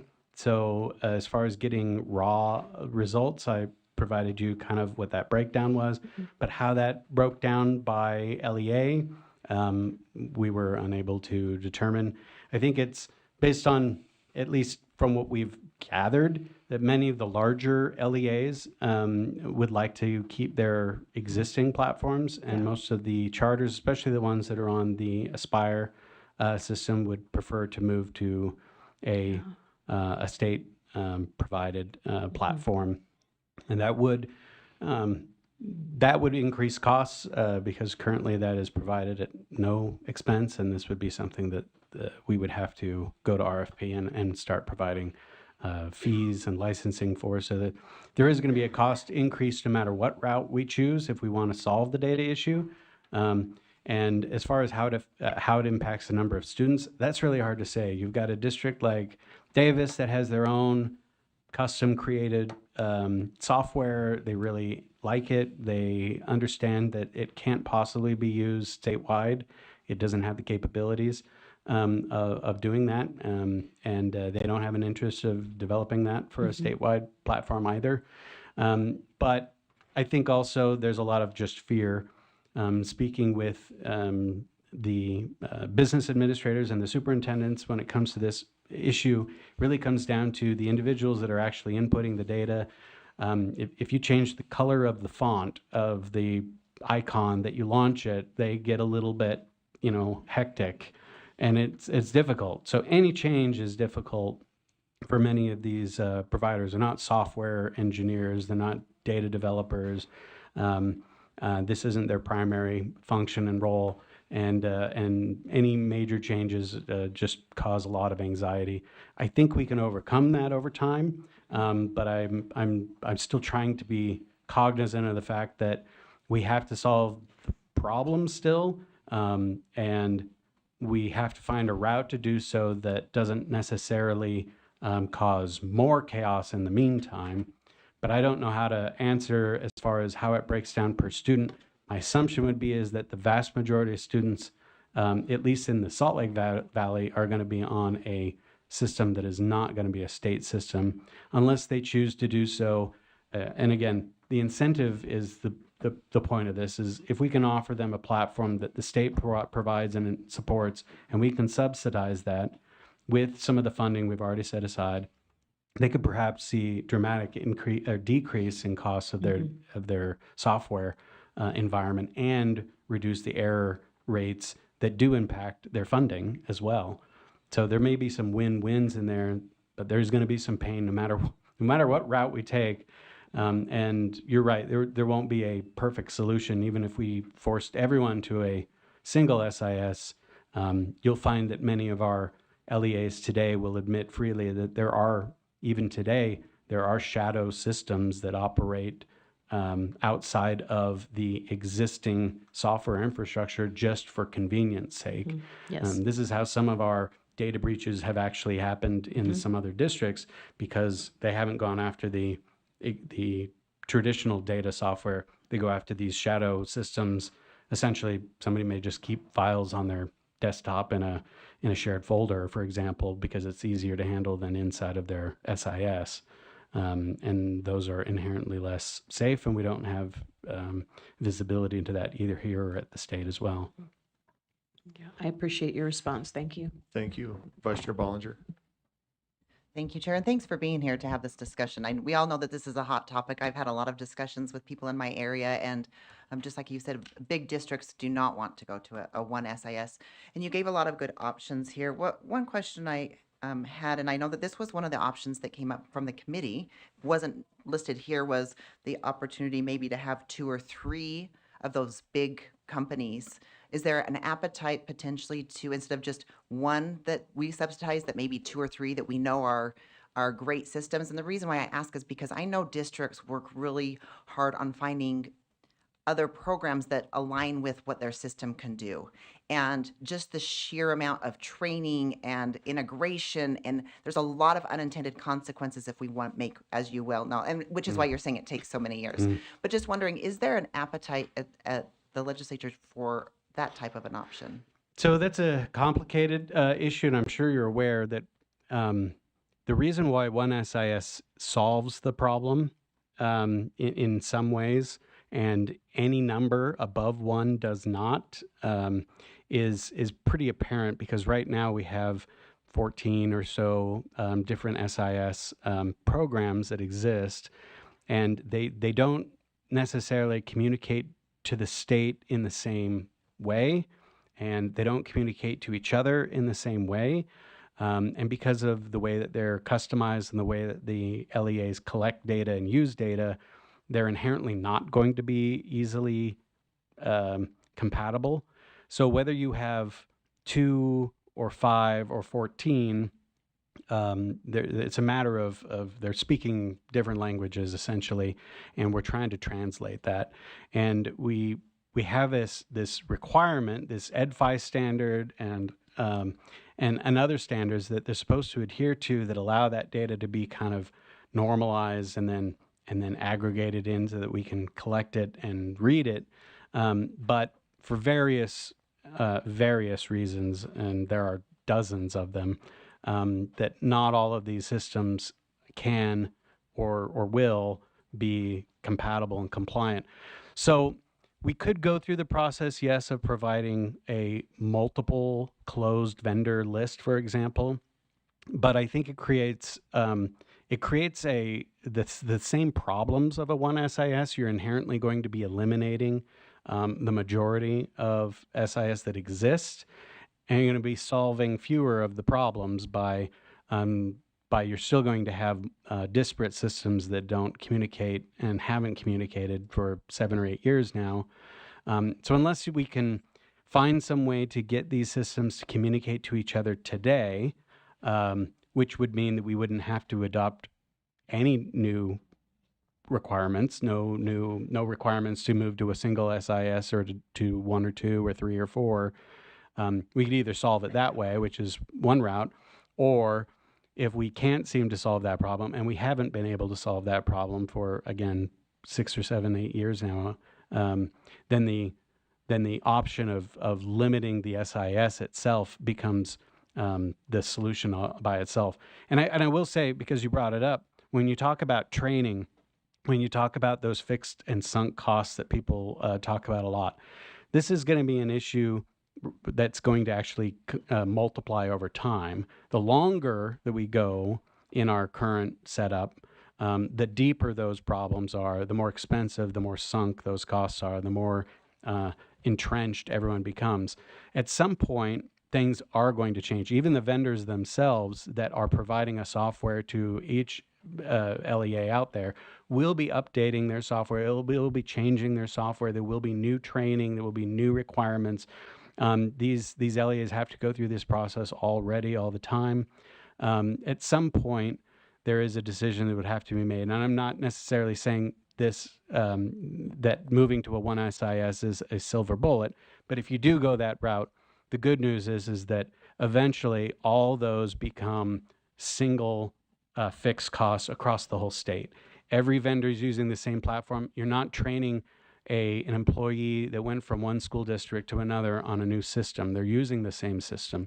You can set standards at the state on how they collect and use and share data, because that data is all inherent to a single system that everyone uses. The process, and you can still customize these programs individually for LEAs to use them the way they want. And perhaps that's something that we need to have vendors talk to more LEAs about. But there's a lot of hesitancy, and the solution that you're suggesting is, I think it creates all the same problems of one SIS, as far as except for maybe a handful of vendors and a handful of LEAs that get to maintain their existing systems, and it still creates all the same problems of moving to one SIS without solving the actual deep underlying problem. We still have to solve that, even if we go to a closed vendor system. So I apologize for these long answers. It's super complicated, and I'm trying to give enough information without taking too much time. No, I appreciate the thorough answer. And I just have one more follow-up is, or I guess more of a comment is, one of the things as I've been here and learning with the use of Aspire and a lot of smaller districts, that's one of our issues we have, is those smaller LEAs. And kind of to Member Baucus's point, they might be a lot of LEAs, but in number of students, it's not so much. But just an opinion, I would like to see us get out of that business of Aspire and having to do the programming. It's just so complicated. And to your point of all of those things and trying to keep up with those industry standards like you were discussing, I'm just concerned about us trying to continue to do that as a board. Mhm. So just to add that comment. If the only thing that we ever did was replaced Aspire with a vendor that took over charters, we would still make an improvement in this process. But we're not going to solve the data issue unless we can find some way of getting these LEAs to communicate. The solution that they've suggested is that the state board work with their vendors to resolve this, and that comes with a fairly hefty price tag that the legislature probably won't provide. And so I don't see that as a viable solution, because I just don't think there will be the funding or even the willpower to put that in place. Next, I've got Member Davis, and I just will just jump on real quick. I agree with Amanda here that I don't want to be in this space either of being an SIS, right? So just for what that's worth, which is nothing. Member Davis. Thanks, Cindy Davis. I'm the Finance Committee Chair, so we talk about this a lot and data a lot. I have long thought that the state could offer not free, but subsidized a Honda. And that if our LEAs want the Cadillac, then they can pay for the Cadillac. But the Cadillac has to meet the safety and emissions and all the requirements of the Honda.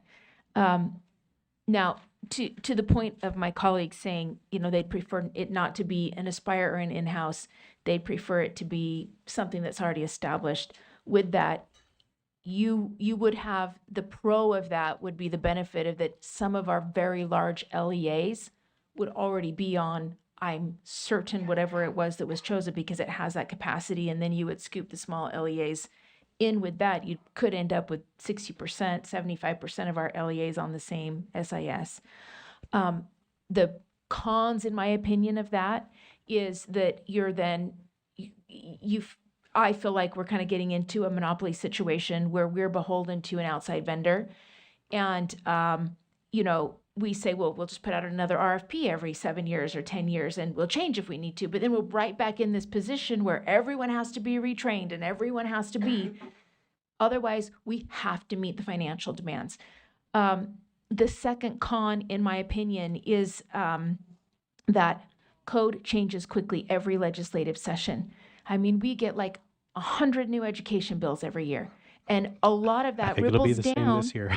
Well, I'm stuck. Sorry. Insanity. No, I'm Not just mine. I've got this. I'm just but- kidding. I really appreciate you coming, but the reality is every time that happens, we have to change our system. And if we did have an in-house system, we could change much more rapidly every time there was a code change rather than working with these outside vendors. But when all is said and done, a carrot often works better than a stick.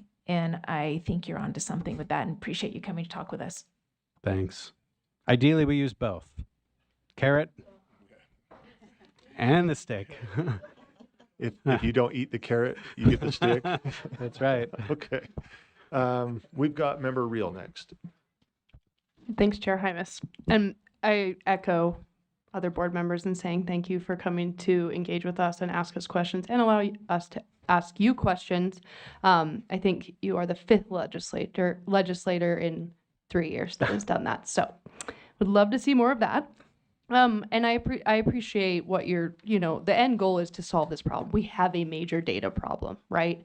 And I knew that from the audit that we did, but then it was amplified when all of our time spent on the committee. And so regardless of which route we go, we have to solve this problem because we cannot do reporting and we can't make decisions without that data to make informed decisions. So it's so important. And how we get there, for me, I think has kind of changed throughout my process of thinking through this, because in higher ed, we talk a lot about, it took like 7 years for us to implement a new SIS system in higher ed. It was so hard. The difference between higher ed and K through 12 is that K through 12 is much more resilient because they have a lot more changes that come at them more often. But I am curious about, because I feel like we're at a bit of an advantage right now with vendors specifically.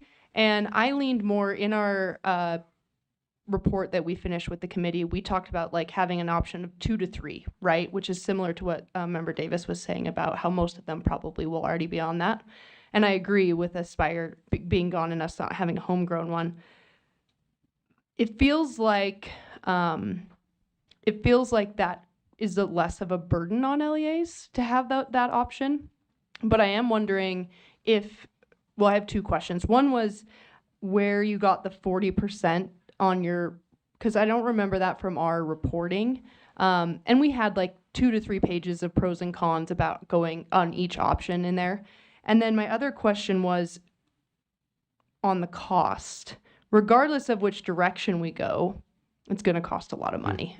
And so how do we solve the problem without the dollars?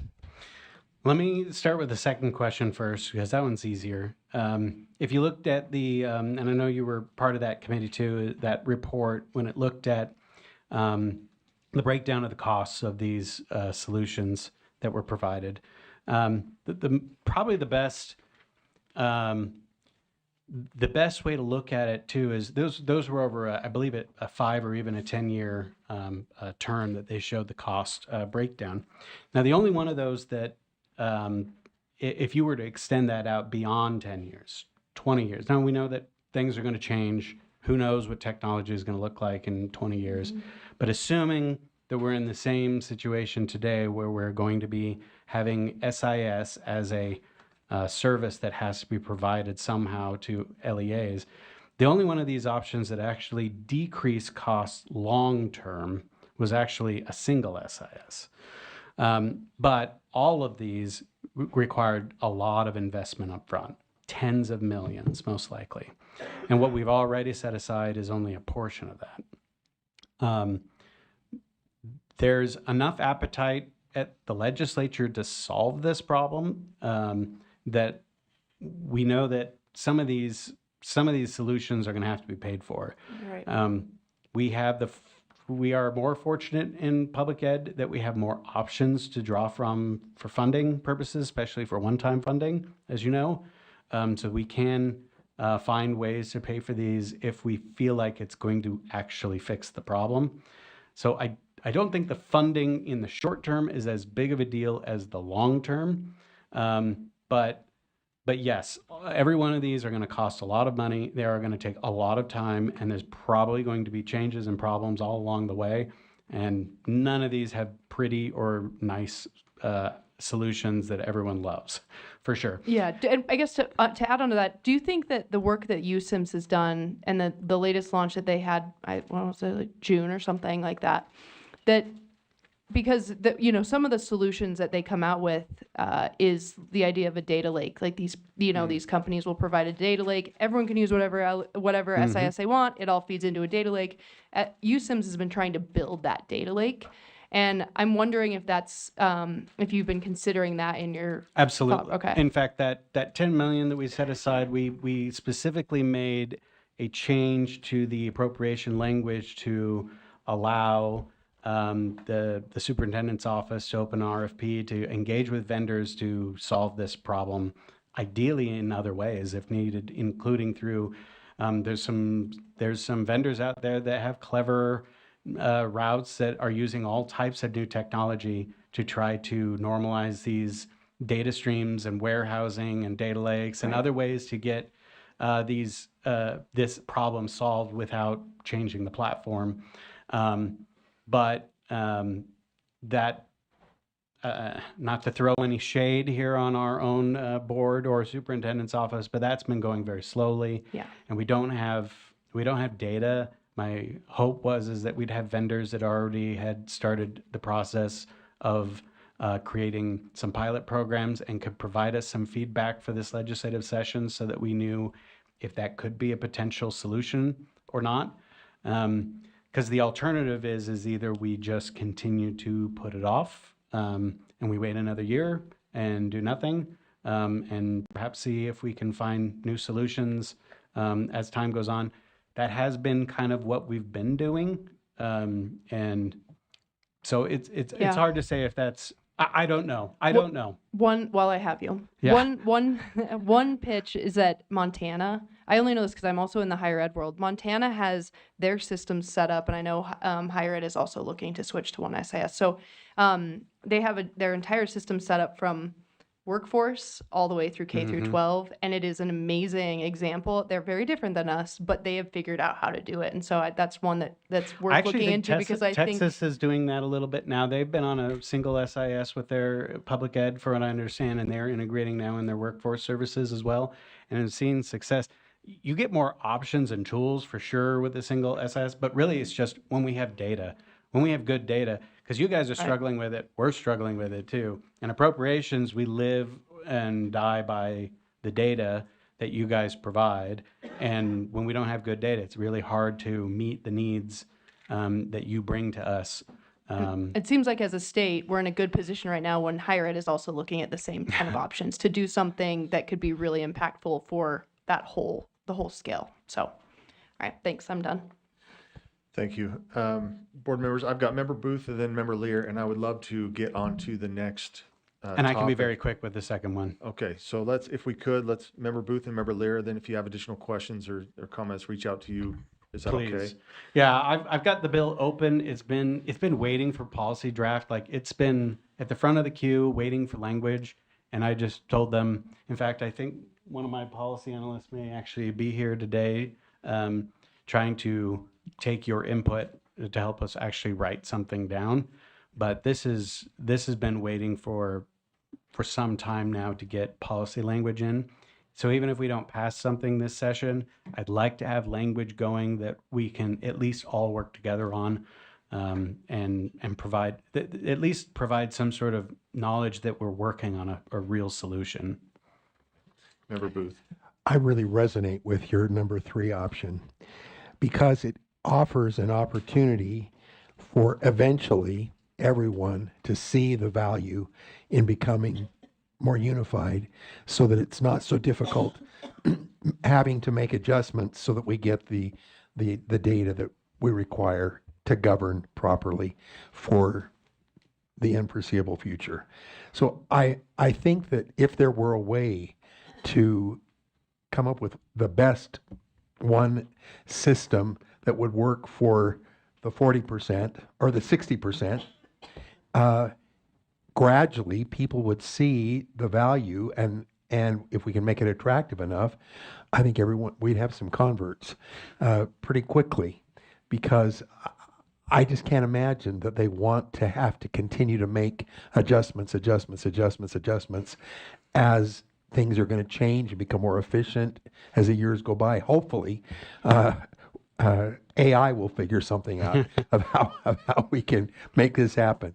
I think we've got all the right people in place, and we allow those local districts their local control, but they are smart. And as quickly as they see, hey, this is working a lot better for these other districts than what we're doing, and trying to make adjustments to comply with what we have to comply with to provide the correct data, I think we gradually get everyone converted, certainly within a 5 to 8 year period. And I think we would become more unified, because if we get the best system, people are going to want to be a part of that best system. So I'm really eager to pursue that idea, using the carrot approach, but allowing those districts that feel that they've got the perfect solution already working for their area to learn. Hopefully we're still lifelong learners, and they'll gradually see that the new system has great advantages for them if they can just if we can get that in place for all of the ones that are with Aspire or are dealing with all of the issues that are causing the problems that we're experiencing with data in terms of our governance responsibility. So thanks for those great ideas. Thank you. And I will say just briefly, when we talk about carrot and stick, what I'm hoping is that subsidies in a robust system is the carrot, and the stick being that ideally we're going to ramp up requirements for LEAs that want to maintain their own SIS, that we give them free rein to do so, keep those as long as they'd like, but let them know that the responsibility and the cost associated with keeping those up to date and up to current standards will fall on them. And I've got some ideas on how to make that effective. Maybe that's the right word. But I think there has to be, for lack of a better word, there has to be some pain involved on the LEA's side to maintain their own system. They have to take the burden, let's just say, of keeping it compatible with the state. And if they're willing to shoulder that burden, then they can keep their system. And if that burden becomes too much over time, because there's a good discussion for a local individual, a parent, to go into a school board meeting and say, you, my board, are spending X number of dollars every year on this individual SIS system that you could be saving perhaps hundreds of thousands of dollars by moving to the state system, and that money could be redirected towards some educational purposes. Why is it that Do you feel that this is much more important? When you increase taxes to cover other expenses, why is it that this is so important to you? Why is this so much of a higher priority to you than these other educational priorities, for example? And there could be, again, pain that is generated. I hate to say the word pain, but really burden. The burden needs to be on them to both prove that this is the best, what's best for them locally. And if that's what it is, then they should invest in it. They should feel comfortable telling their constituents essentially that this is why we're investing that money, because this is a good investment for our district. And we want them to have that ability, but know that there is this maybe greener pasture over on the other side of the fence that that's out there. So I appreciate that, but I do want to say that I think that we need to have a very strong regulatory burdensome requirement on the side of those that maintain their existing LEAs. Otherwise, we'll just continue down the same path we are today. We'll just have a new Aspire system that's run by a separate vendor that'll be compatible, but no one else will be. Thank you. We've got one final comment or question on this topic, and then we'll go to your next one, if that's okay, Representative. I'll be brief. Thanks, Matt. I think this will be an interesting political climate to have this discussion. And you mentioned that if it doesn't, as an aside, if this doesn't happen this year, it'll probably happen next year, which is probably what the political climate will dictate, just as an aside too. But I also think maybe considering grants in the carrot aspect of it would be something that might entice LEAs to move in the direction you want them to. And then my last comment, and I wanted, this kind of is shouldn't need saying, but we will be exactly where we are now if this is underfunded. We'll have different problems. We've seen that. I could, if I wanted to and wanted to embarrass the rest of board members, I would point out program after program after program that's been unsuccessful because it's underfunded. So if we can't get enough funding for this and that they change in a healthy way, we're going to have different kinds of problems, and it won't be the board's fault for not pushing our LEAs in the right direction. Thanks. Thank you. And I will say, I have no intention of even running the bill if I can't get funding for it. So, correct, yeah. So whatever we identify, and I know we've already got some data on what these routes will potentially cost. If there's not a plan in place to pay for it, I have no interest of putting a requirement in place that we're not going to have the appropriate resources for. So I'd like to still work on this and get the policy right. But as far as passing something, you're right. The political climate will dictate a lot of things, but funding, I promise, will also be a big part of that. We hear you. We have it in our recording, so. I'm on the record. I would love to move on, but I sure would. I will be remiss for Rod and I if we don't speak for Davis, because once Alpine splits, they are the largest and they have their own personal, homegrown thing. But I really love how you're saying, this is personally now, that yeah, you hold the burden, right? If it's so important to you and it's doing so many good things, I really like your balance there. Let them keep it, but let them prove that it is the right thing. And if not, then have some compliance issues in there that they have to take care of. So I just like where you're going. So thank you so much for being here. Thank you. If you're ready, Representative, sure. Let's continue on. This is very simple as far as concept. The solution, maybe not so much. I previewed this with several of you previously, but you're familiar with the issue we had last year, the year before, with a janitor that was arrested after some allegations, and it was determined that this particular person had been arrested multiple times at multiple different school districts over multiple years for similar issues.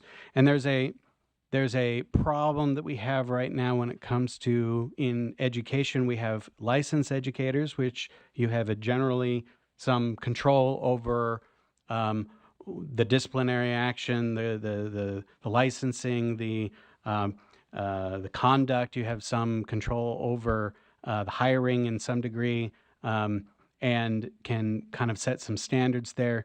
But when it comes to unlicensed individuals that work within the school districts, you have very little visibility and control at the state level. And sometimes with our districts, they don't share information with each other about some of these things, especially when there may be liability concerns. There may be other issues where they feel like that they can't share this information. And it's a bit of a blind spot. And I think that there are some potential solutions out there. And I opened a bill when I discussed it previously with several of the board members. And I was waiting to see, I was told by several of you that perhaps some things could be done in rule to make some adjustments that you guys could solve this without needing any statutory changes. So really, I'm just coming to the board today to find out if there is any need for any additional powers or statutory language changes in order to provide enough strength to regulate these types of incidents so they don't happen in the future, or if you feel like that this has been something that can be taken care of by rule. So at this point, I only have some ideas on what we've talked about previously, but I'm really leaving it open to the board right now to find out, do we feel like that there is a need to pursue any statutory changes in order to solve this problem? Or is it a problem? Is the other question. So I've got some lights, as you'd guess. Let's go with Member Carey, and then I've got Member Lear, then Member Bogus. Thank you, Chair. Yeah, Representative McPherson, first I want to thank you. You could have just proposed a legislative fix and run with it. You were extended deference to the board and asked us to look at this and see if there was a fix. And I will report, and I speak for myself, not the board. I chair the Law and Licensing Committee, and the vehicle that we are using to address this issue is R27322. The legislature passed a law that allowed the board to develop an employee code of conduct. Right now, our UPAC rules only extend to licensed educators.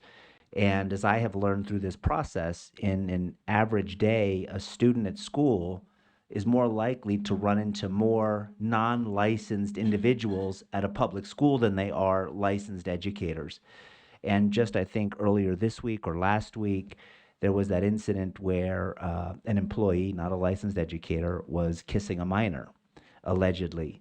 And again, if you call and report that, our staff has to say we don't have jurisdiction over that individual. That is an LEA and law enforcement issue, and that is a gap.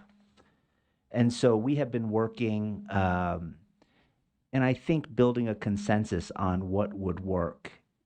One of the hiccups we have run into is, and I shouldn't say that it's constitutional, so it's meaningful.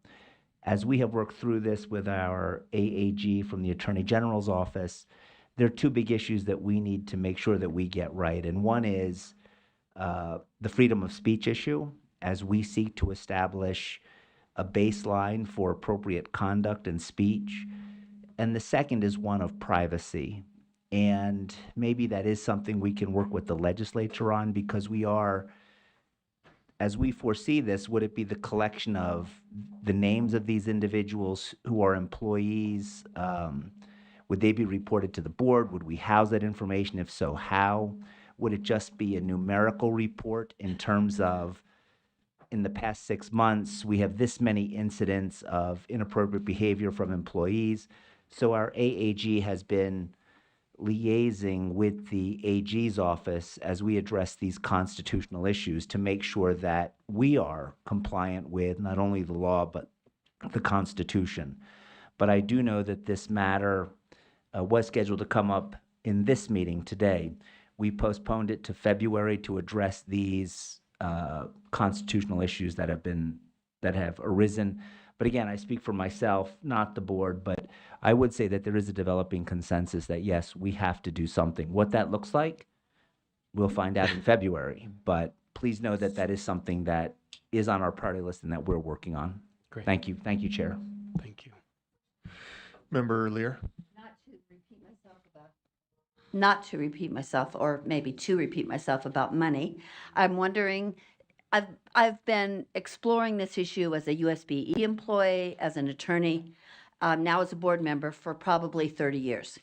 And the only consistent way I can see a pathway to what you're talking about, which is indeed a concern, is if the legislature is willing to fund a parallel system to our educator license cactus system, which is very expensive, imperfect also, but that is the way that we could track employees, possibly, because they turn over so much more quickly than licensed individuals. So my question is maybe to turn the question back to you and say, would the legislature fund a parallel system to our cactus system? And then possibly there could be a tracking of non-licensed employees. I do agree with Chair Carey on one point, and that is that it would, there are some issues, if not constitutional, legal regarding employment versus licensing, which the board has clear responsibility for, not employment. I don't agree with him. I recall a committee's discussion of postponing this discussion until we have the UPAC rules more clearly established, so that there is a parallel there with UPAC rules and non-licensed people, which probably won't be next month. So Yeah, I appreciate that, and that's that's honesty. that's an interesting concern too, and I guess it depends on what the solution looks like. So if it requires a full blown tracking mechanism similar to what you have for licensed educators, then yeah, that would be a very expensive, and because we already know that the Cactus and the UPAC system is already underfunded right now, and is unable to really meet all the requirements that it has, and it has a pretty big backlog right now. So I think you're right that if the solution were to mirror that system, it would take a lot of money and it would take a lot of effort. And my hope is, and again, this may be hopeful, is that there are other solutions out there that don't require as much depth. Something as simple as, for example, you've got a code of conduct policy when you do your onboarding, simply requiring individuals to review and sign, for example, maybe get some sort of acknowledgement from the state board that they have, in fact, kind of like how we do as legislators, we have to take an annual training or an ethics training in order to get certified, for example, and we're notified when we have completed those, and if we haven't, and if there's a violation of those, then those get kind of unflagged, so to speak. So it becomes difficult for us to continue in our we don't necessarily lose our jobs, so to speak. We can't get fired as a legislator, not by the state at least. But the process is a little bit less, I guess, hands-on, a little bit more just more informative, more training in aspect, and a little bit more just a little more eyes on it, rather than a full tracking and reporting and investigatory sort of system. I don't know. Like I said, there could be multiple solutions between the two even that require different levels of support and funding. I'm mostly looking from the state board on what they propose as the correct solution. If that's the solution that they propose, then we need to go and find a way to pay for it if that's the solution. If there's another solution out there that could still work, that doesn't require the same level of infrastructure, then I would support that as well. I want to find solutions. I'm not too hung up on the pathway that we get there. Quick follow-up, Matt, just quickly. I think that your analogy to the legislature is hopeful, but we have 15-year-old sweepers, Sure. and we have professional coaches. So it's a pretty broad swath and not easy to find a good solution, a legal solution, and an LEA acceptable solution. Sure. Either way, but I appreciate your willingness to at least discuss it with us. Thank you. Thank you. And I wonder, I'm going to just jump in. I've been waiting, but I've got Member Bogus and Member Brenton, but I do want to just jump in, Representative, and I'm sure you're aware of this.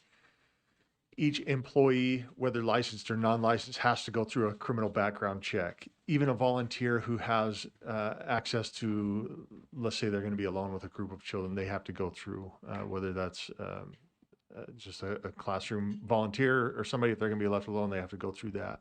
So there is some mechanism, and schools would see, like we talk about this one instance. I don't know what was seen and what was not seen, but it would be flagged. There's something in place. I agree that there's still issues happening, and that's why, I mean, background checks are not new, but we're all tired of reading things in the paper, right? What the solution was, personally, I was hoping that you'd solve it. That you wouldn't be here. You just solve it, fix it. But it is complex, and I get that, and I understand that and respect the work that's being done here. But there are a lot of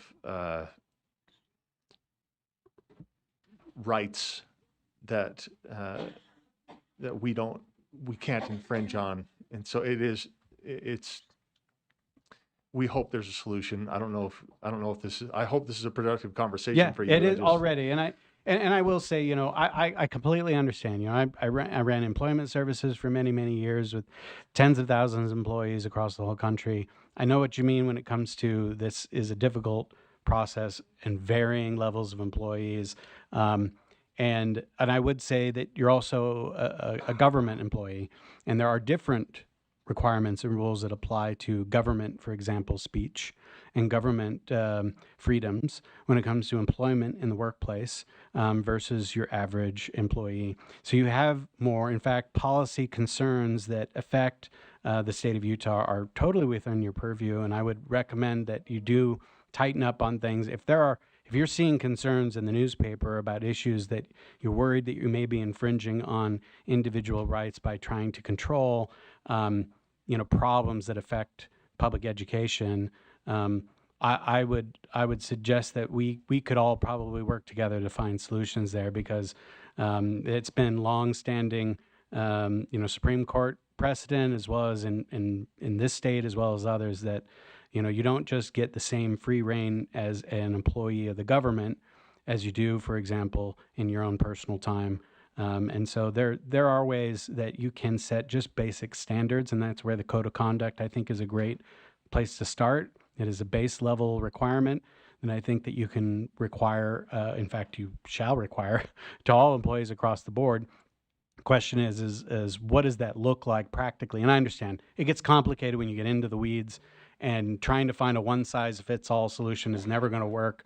So I understand this is not an easy issue. I know it's an easy issue, but it's a difficult solution. So I appreciate the feedback and the input, and I am actually really, really hopeful to push it back on you, Mr. Chair, that while I'd love to just go in and just do what I think is best, and many times I feel very much inclined to do so. That's my nature. In this particular case, when it comes to public ed, I very much respect the state board and would like this body to run the day-to-day of, as is its constitutional prerogative, and not look as much to the legislature to solve some of these problems unless there needs to be a change in statute. And I think that if more of us were to show up here and have these conversations with you and get that feedback and just take as much of your will back to statutory changes, then we'd probably have a better public education system even further in the future. So that was my speech. Thank you. Representative, I've got two more lights. Do you have time? I know you've been here for, and I am on your schedule. I don't have anything else the rest of the day, so. Don't say that. Oh. We have things I've got on the rest of the day. what time is it now? I've got a 3:15. We have things to do, yeah. I'm just kidding. Yeah, you have something by 3:30. And I've apologized to Vice Chair Ballinger, who's been waiting patiently. She is next, and then Member Bogus and Member Brenton. Okay, thank you, Chair. And again, I just want to thank you for being here. Honestly, this is, I think, how we solve problems is these discussions. And I also appreciate your willingness to come and have the dialogue and give us the opportunity to try to solve this. I know that Member Carey, as he said, we've been working on this in our law and licensing committee. And as we're all having these discussions, I don't think that we've come to one solution. But because we've started the conversations, it's absolutely making us aware of this and having the discussions. The other thing I would say is we all know that we see the news stories and it makes us sick. The hard part is what's reported in the news is not always all the facts. And so I want us to just be very careful. They always say that policy should not be built off of emotion. And these are emotional issues when we're talking about children's safety. So I think it's really important for us to do our due diligence to find the facts and find out really, are we solving the problem, right? Or are we just creating burden and spending public tax dollars to create another system to track something that's not really solving a problem and maybe something else could. So I just want to thank you for giving us an opportunity to have this discussion, look at all of our options and work with our superintendent as well to see what solutions could we do internally. And then if we do need some additional help and support, we really do appreciate all that you're doing on this. So thank you. Thanks. Member Bogus. Thank you, sir. I do appreciate you being here too. I think there's other states that have solved this issue or gotten closer to solving it 20 years ago. One of the biggest issues I think we face in our state is substitutes, inter-district substitutes. Like there'll be one building that knows there's something deeply wrong and they've said you can't come back here, but it doesn't even apply district wide. And so I think addressing some of those issues with substitutes as well is important. And there are many states that did attack this, like I said, 2 decades ago. And I think we have a lot of things that we could pattern off of that. And with USIMS being automated the way it is, I do think that there's good solutions that would not, I mean, they're not going to be free, right? But there's good solutions that are not going to break the bank with the systems that our staff has put in place with USIM. So I'd love to sit and chat with you about it. Thank you. Thanks. And I'll just mention briefly too, this is, I realize how difficult this is. I sit on the Law Enforcement Oversight Committee for West Valley City PD. This is a very, very common problem also in law enforcement where you'll have an officer that has not risen to the level of sort of criminal violation, but is essentially operating outside of the policy and procedures of a department. And maybe some sort of internal investigation will happen of some sort, but eventually the officer will typically just resign, and there won't be the funding or the desire really to pursue an investigation of an employee that doesn't exist any longer. And therefore, this employee is then lost, who then moves to another agency or perhaps to another state and works in law enforcement elsewhere. We had that same problem with officers that come to Utah or from other agencies. We know this is a problem. The question is how we solve it. And I'm not suggesting that we continue investigations of employees that, have been terminated or have left, 5 years ago. I agree that these are hard problems to solve, but I do think that just the fact that they manifest occasionally, regardless of the facts underlying the case, the media headlines create a narrative that then the people hear, and the people still make decisions based on that. They pull their kids out of schools and go into, private or homeschooling. That affects every one of these types of issues can affect public ed in major ways. And so sometimes we have to be proactive, even if the facts are on our side. We have to be able to say, we have a robust system, we have preparation or plans to tackle the problem, even if the problem isn't very major, or even if it's very rare, because it still impacts the work that you do and that we do as well. And I know you're all aware of this. I'm just preaching to the choir. Sorry. No, you're good. Member Brenton. Thank you, Representative McPherson, for being here. I appreciate your thought on this. I've thought a lot about this. Nebo's my home, like where I started teaching. And anyway, this story with this custodian who's moved around and hurt children has really been one that I've thought on a lot. And as I look at the school safety task force and all the money that's going to make schools safe, that to me seems more like it's benefiting vendors and looks like we're throwing so much money to do all these grandiose things. I feel like this is the more present danger in our schools are the people that are around our children, and are they safe? And I just wonder, do we know if we have the authority to just make a rule and work on this in rule? I think that was a wonderful question that we need to determine first, or does it need to come through legislation? And do we not know that yet? I'm asking. Okay.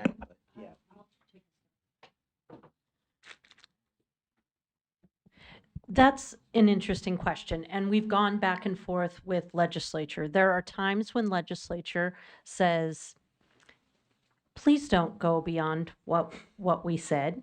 We said this and we stopped for a reason. And then there are times when the legislature says, you know what, we can't possibly put everything in code that needs to be in code in order for people to comply. It's a push-pull. It doesn't have a straight answer. Sometimes I find myself wishing that the drafters would and the legislators would make it a little bit more clear. Say, in some bills, it says the state board shall make rules, blah, blah, blah. And that then gives us the authority, and it's really clear. The problem is that what is comfortable one day might not be comfortable a year later. And then there's some revisionist history that, well, we put this in code and we did not ask you to expand on this. And you did. And you need to dial that back. So the answer is it's not clear, that we both can do better at communicating and being clear about intent and how we interact. And things like this need to happen more often so that each party is more clear about the problem that's trying to be solved. And then it's a matter of building trust so that when there is conflict, we are able to come to a conclusion. So the answer is, do we have the authority? Yes. There is no reason that we cannot, unless code expressly says, you do not have the authority to do this. But is it good practice? Perhaps not, because for better or for worse, our bills are getting longer and more detailed. That kind of signals that the legislature would like to determine those details, and they would like us to be conservative in our reach. Having said that, in a perfect world, they create a very a skeleton, very, very high level code. We are the body that is constitutionally appointed to make a rule, which should be more detailed, and it should propel the districts. It should allow the districts to be clear about their boundaries, their expectations, and their responsibilities. If we ask legislature to write their bills to that level of specificity, we are all going to drown. So it's a push-pull. We need to be responsible. We need to be clear, and there needs to be communication. But we need to be conservative, because there's yet another level of policymaking, and that's the LEA. And their board needs to add context that works for their schools. So you need to leave room for that, unless there's a reason not to leave room for it. So the answer is really, it depends. We do have the constitutional authority. Would it be wise to just run with that? Absolutely not. Could I have one follow-up?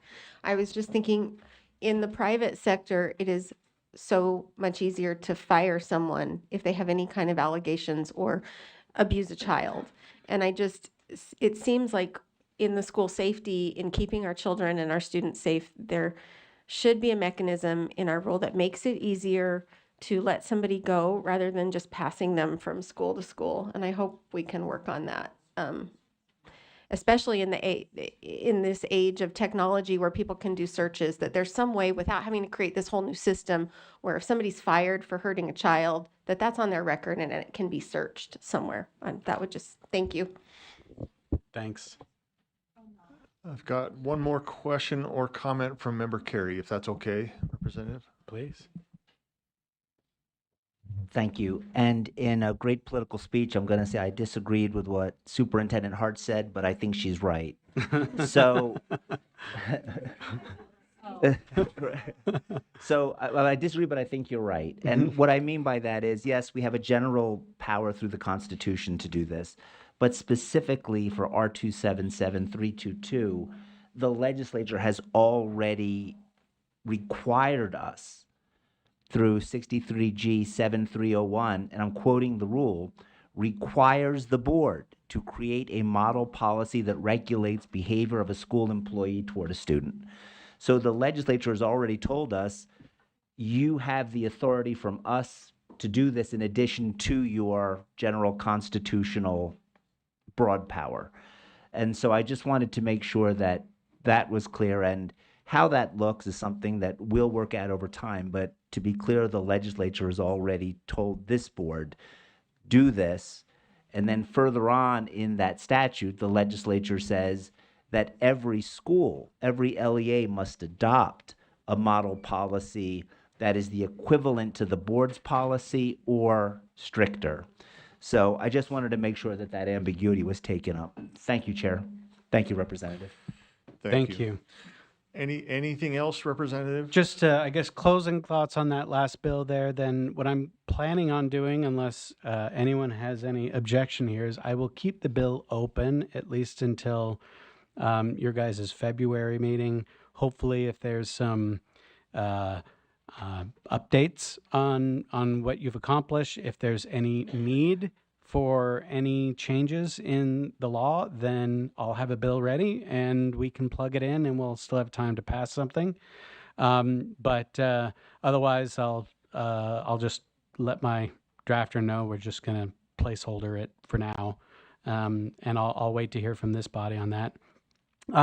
Thank you again for letting me come out here. I will pass along one last, and this is just, this is a little bit of Matt McPherson coming out here now. If you haven't met me, you're about to right now.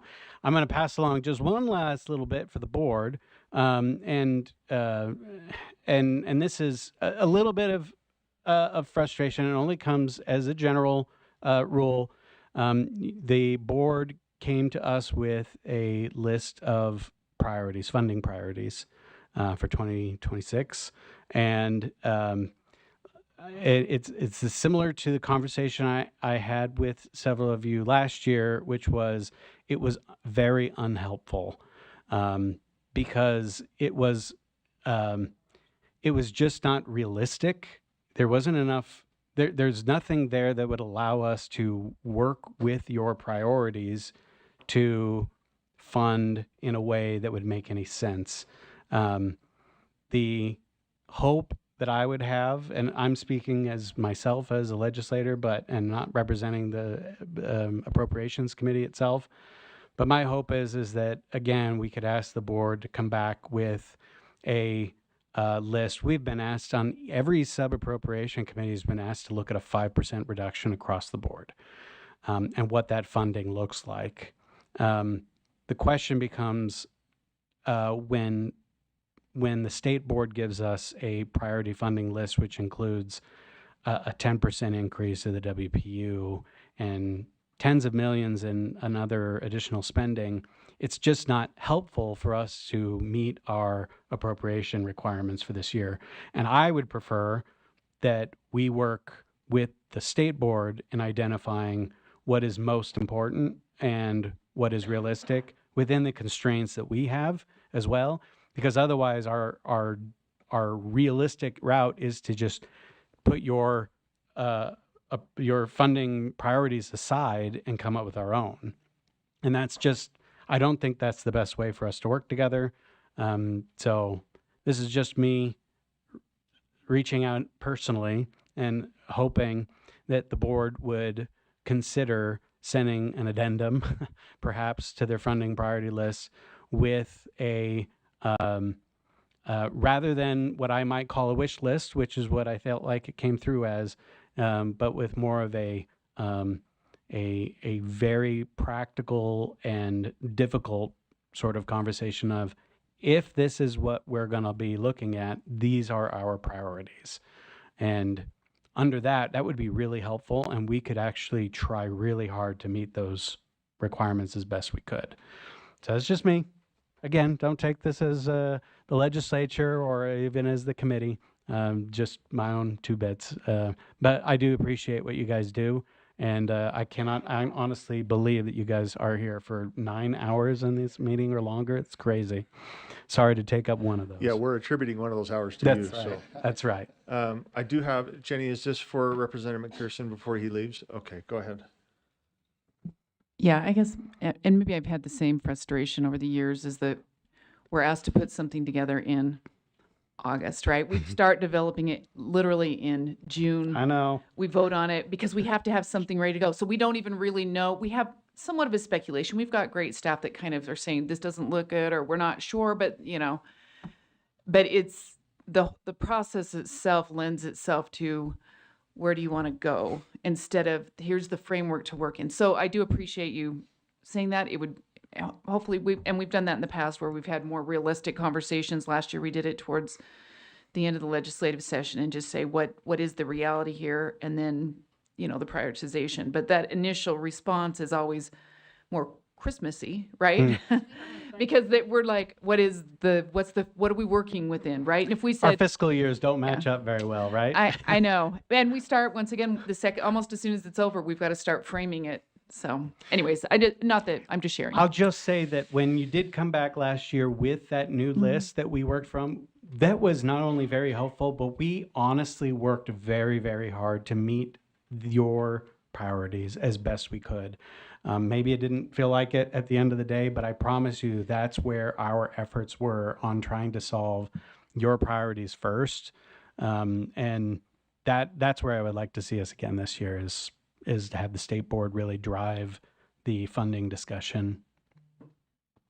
And we are talking about that, and we'll talk about this in this same agenda item. So thank you, Representative McPherson, for your time and for coming to meet with us today. We appreciate it. Thanks. Thank you. Sorry you're not voting on SIS, I know, but if anyone wants to send me an off-the-record count later, I'll pursue it. Thanks. Thank you. Elise, we're going to invite you to come up. We'll start 12.1.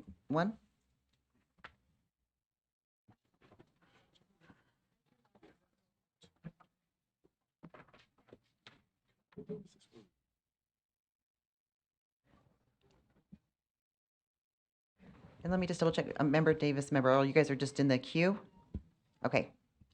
Thank you.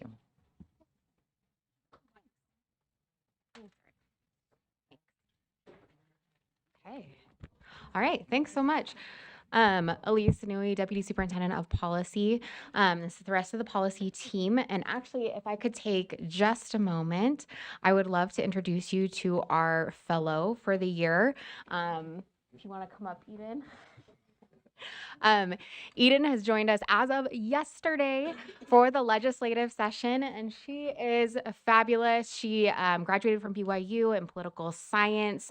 She worked with both Representative Katie Hall and Ariel DeFay last year in the legislature. So she is very experienced in some of the education bills that have been going on in the last couple years, and we're just so excited to have her. Just wanted to introduce her.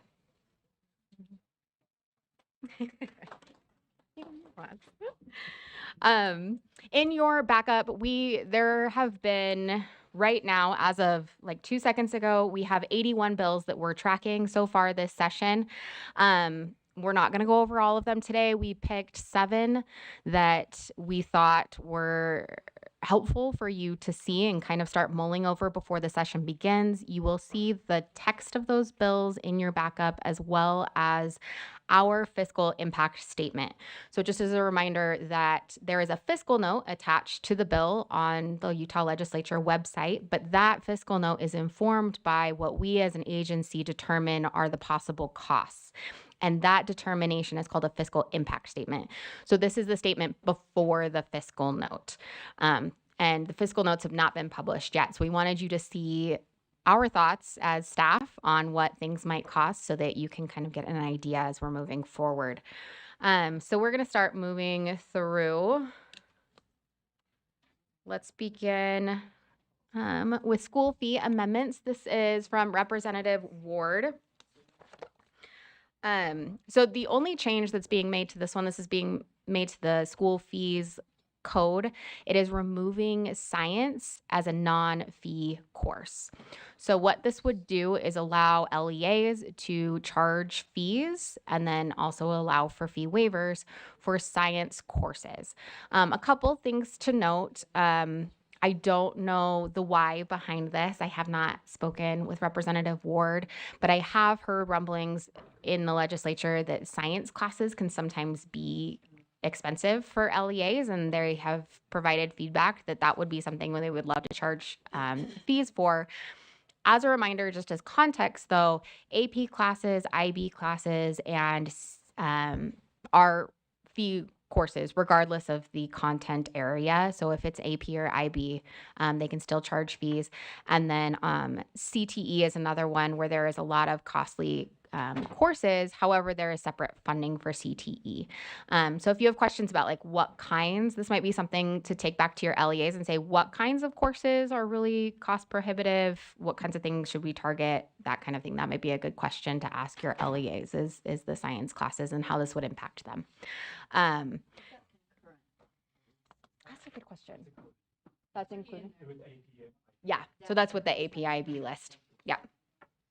Elise, can I just ask a question about that one? So my understanding was the intent of the changes and even just the legislation that this came from was to make sure that a student didn't have to pay any fees at all for just their basic graduation requirements, and science is one of those. Mhm. So do we know if legally that still aligns with what came out of the case law when the whole law came out of the school fees? Because I thought that that was part of the concern. That's a good point. So right now in the text of this bill, it only removes science from the list. It does not remove the requirement that LEAs have a free pathway to graduation. One pathway at least. So that means that I would assume, but this is my assumption, that they would have to have a pathway that included some science classes that completed all of the graduation requirements. So any other questions on this one? Okay. HB 129 is our next one. This one will seem familiar. This is from Representative Thurston, and this is Education Board Amendment. So this, he ran a similar bill last year. I will say a couple of the main points, and I think a lot of you have already read this one and provided some feedback to him. But a major focus of the bill is defining the boundaries of authority between the state board, superintendent, and LEAs. It explicitly limits some state board employees from exercising duties that would belong to LEAs that are right now, I think, largely implied, but makes that explicit. It also converts the USDB superintendent position into an assistant superintendent position, so makes that explicit, and then also renames the state superintendent to the chief executive officer. So those are a couple of the highlights. Are there any questions? Yeah. Member Britton? Yeah, thank you, Chair. As I was looking through, was the change made? It looked like where it said the board could not act unless by statute. Was that kind of changed? I think it think that was, was but taken that's what I out. wanted to clarify. It's Oh, still in there by the statute?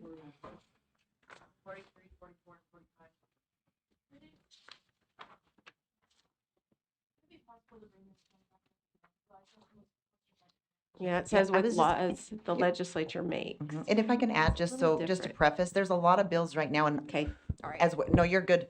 But I just wanted to let you guys all know what kind of our plan is. So starting next week, we're having a weekly meeting, and we know that Vice Chair Wood's going to be chairing those. And so what we'll do in the future is we'll have a list of bills we'll be covering, and then we'll want people to come ready for either to take a position or then we can assign people out. So we probably won't be voting on the bills because we're going to go through a lot today, but we will be ready next week if that is, so that way we can all process. There's so many.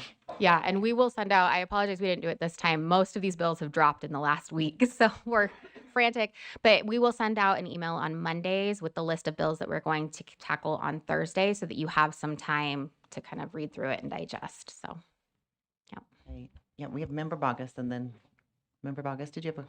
Yeah, I just am concerned, in particular, Member Britton's question, 43, 44, and 45 is in direct conflict with Article 10, Section 2 of their Constitution. It doesn't say that we act according to their laws. It says we are in full control of the public elementary and secondary schools. And then what it says, and other such programs as the legislature may designate. Nowhere in here does it say that we cannot act without an act of the legislature. So I think we've got some real issues there. Vice Chair Wood? Okay, we're retracting that. So we'll go back to you, Elise. Okay. And if you have, again, motions next week for particular things you would like to change, or even if you'd just like to contact us as a policy team, we're happy to work with you. And the next bill that we have is HB 142. This is Representative Welton and school fee waiver amendments. He ran very similar bill last year toward the end of the session. It just didn't make it through the process. So running through again, a few things that it does is it limits the number of fee waivers that a student can receive. It requires LEAs to put a cap on the fee waivers. And then it also allows a student to request a fee waiver for a second trip. So if they're going on a trip, they can get a waiver for the trip if they qualify for waivers for other things. And then this so if they go on a second trip, in addition to the first trip, this puts a few boundaries around that. So requirements on the student to work with the LEA and things like that. So those are some of the changes here. Okay. Next one. May I? Chair. Yeah, please. I just, what are the fiscal impacts? Says something about could cost up to $100 per student. Is that, so that would be more money out of the LEA? Correct. And that's a May. So we're just estimating that right now, looking at the fee waiver landscape, if we were to limit them and put a cap on them, this is what LEAs could lose. Okay. I just, as a parent and as a LEA employee, I'm panicking about our fiscal situation. And I probably shouldn't even say that out loud. I'm just, when they ask to reduce 5%, and then it's like, okay, and then there's these little bills that are going to kind of just chip away. I'm left thinking, again, selfishly in my own situation, like, how am I going to keep class sizes at a standard number and pay teachers and increase salaries? And all the things. I know. Anyway, I should turn my mic off, but thank you. Let's keep going. No, and I think that's an important thing to note, though, that several of these bills, I'm noticing, this is just my personal observation, is a lot of these would impact LEAs more than it would necessarily impact USBE as an agency. So that's something we're going to try to keep you up to date on.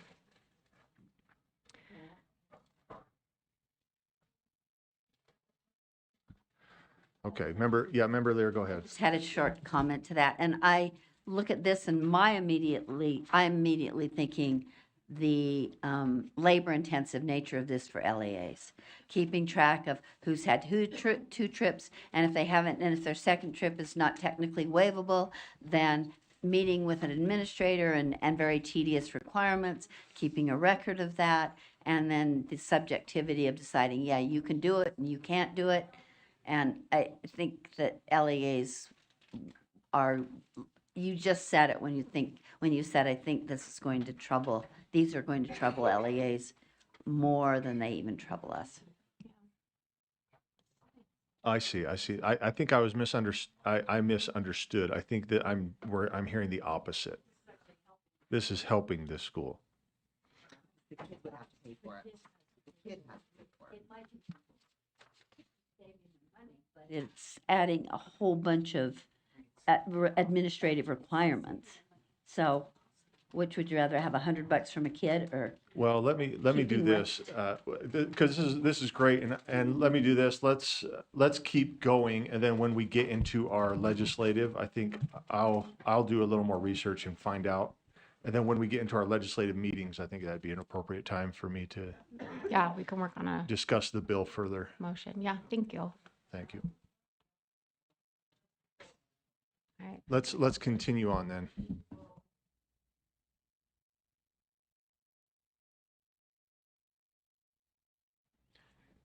Thank you. Next one is SB 34, Public Education Revisions. We talked about this last board meeting. It is now numbered. This is by Senator John Johnson. What this one basically does is it allows the superintendent to be appointed as the leader of USDB, or the superintendent can be allowed to delegate those duties to another USBE staff member, or a USBE board staff member. Now, we already talked about this. Member Wood has some comments that we've taken down to change that to be a member of the superintendent's staff, because there's a lot more staff there than there is through the board. It has. We just got a question. It was a quick question too. I've never seen reflexes that fast, other than a mongoose, which Joe is rival to. Just quick, I see the two people voted against it, and I'm just curious as to why, if you know. Yeah, I don't know the answer right now. I think Vice Chair Wood has a The two Democrats voted against it because of this provision. They just didn't feel like it protected the kids enough. So I'm working with them to help them understand what we're trying to do with it, but they were very clear in that. Okay, thank you. Let's continue. This also makes changes the word school to LEA for juvenile justice reintegration items, and it also ensures that the state security chief conducts the school safety needs assessment for the Utah School for the Deaf and Blind. Adds USDB to school safety assessment schedule throughout the bill, and that is the majority of the small changes, is changing that name to include them in the school safety requirements. And then also it provides funds, or provides a mechanism that the state can provide funds if they don't have the 1,000K appointed for each school for suicide prevention, that they then give an amount that they can for each school. And that's that one. The next one is SB 54, and I'll at least take that one. All right, this one is the Carson Smith Opportunity Scholarship Program amendments. This is brought to you by Senator Fillmore. This is a follow-up to a couple of bills in the last few years on the Carson Smith Scholarship Program. One of the major things that this does is align some of the use of the scholarship funds to align with UFA. So this does not put it under the UFA umbrella, but it aligns. So like the caps on PE, for example, the spending on PE, or chaperones on trips, right? It prohibits that the same way that UFA does.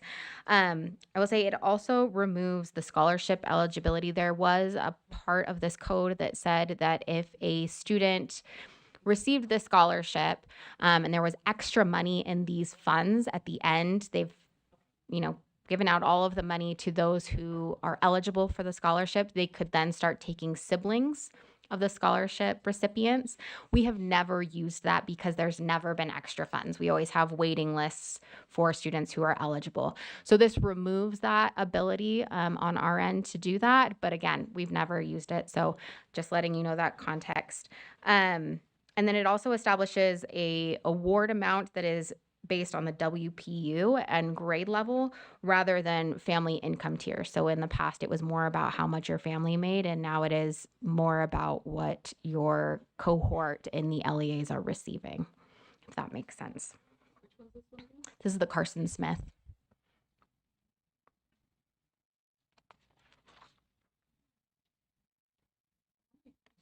Member Lear, go ahead. I want to ask at least a clarifying question. So essentially that does away with the lower income advantage, for families with lower income, right? I would believe so. Thanks. Since it would be. More like a voucher. There is, so in our fiscal statement, there was an estimate that this could increase our cost by $2,338 per eligible student. I can talk more about this next week, but just a heads up that there may be a cost on our end for that one. We can't afford public ed kids. I will come back next week and give you more of a breakdown on Thank you. where that's coming from, but as a heads up. Member Bogus. Chair Hymas, I'm just interested in how many students they serve. I know it's in my brain somewhere, but I don't recall in this moment. I do not know. Could I bring that back next week? Or I think that's fine, but if we do the math, that can get into the hundreds of thousands of dollars very quickly, if not millions, depending on how many students we serve. If we're putting out $2,000 a student, so I would just be interested in knowing those numbers so that we have an adequate talking point, if you will. Absolutely. Okay, thank you. The next one on our list, this is another bill from Senator Fillmore, the school funding amendments. Make sure I've got the right one. Okay, so he's got a few different that impact funding. So for this one, it modifies the formula used to determine a school district's WPU. It moves away from the strictly prior year plus growth model to a formula that accounts for both positive and negative growth. So then we would then use the higher of the prior year's average daily membership adjusted for growth or the current school year's October count, whichever is higher. And it removes the hold harmless provision. So again, there are some fiscal impacts potentially for this one. For us, or at the state level, so not us, but at the state level, this could save them $77 million, but then that is a loss to LEAs.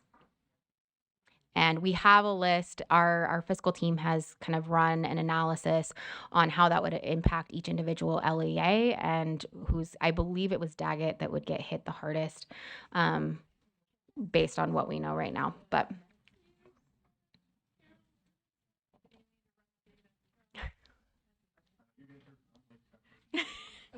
That's good. We love grumbling. We have a question by Member Davis. Sorry, I am also in line for a motion, but is there any legal repercussions of that because the growth was part of a compromise to allow income tax funds to be used for children and people with disabilities? It was a trade in legislation to be able for them to use income tax money for this group of people in exchange for this growth funding. So are there conflicts legally there? That's a great question that I am writing down and we'll have to get back to you. Thank you. That's helpful. Thank you. Member Carey. Yeah, Deputy Nui, could you just walk me through the hold harmless provision that you said is going to be eliminated and help me better understand the impact on I'm gonna phone a friend if that's okay. I prefer Sam's that here. you answer. No, go. Then I'm leaving. There we go. Thank you, Sam.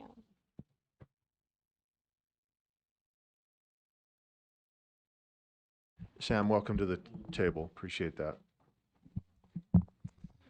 Sam, you're school finance director. So right now, it's the higher of prior year or prior year plus growth. And what this will do in effect is remove that prior year. So it's always going to be prior year plus growth, whether that's positive or negative. So the mechanism, in effect, removes the hold harmless provision that currently exists. Just given the trends in enrollment in our public schools, the removal of the hold harmless, it would appear would have almost a universal negative impact on our LEAs if it were to be instituted now. Am I looking at that correctly? That's correct. The impact, if you recall the enrollment trends where most districts are losing enrollment, we've had a little bit of growth in the charter sector, so it would not negatively impact those charters that are growing, right? It would still impact charters that are losing enrollment, but the bulk of the 77 million that we identified, had this provision been in place this year, 76.3 million is in the districts, and about 700,000 is in the charter sector. So, wow, thank you, Chair. Okay, I think we have one more on your list, or is there? Okay. These are all pretty.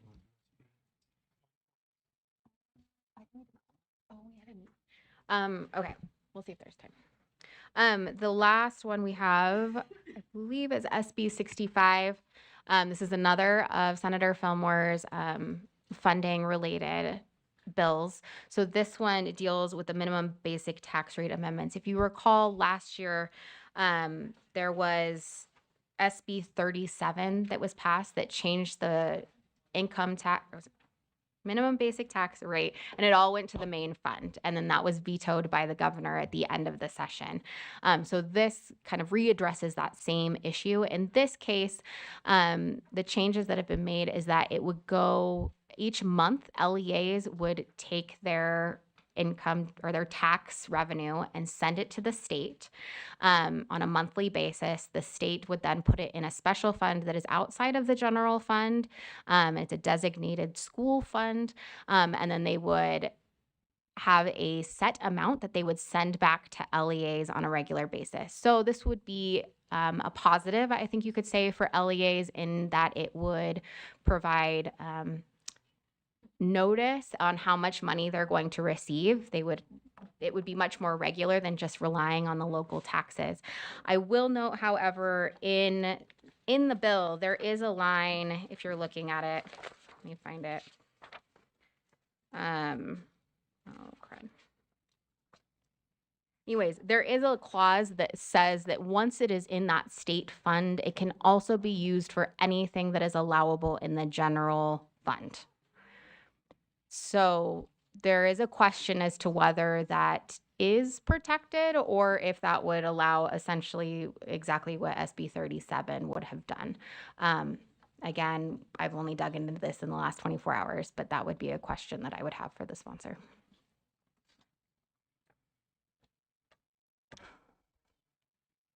Member Bogus. So I think you answered my question, but I don't recall bill numbers from last year offhand. Is this just a reframing of the big brouhaha that went down last year where they tried to take money, move it someplace else, the auditor got involved, all the brouhaha? Is this just a reframing of that brouhaha? Yeah, so there are additional constraints in this bill for sure. It does make it a little bit more clear and put some timelines around it that were not in SB 37, but that would be a big question that I have, is if it can be used for anything that the general fund could be used for, if it's not that different. Yeah, I appreciate your response. Thank you. Thank you. Member Earl. Just let me clarify. If I'm understanding this, people will pay their local taxes, they'll send it to this, the taxes will end up in this pool. Then the money will then say, oh, we're going to give you a certain rate. So we're sending that rate back to districts or LEAs, right? Mm-hmm. The surplus stays here from whatever they decide the rate is. Is that in essence? So I want to be clear that nothing is changing in the way that MSP funds are calculated for the districts ultimately. The mechanisms by which they're collected obviously are changing, but at issue is this special revenue fund and surpluses or things like that that could potentially be redirected into other areas. The mechanisms that currently exist to calculate local versus state contributions for LEAs will remain in place as they currently are. Does that help? Yeah, I mean, I think there's still, why is there a surplus and, you know what I'm saying? Where was that previously going? Does that make sense? And was that redistributed to other schools? And now we're saying, oh, we're going to hang on to 150 million over here somewhere.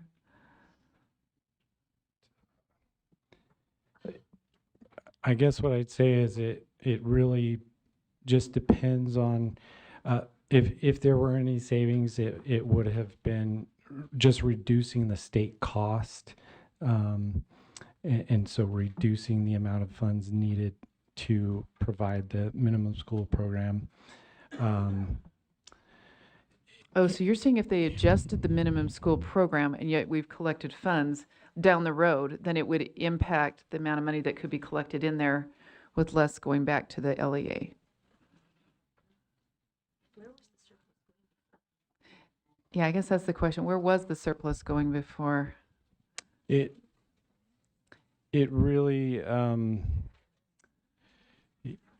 in most cases, there's no surplus. It just, my understanding of the intent of this is to give the legislature a little more flexibility as they look at different budget scenarios going down the road. Okay. But it's not, there hasn't been a big surplus for the legislature to decide what to do with that this bill somehow creates.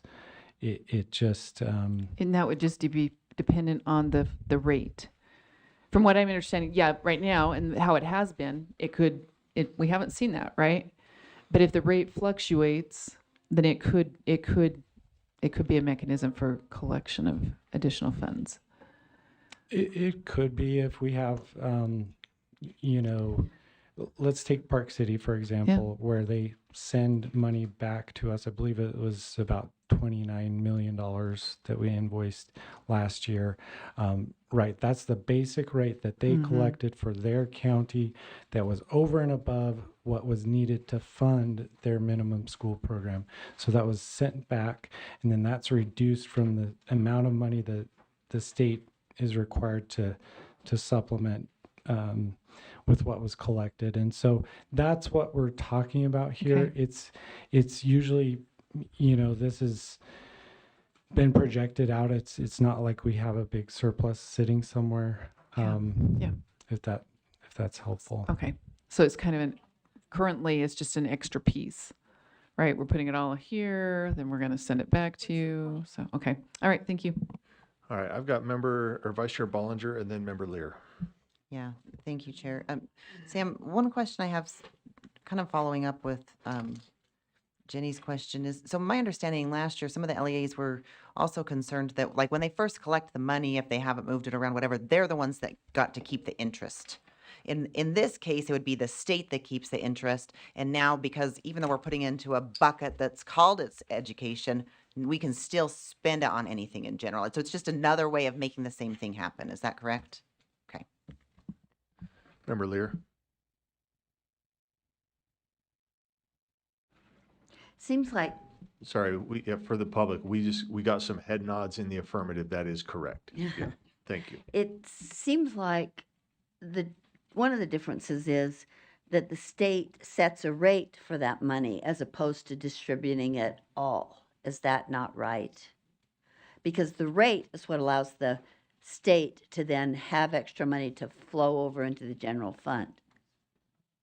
Am I hearing that correctly?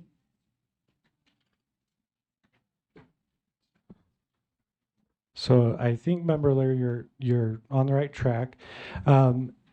The legislature sets a revenue target, and then the basic rate is set, and so again, you know, if a district collects more than is needed for their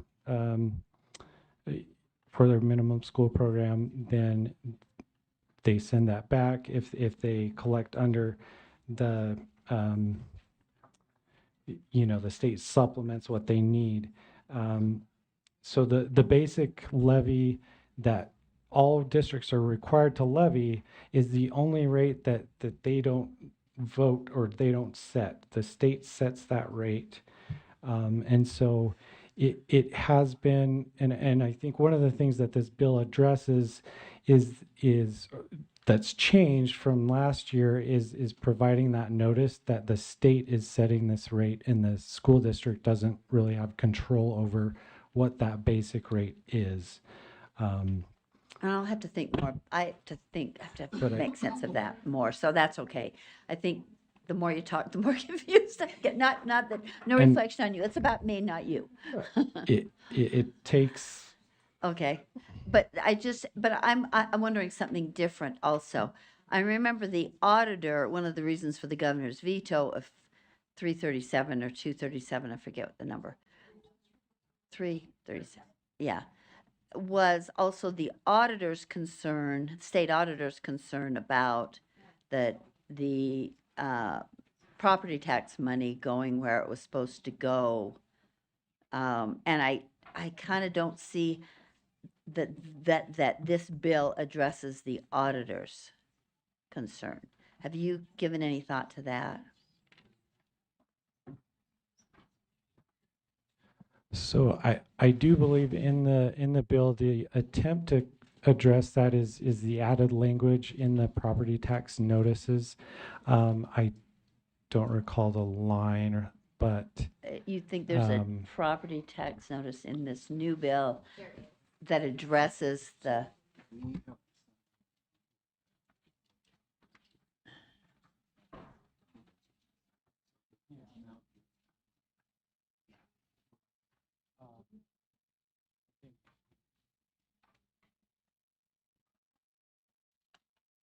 working here.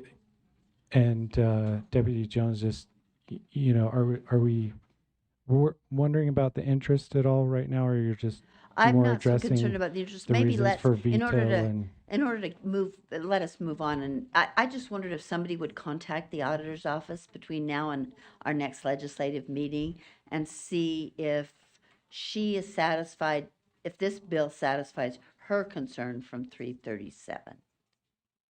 Does that be okay? That'd be a way easier way to answer it than us trying to figure it out today. The notice referring might to be is all on line that's- 545. And it might be only the but all notice contacts. that's required. It seems like that's too simple of a fix, but maybe. So I'm just saying, because I thought her point, nobody else came to that conclusion, but she did, and I thought it was a really smart catch. So I would like to know if she thinks that this addresses that. Okay. Thanks. Elise, does that conclude 12.1, the legislative session I overview? think for now, given time, we will stop there and follow up next week. Okay. So, Thank you. Thank you for that. It was very helpful. Moving into 12.2, this is our request for statutory changes. I've got Member Earl in the queue first. She's approaching the microphone. And then I've got Member Davis after that. So, Member Earl, go ahead. Yes, we had previously asked for, let me pull up my thing here, a particular provision to be repealed. And as I've gone back and looked at that, and let me put the motion on the floor so that, we asked to have repeal code 53E66046 from our and anyways, my request is that we remove that and not ask for the repeal from our legislative request list.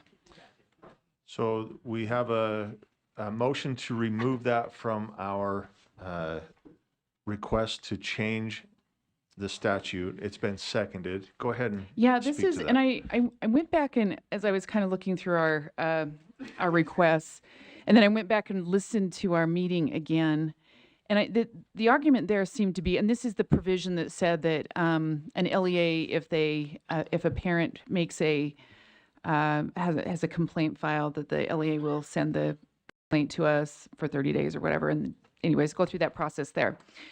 And the question, once again, because we put this into place in order to make sure that parent complaints were being heard.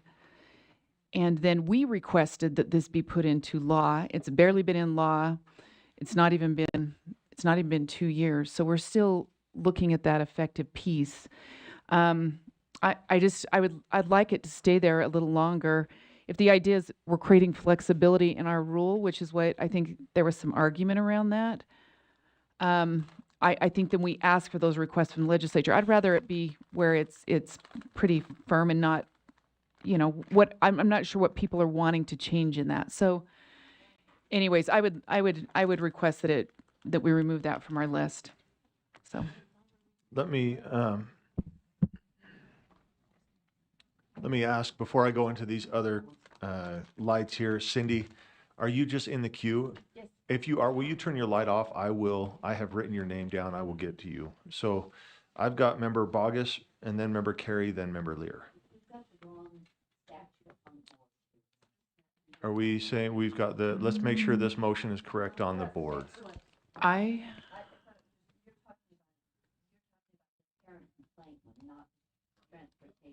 Yeah, member Earl's motion is the code. Member Davis has an upcoming motion.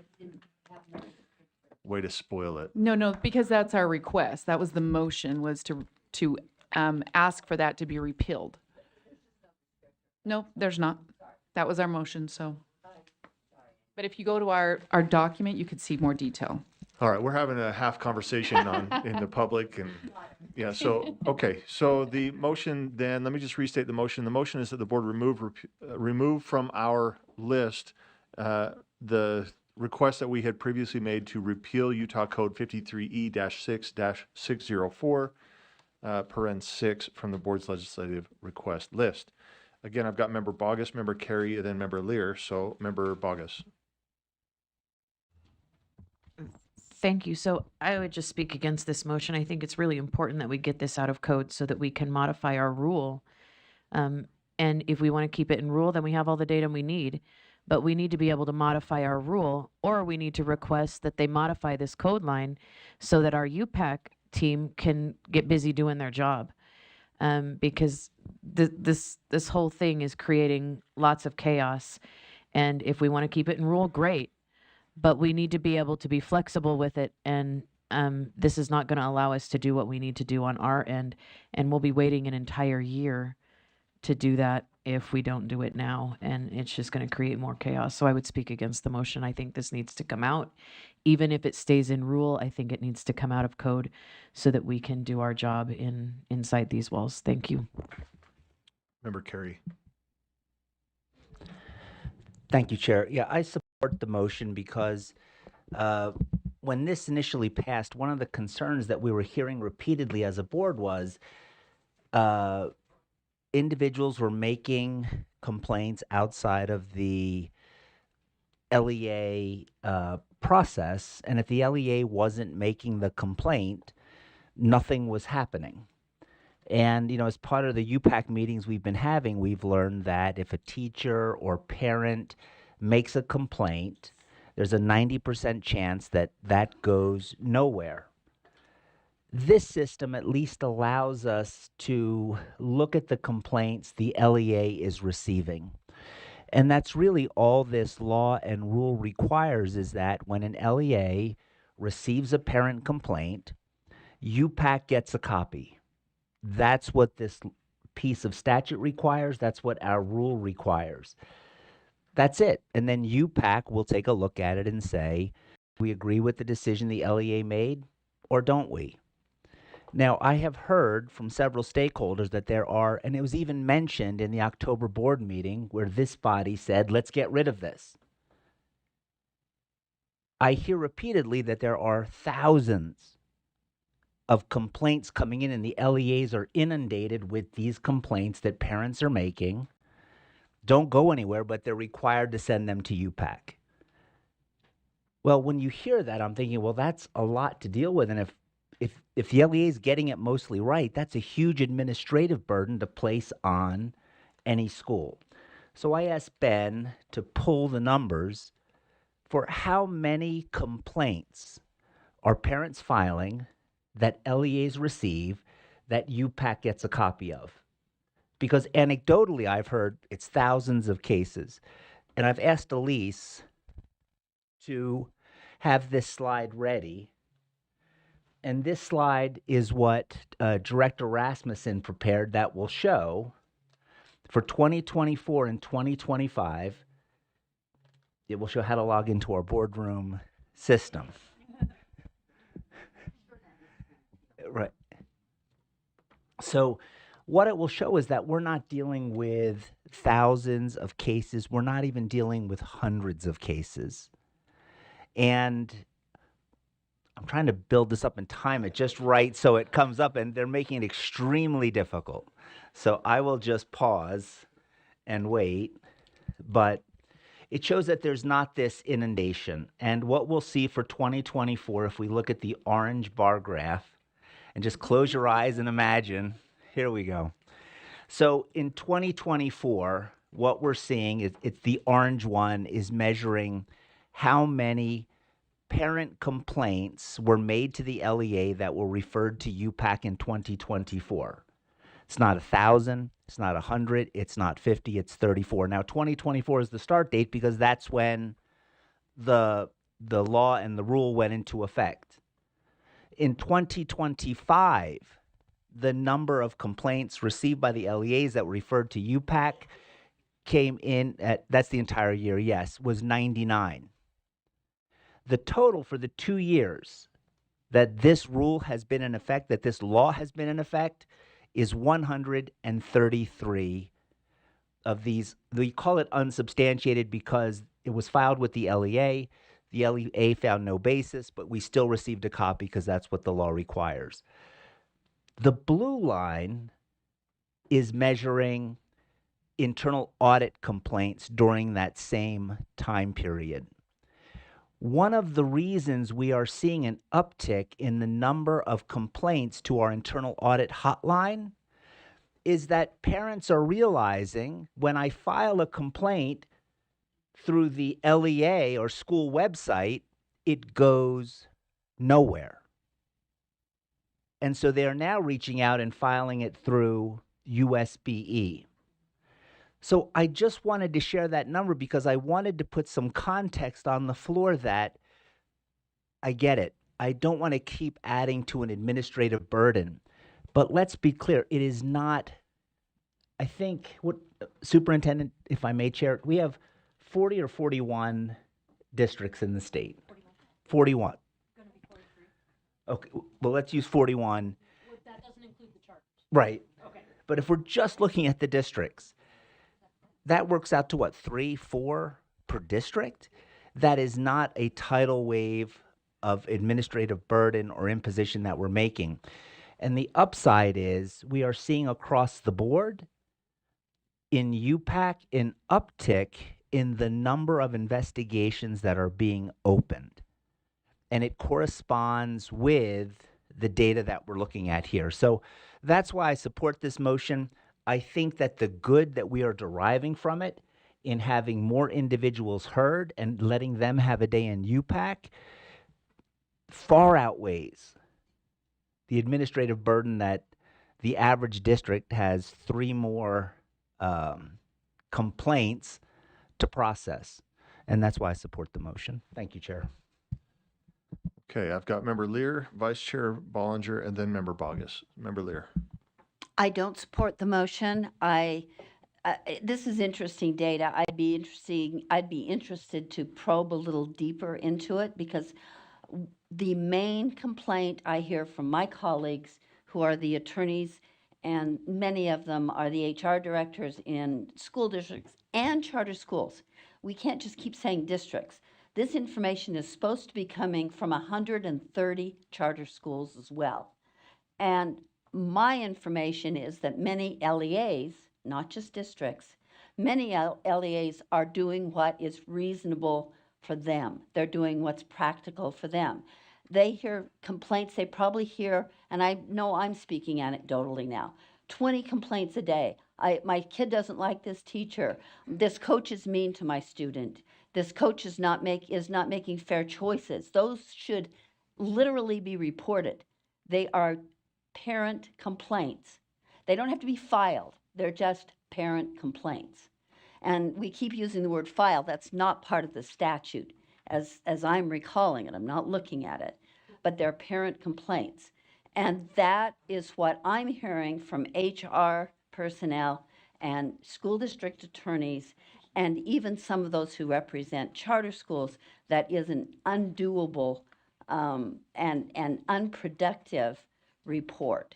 And they're asking for this to be reasonable. When they heard that the board made this request to change this language and work with the legislator, they were overjoyed, and I'm not exaggerating too much, that there was such, that the board was hearing their concerns about reporting the reasonable concerns, not every single complaint, which is the way it reads now. That's what I've heard. So other people could be hearing different things. Even so, I think this was an improvement and actually a wise move on part of the state board to hear what the complaints are that are meaningful, not every parent complaint. Vice Chair Bollinger. Thank you, Chair. If I may I ask a few questions to Director Rasmussen, please?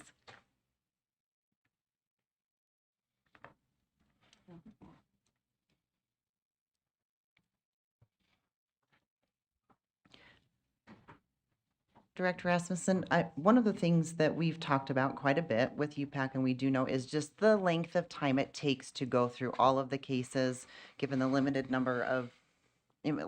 amount of time we have with our UPAC committee. Can you help us understand what this has done, this rule or this law that got put into place? Can you help us understand how it's impacted those cases? We've heard maybe it's not an administrative burden.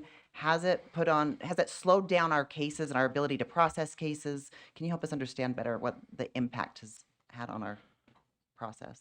Ben Rasmussen, Director of Law and Professional Practices. This particular provision I do not think has had a substantial effect on case time for cases that have been opened. It has required extra time for UPAC to review cases during their monthly meeting because we have a lot more to go through and determine whether we'll open them. But these are, of their nature, most of them are unsubstantiated, and so they don't usually get opened unless there's something that stands out about them that wasn't looked at. So I don't think it's adding materially to the time it takes us to investigate a typical case. And if I may follow up. So when you said they typically aren't substantiated, so if an LEA has already done an investigation and they've already spent the time and taxpayer dollars, because all of our time costs taxpayer dollars, to say that that is not something that needs to be pursued, now we're doing it again. We're reviewing to see if we want to second guess that, yes. Okay. This is also a change that was requested by individuals and LEAs in my area because of just the sheer amount of, it seems like a minimal amount, but when you do it over and over again, it duplicates. We're committed to using tax dollars wisely, and I think that this is one way where we can do this. And an LEA, when they have a duty to investigate, and when there is a substantiation or there's a reason to refer them, they have a duty to refer them. So it does not prohibit us from addressing licensing issues that need to be addressed. So I also cannot support this, and I do hope that we move forward with asking the legislature to change this. Member Bogus. Thank you. So I'm looking at the data that was just up here, and I think it's funny because I received more complaints than that from parents last year. Like it's absurd. So that tells me that LEAs just aren't sending them in because there's a lot of this going on all the time. We see it in the newspaper, the number of cases we assess here, just UPAC cases. Somewhere that came from someone to a school. And if that wasn't reported through this process, somebody has a dereliction of duty. So if we're going to keep this code in, we need to ask for amendments for accountability because clearly it's not being done. But I would still argue that if we keep it in rule, we still get the same data, but we need the flexibility on our end to amend that rule so that it has better, it needs to be more coherent and more cohesive and produce infrastructure that allows us to do our job. And with this code in place, we cannot do that. Thank you. Member Earl. So if I'm hearing this body, the intent is to remove it from code and then remove it from rule. Well, then what is the difference? Because if it's the same language in both, then what the intent is to take it from law first because we're required to do it and then remove it from rule. And that's what I'm hearing from some of the members of this body is that it's egregious. So we just want to repeal it here. But really what we're saying is get rid of it altogether. And I would say this, I actually fielded 2 calls in the last week related to this, where I had someone call me and say, hey, actually it was a legislator that said, I have a constituent that called me. They're concerned because they've been told that every complaint that a parent has goes to UPAC. It is not what it says. It has to do a violation of educator licensing standards. And they were calling because they called and asked, if I swear, this was literally what we had a conversation about. And I'm like, I'm not sure where you got that from. Please don't swear though. But I'm not sure where you got that from, but that is not the case unless we change our standards. And this aligns with the standards. Now I think there's attorneys out there, and I don't know if there's a fear going on that it's anytime there's any kind of complaint, I have to, Johnny, left, I don't know, someone, I don't know, you make it up, whatever. But it's not that. It's a violation of educator licensing standards. It's not just anything. And that's, I don't know if there's people out there creating a scare tactic or whatever, but I don't know. I feel like you move it out of law, it might as well just move it. It'll be gone. And that's if the body chooses to do that, that's fine. What wasn't happening is we weren't getting reports from districts. We know parents, we were having this consistently happen. Parents were saying, this happened, I took this in, and fine, LEAs, which would include charters and districts, so we're clear on the record.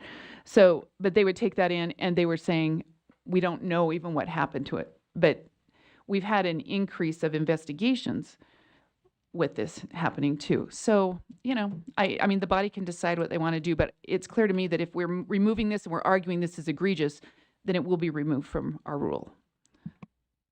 Member Carey.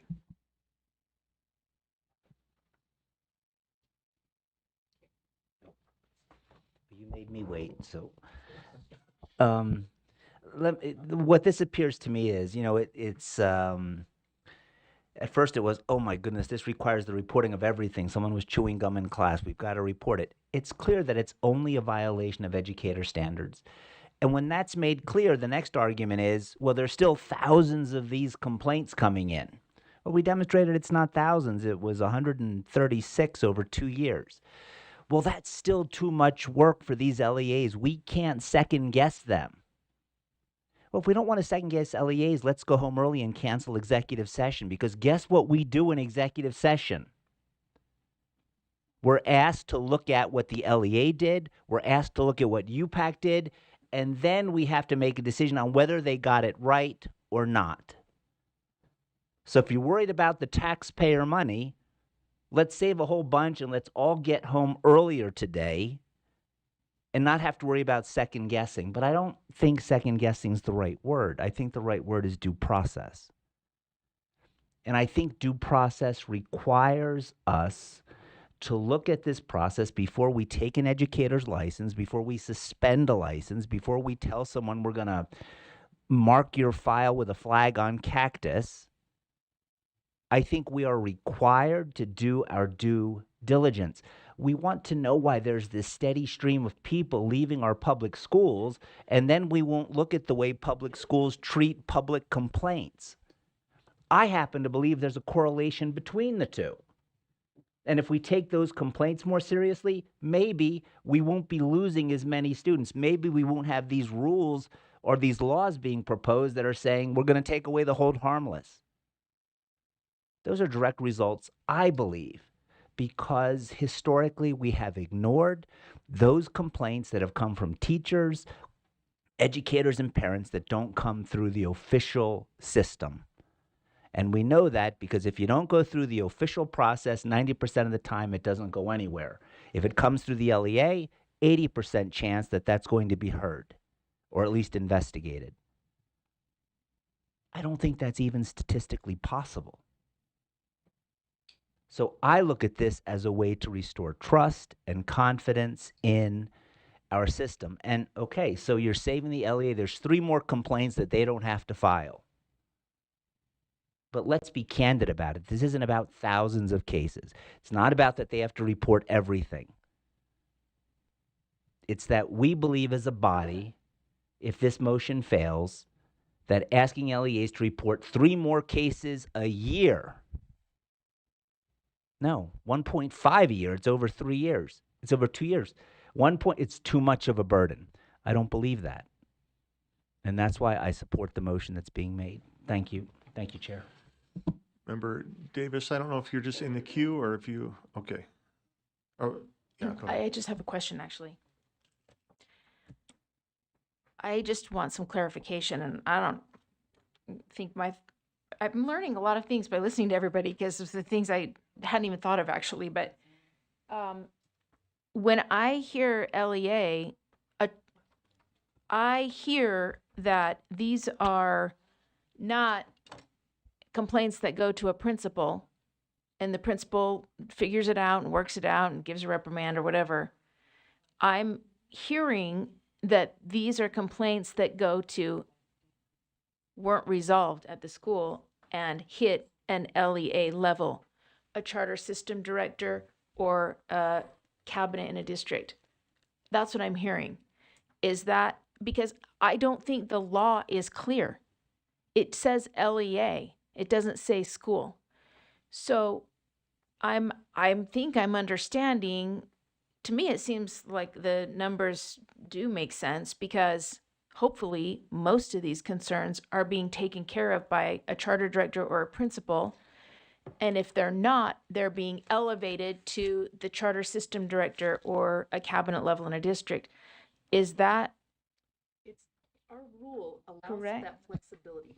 Vice Chair Bollinger? No, But does the law, do we need to amend the law to clarify? No, we don't have to. Let me see.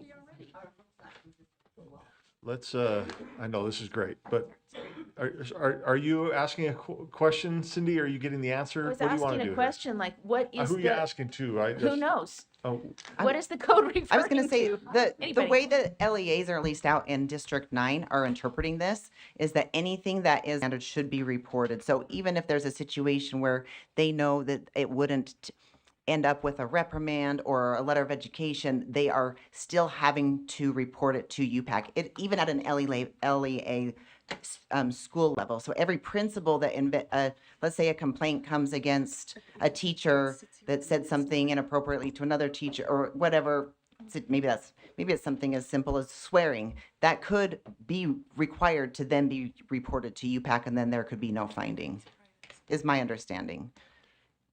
I think there needs to be clarity. I mean, that's not the way I read it. I was like, why is it so extensive? This is just the highest level, the things that don't get resolved at the school level. So, I don't know. Maybe there's not clarity in it. I Okay. don't know. well, are we, yeah, I see you, Member Lear. I want to make sure that we are on this motion. I know it's broad, but refocus. Member Lear, go ahead. Here's what the statute says. That require an LEA to notify the state board and UPAC and the educator of a complaint from a parent against an educator alleging a violation of educator licensing standard. So, as someone said just a minute ago, maybe it was Cindy, you can, even the swearing, and someone talked about that as being minor. If a teacher swears, and choose any word you want from minimal to maximum, then that offends a parent. And the parent, you will find in the educator standards, it says that teachers shall use appropriate language at all times. And offends a parent, an offender, and an offended parent complains that this was an alleged violation, and per this law, it's supposed to be reported. So that's just one example. But there are, 25 educator standards? Everything from using appropriate language to not touching a student to enforcing an IEP to all kinds of things that can be alleged.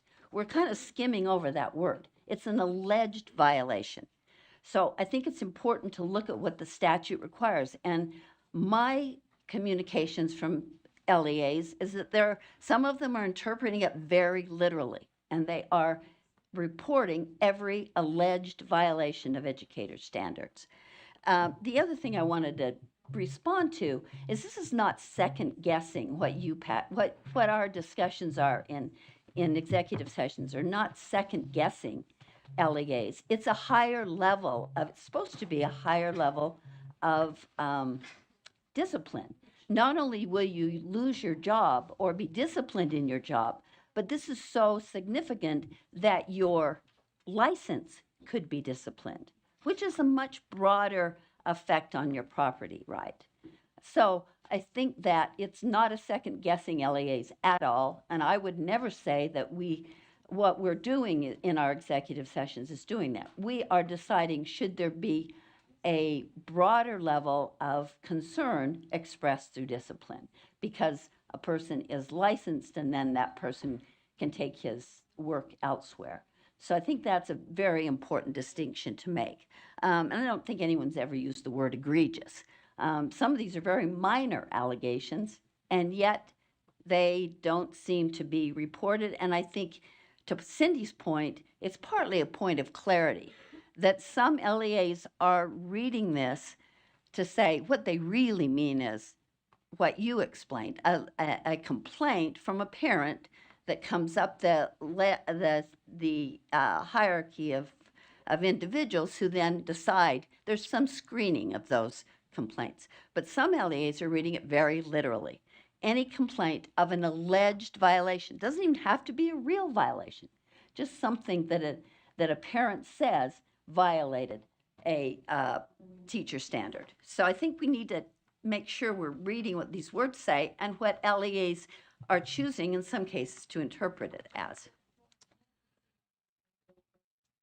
Yes, I would love to move on. We have beaten Okay, this I'll say really horse. quick, in our board rule, though, it also is not clear because for district it says superintendent, and for charter it says charter director, not system director. So one implies it reaches a system level, an LEA level, and the other implies anything at a school level. And so I just think we should clarify that, because some people are going to think every complaint that goes to a principal, good night. You're taking care of stuff all the time at a school level. It's the stuff that doesn't get resolved and parents are like, I'm going to the next level because I don't feel like my needs were met. In my opinion, that's how I read it in code, but maybe I'm not reading it right. But it's not consistent in our rule. So the motion before the board is that the board repeal Utah Code 53E-6-604 paren 6 from the board's legislative request list.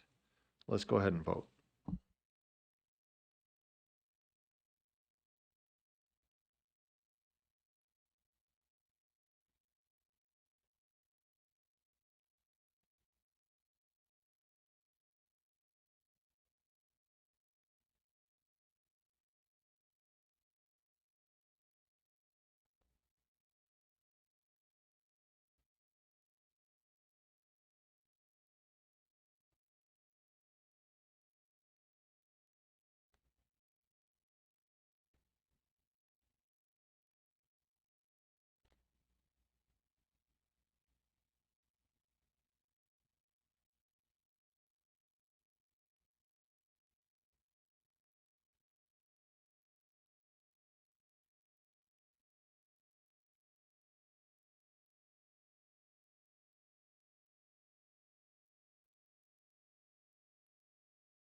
So that motion fails.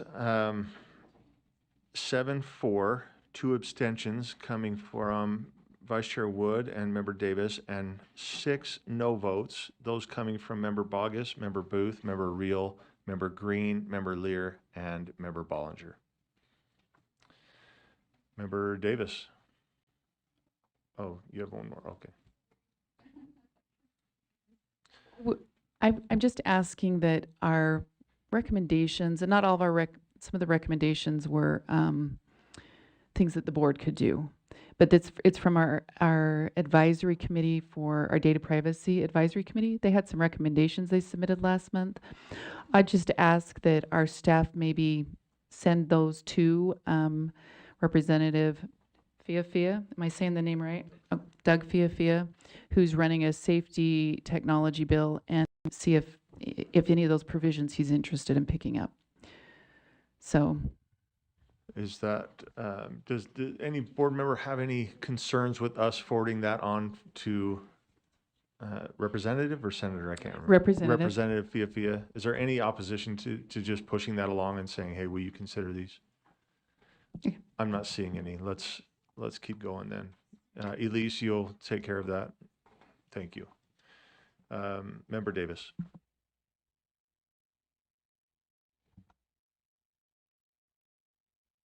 I blew it. I move that the board direct staff to work with legislators to define criteria that constitutes a hazardous route and amend the transportation statute to allow districts to optionally include these along with the required distance routes for subsidized funding. And if I get a second, I'd like to speak to it briefly. Second. It's been stated and seconded. Back to you, Member Davis. Thank you. Yeah, I got a call from for a meeting with one of our new upcoming superintendents and 2 of our representatives in the kind of Lehigh American Fork area, and they asked us to take a look at that, and they, similar to Representative McPherson, said, you know, we want to have these discussions, but we'd like to know that this is something that the state school board would like to explore also first. So I said that I would bring it to all of you and you could consider. And basically what would happen is I would assume maybe Director Litchfield or with Scott or our deputies could help look at what would constitute a hazardous route, a truly hazardous route. Like, is it 45 miles an hour speed limit, 35, 50, 6 lanes across, or 5 lanes? You know, what is it that creates a truly hazardous route to cross? And if it creates a truly hazardous route to cross, then the legislature could they consider optional language that a district could not be forced like they do in the 2 mile and the 1.5 mile rule, but that it's optional. And if you force them, it's going to be costly because this is kind of an unfunded mandate, right? But if there's a true need and there's 6 lanes across and it's 50 miles an hour, they may be willing to pay that extra difference and seek some funding from the legislature to help get those kids across that truly hazardous route. Member Carey. A question for the maker of the motion.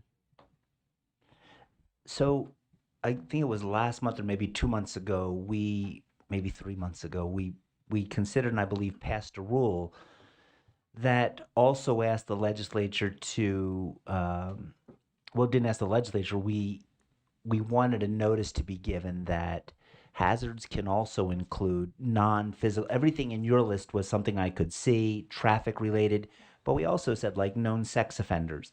So when you talk about in your proposed motion, what constitutes a hazardous route, because you limited your examples to physical objects, is that your focus, or would it also allow the districts to include the presence of known sex offenders? Thank you, Chair.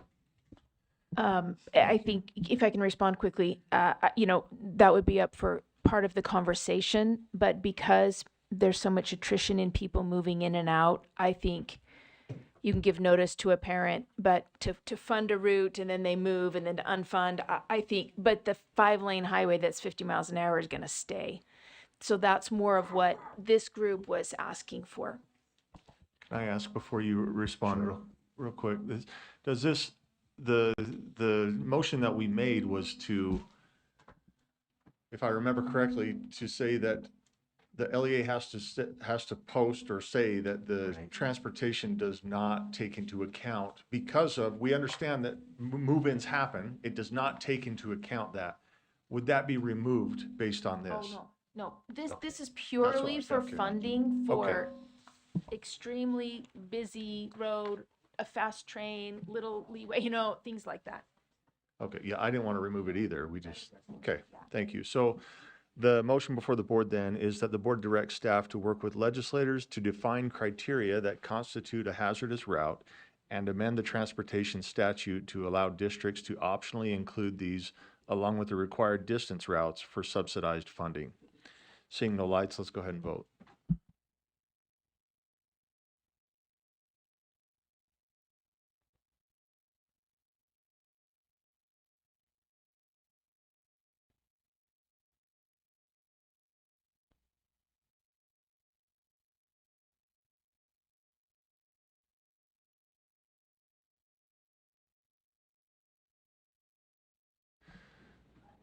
Okay, that passes unanimously with Bollinger and Brenton absent. You were too late. The green check mark came on there. Okay. Yeah, once you see the check mark. I don't see any other lights or requests for statutory changes. Let's move forward to agenda item 12.3. Oh, Leah, go ahead. Thank you, Chair. Leah Voorhees, Deputy Superintendent of Student Achievement. I have information that you requested several agenda items ago about the number of students in the Carson Smith program. In the Carson Smith program, the first one, that's the legacy program, there are 310 students. And in the newer tax rebate version, the first version, the legacy program, is the state-funded version. In the new version, there are 1,332 students. So you're looking at about 1,600 students total. Thank you, Chair. Thank you for that follow-up. Scott, are you ready? Okay, you got it. Deputy Superintendent of Operations Scott Jones. So this item, it is an action item. However, it doesn't mean the board has to take an action unless you want to amend a particular request that you've already identified that was, submitted to the governor's office back in October. Now, you did hear from Representative McPherson about their concerns of, what was presented, and that's the list you see here. If we could pull up the list just to remind everybody in the public about what I'm talking about or referring to. So here's how it stands right now with your requests. There, in the next item, it's an information item where I review with you the outcomes of EAC, which is really what prompted what Representative McPherson shared with you before we got to this item, obviously, and that's why the chair said, well, we'll be talking about this. So at your direction, Chair, I think it would be a value add if I move to that information item so that we could then talk about these concerns that now that we know revenue and what the EAC did, I can review that with you real quickly and we can move forward together. And I'll be really fast. I know we're pressed for time. If it's okay, I've got a light from Member Bogus. I don't know if okay. you have a request. Like to remind us that's $3.2 million that program is costing the board. If I'm doing that math right, 1,600 by 2,000. She's talking about the Carson That's a Smith, lot of money as we go back and look at that bill. I think we just need to keep that dollar amount in mind and maybe include it in the backup next time so that we have that fresh in our heads. Thank you for that, Director Voorhees. Thank you. Thank you. All right, Director. So Superintendent. segueing out the chair's direction to the information item, if whoever's driving will pull up, actually it should be a green sheet. You may need to refresh to make sure, nope, not that one. Yeah, nope, not that one.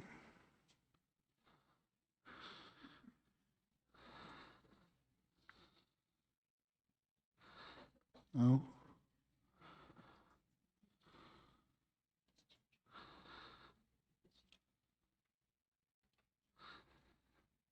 Is that it?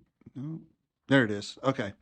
So at the EAC meeting on December 9th, this is how they go. They go green sheet, I'll just say it this way, green sheet, red sheet, yellow sheet. The green sheet here is the status of revenue at the time of the EAC meeting and the differences of what they estimated they would bring in, et cetera.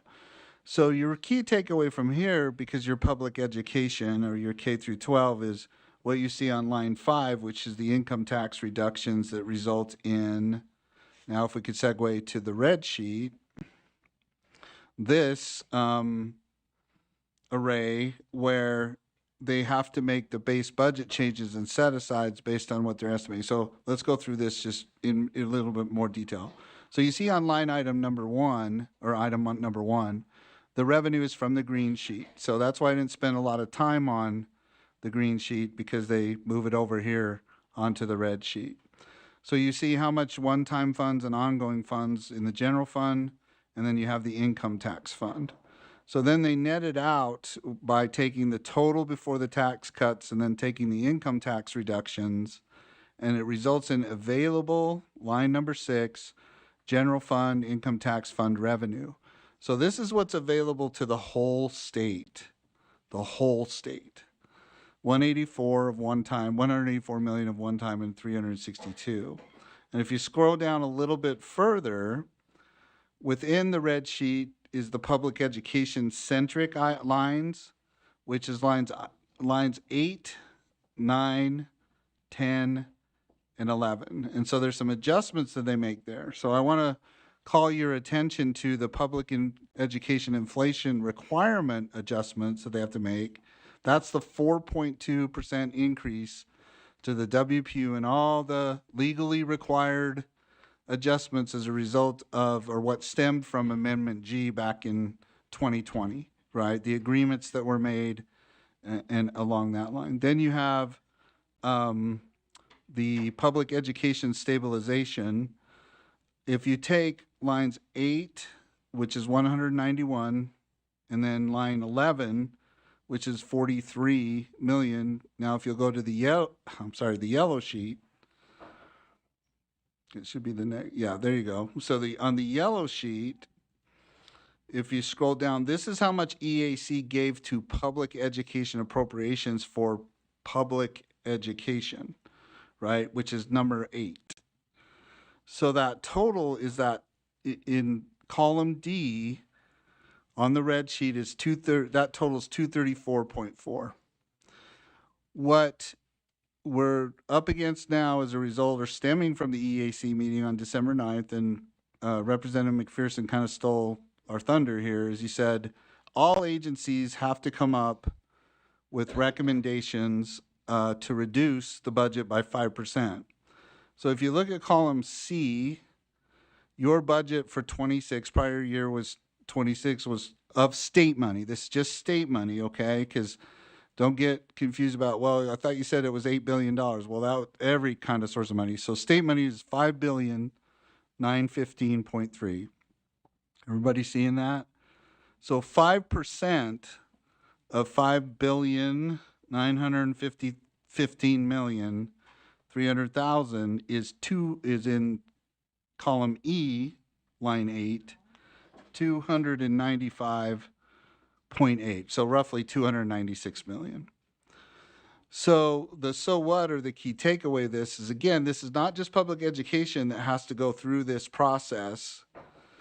The expectation is leadership was sent a letter from the PEA chair saying, be prepared to come to PEA, first PEA meeting on January 20th, Public Education Appropriations Committee meeting on, and give us the board's recommendations on what programs you want to reduce. So when I say the term reduce, this is a Scott term.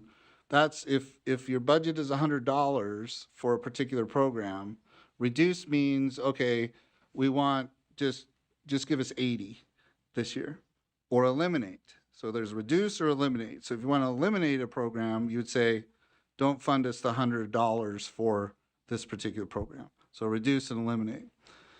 In addition to that, and this is really critical, key takeaway here, is not only do they want you to come to them at the first PEA meeting on January 20th, I think it's a Tuesday, January 20th, with your recommendations on which programs to get to 300 million or roughly 296 million, is you can actually also say, well, we want to reallocate that money. You can, not only can you say, well, we want to reduce this particular program or eliminate the funding for that particular program or do it, but then you can also make recommendations of, well, then you want that money to go, if you reduce it by this much, if you reduce $100 to 80, where do you want that 20 to go to? And where do you want or if you eliminate the funding for this program in its entirety, do you want to reallocate it someplace else? So, if we could go back to the previous item and your requests for funding, what you heard Representative McPherson tell you today, so if you could pull that back up. So yeah, go back to the previous item, and here's your request for funding. So what is expected at the first PA meeting is for board leadership to sit in front of PA and say, okay, we went through and here's the programs that we want to eliminate, but they want you to pare this down, right? They want you to basically say, well, what's the critical pieces of this so that you can also make a decision on, you know, your priorities and say, well, if we reduce this program by this much or eliminate the funding for this program by that much, and all that combined totals 296, then you can also make recommendations on where you'd like to see that reappropriated or reassigned or what reword you want to use there, if that makes sense, okay? That's what's expected for January 20th. So if you backward plan, you know, from January 20th, where leadership is tasked by the PEA chairs to present what the board's recommendations are as an agency, all agencies have to do this drill, 5% in their respective committees. Then my or staff recommendation is that leadership meet with staff ahead of your January 15th meeting. Okay, so January 20th PEA meeting, your next meeting as a full board is January 15th. So staff would meet with leadership and leadership would help, you know, we would go through and then they would on the 15th bring their recommendations on what programs and how to get to the 296 and relook at this too.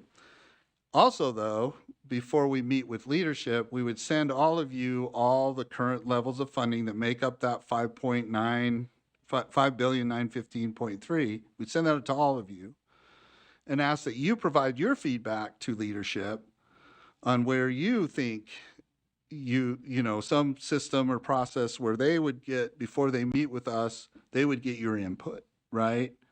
So what we could do is send that out to you as early as tomorrow as a full board. Here's how this breaks down the 5,915,300,000, all the programs, state programs.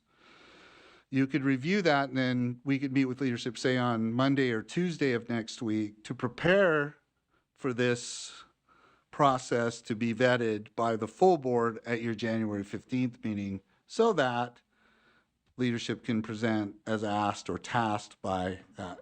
So that's just a recommendation from staff on how to do this, but at this time, Chair, I turn it over to you for any additional guidance or play on the process, because you were brought into this by, you know, the PEA chairs and us. Yeah. Of course, I don't like any of this, right? Right. People are going to be upset. You're talking about $300 million we have to find, and programs are going to get cut. I mean, you talk about we can reduce. Sure, we can reduce we just go through and reduce every program by 5%, and maybe it'll average out to 5%. I don't know. I haven't done the math yet, but what I'm hoping for is, yeah, leadership will set up a meeting. We'll get together, and we want to come up with a couple of options, at least two options that we can put before the board. But additionally, you guys, we've asked Scott to share the same information that we're getting with you so that you can look at it and say, look, I think this is a program that we can do without, or I don't think it needs this much money. We want your feedback as well. We don't want to just show up and say leadership says, okay, option A or B.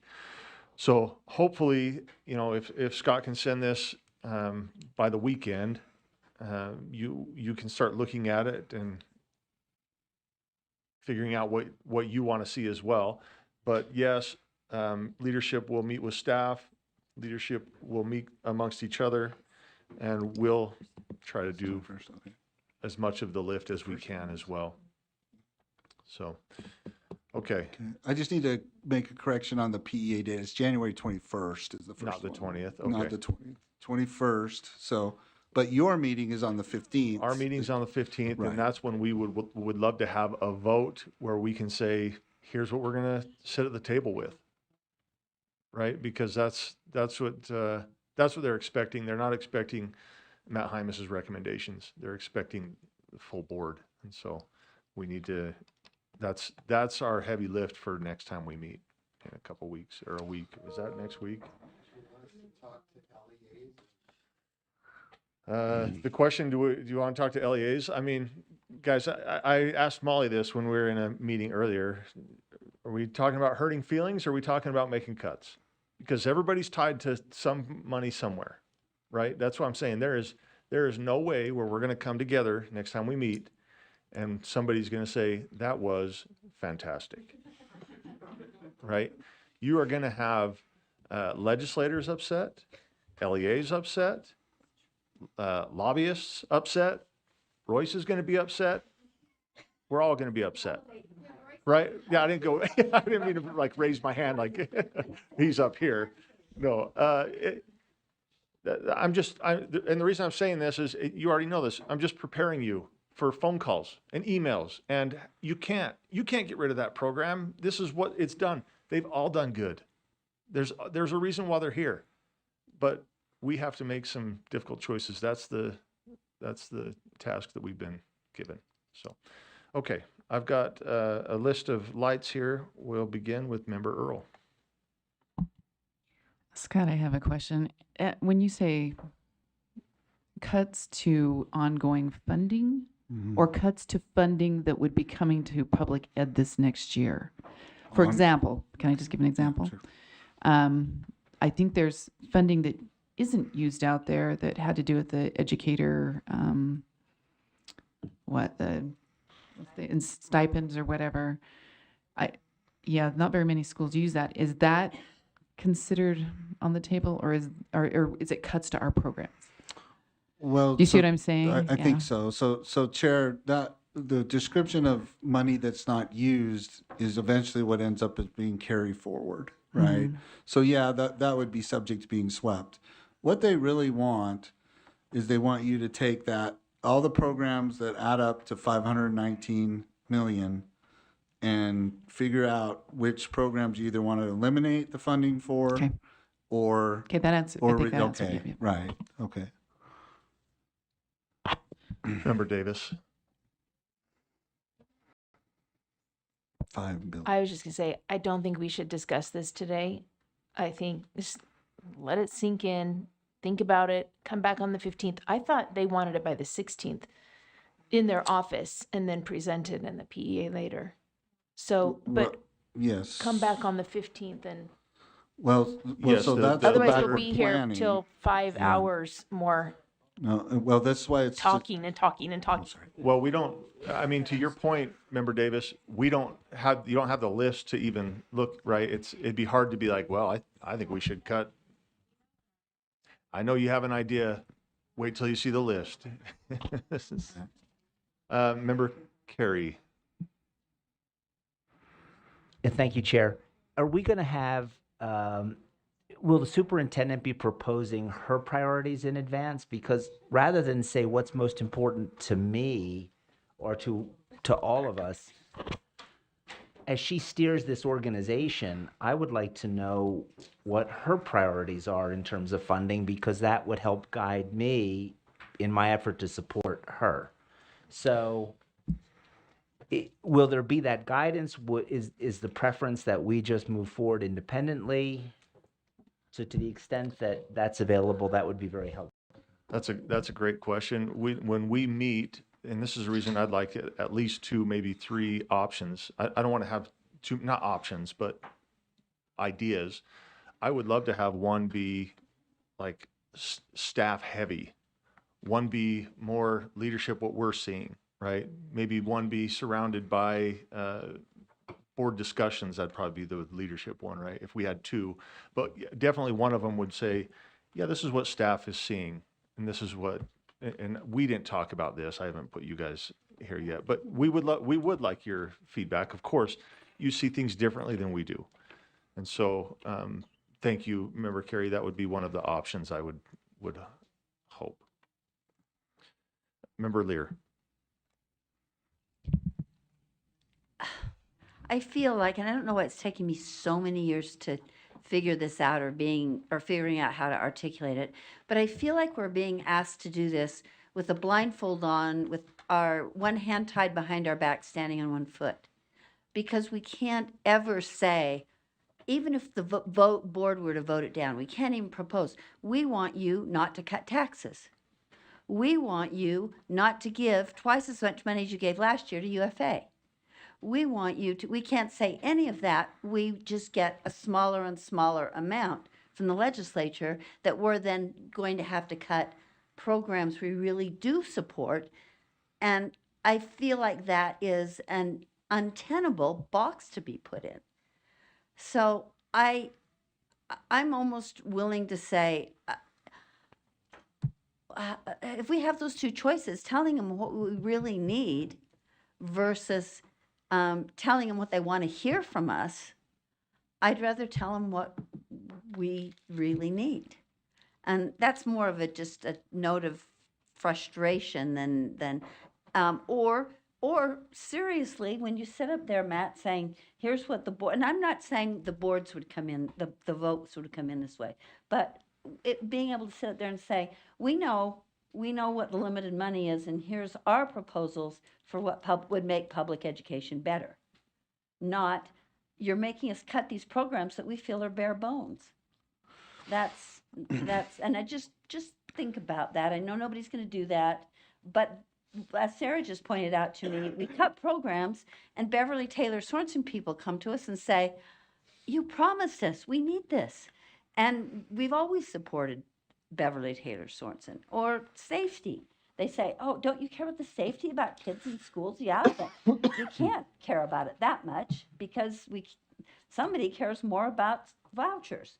So I still saying, I know we don't have the votes for any of those things, but we aren't given a fair platform for discussion, I think. Member Bogus. Thank you, sir. I find myself in a situation where I agree with Member Lear more and more. It makes me deeply uncomfortable. But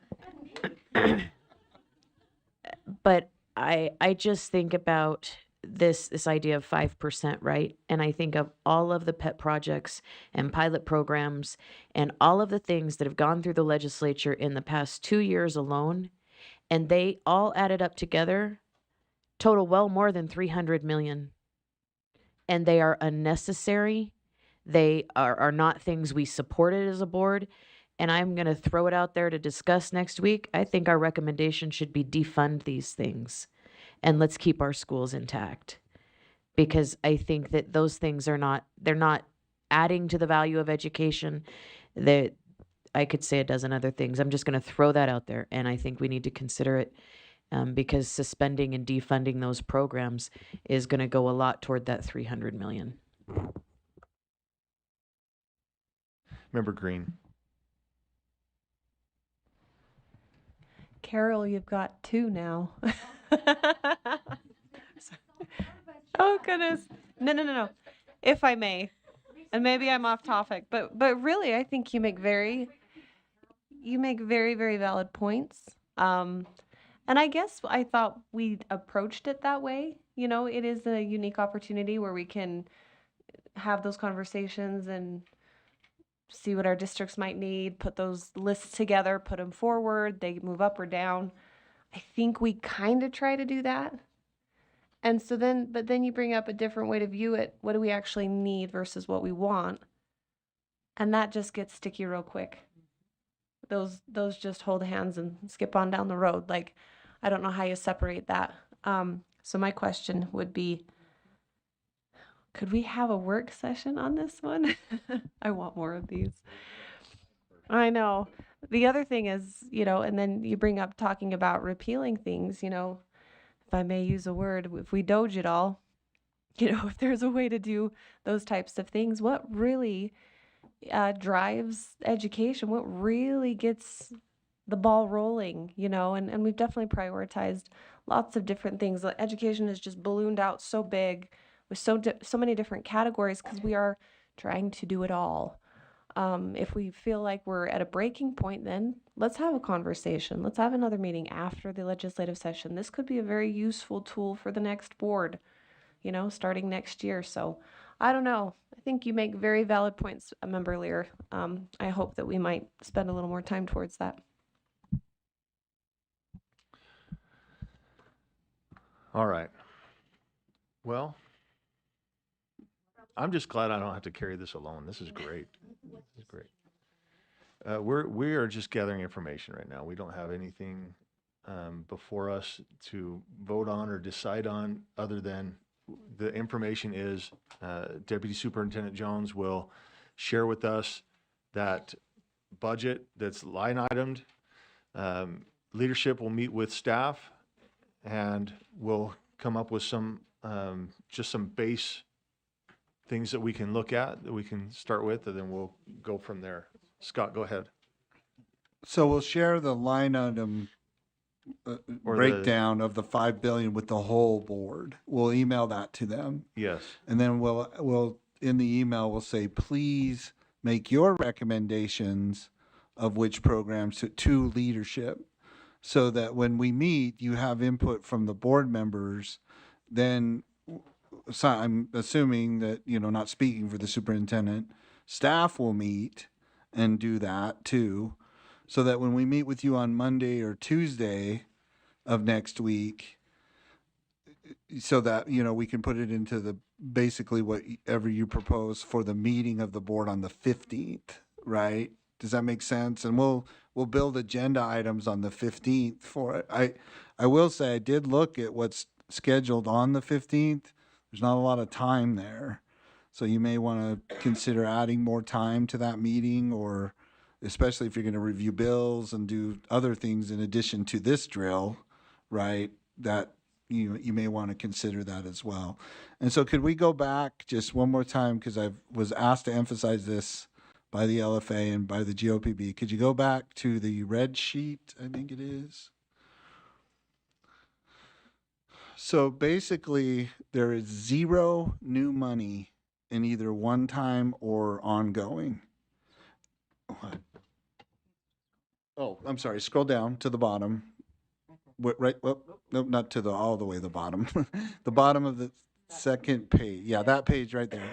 What they're telling you on this red sheet, what they're telling is don't plan on any new money above the base budget, right? So when you consider this is why I also need to overly emphasize that not only should you recognize, so if you say, I want to take $20 of the $100 for this program, you should also look at your requests for new money that you made that's in the backups to the action item, and see if those, if you want to recommend to appropriate money. So, say, for instance, item number, 3, the literacy, right? Do you want to do that? Because right now what you're doing is you're asking for new money above the base budget. But what they're asking you to do is they're asking you to assume, or they're telling you there's no new money. So, propose what you want to reduce or eliminate to get to 298 point, basically 300 million. And then also you can make recommendations on reallocation of that money. So.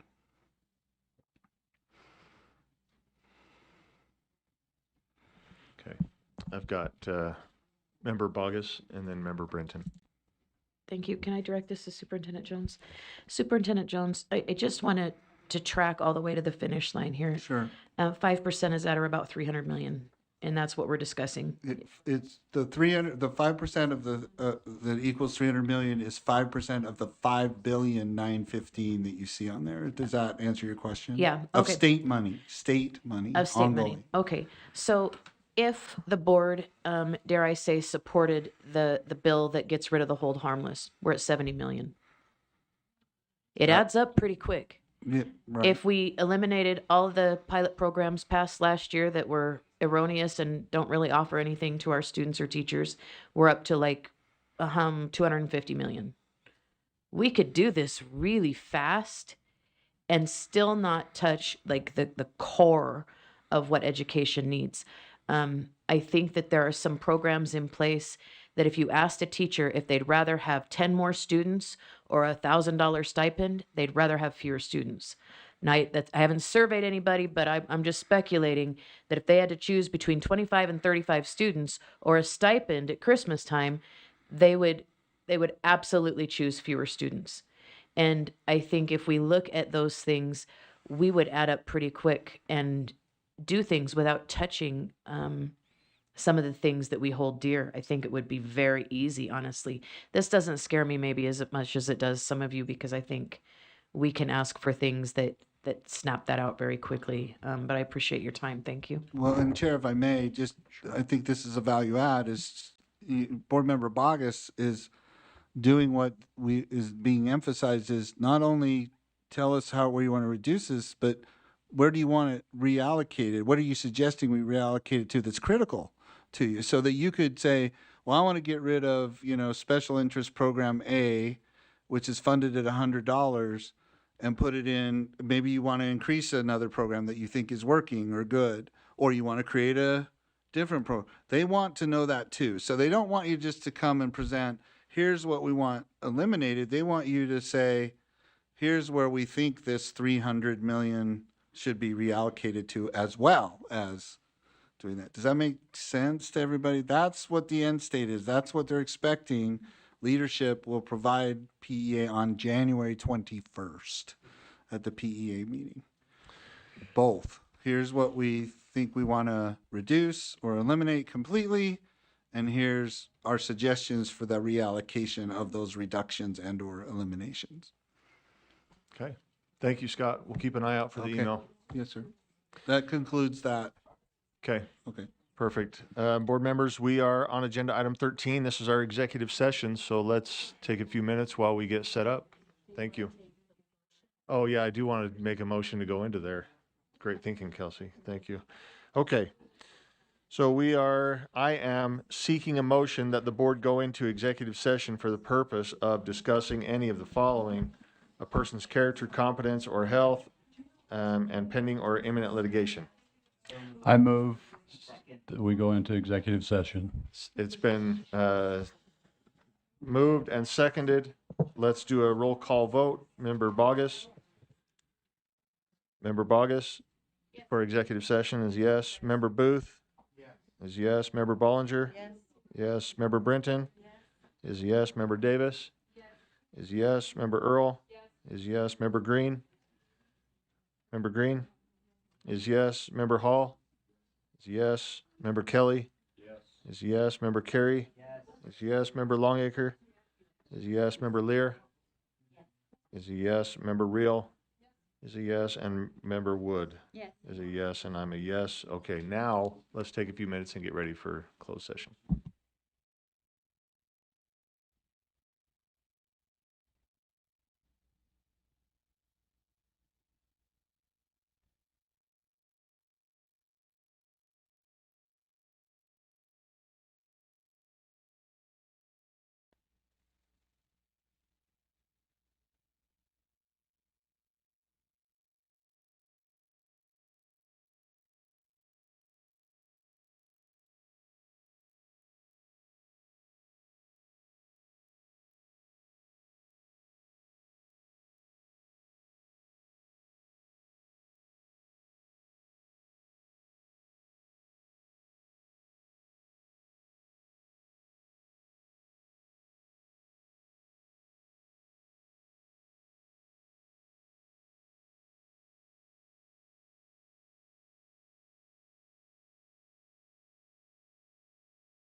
Okay.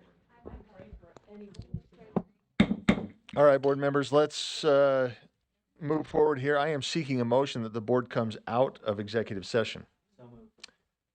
And I'll second it. And so let's do a roll call vote here. Member Bogus is a yes. Member Booth is absent. Member Bollinger just stepped out, but she'll be back. Member Brenton is yes. Thank you. Member Davis is absent. Member Earl? Yes. Member Green is a yes. Member Hall? Yes, thank you. Member Kelly to come out of executive? Thank you. Member Carey? Is a yes. Member Longacre? Is yes. Member Lear, are you with us? I am. I'm a yes. Yes, thank you. Member Reel? Is she with us? No, okay, absent. And Member Wood? Somewhere in the building, but absent right now. That's 9. We'll take it. We are back in open session. Oh, and Member Bollinger's here. She's a yes now. Well, I don't know. Are you? Okay, yes. Okay.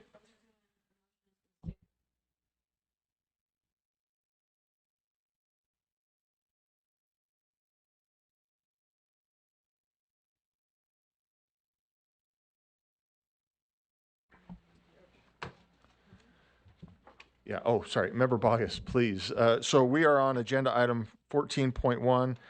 This is our action item educator licenses. And so Member Bogus, please.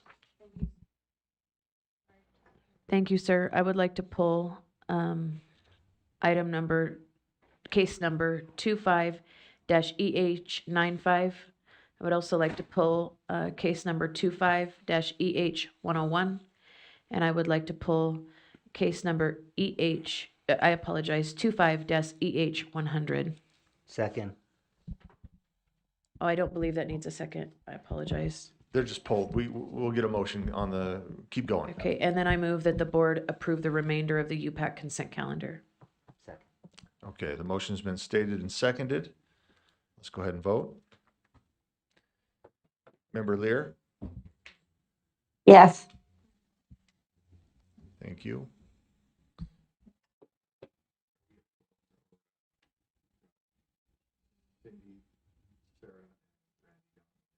That passes 11 in favor, 1 abstention, that coming from Member Bogus. Back to you, Member Bogus. Thank you. I move that the board approve the UPAC recommendation for case number 22-1891. Second. That motion's been stated and seconded. Let's go ahead and vote. Member Lear? I'm sorry. I'm trying to. Yes.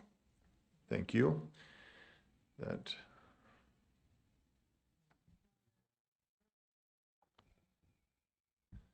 passes unanimously.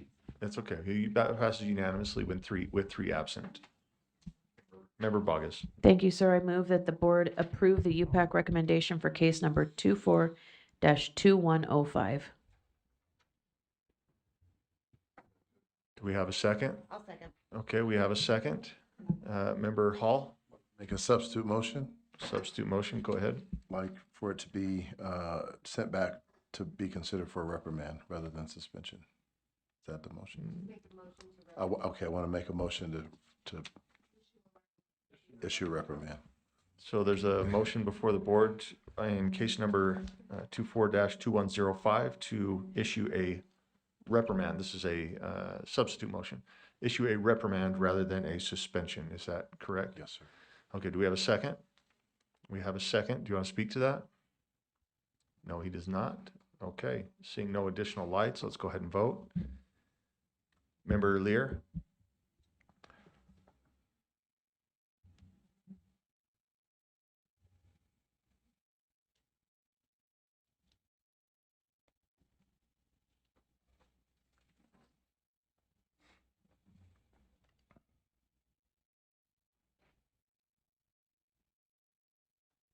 Member Lear, we're not hearing you. No. Is that better? That's better. No? Thank you. We got you. We got you as a no. That passes 8 in favor, 1 abstention, 3 no votes. That no votes coming from Member Lear, Member Wood, and Member Bollinger. The abstention from Member Bogus. Back to you, Member Bogus. Thank you, sir. I move that the board approve the UPAC recommendation for case number 24-2176. The motion's been stated and seconded. Let's go ahead and vote. I'm a yes. Thank you, Member Lear.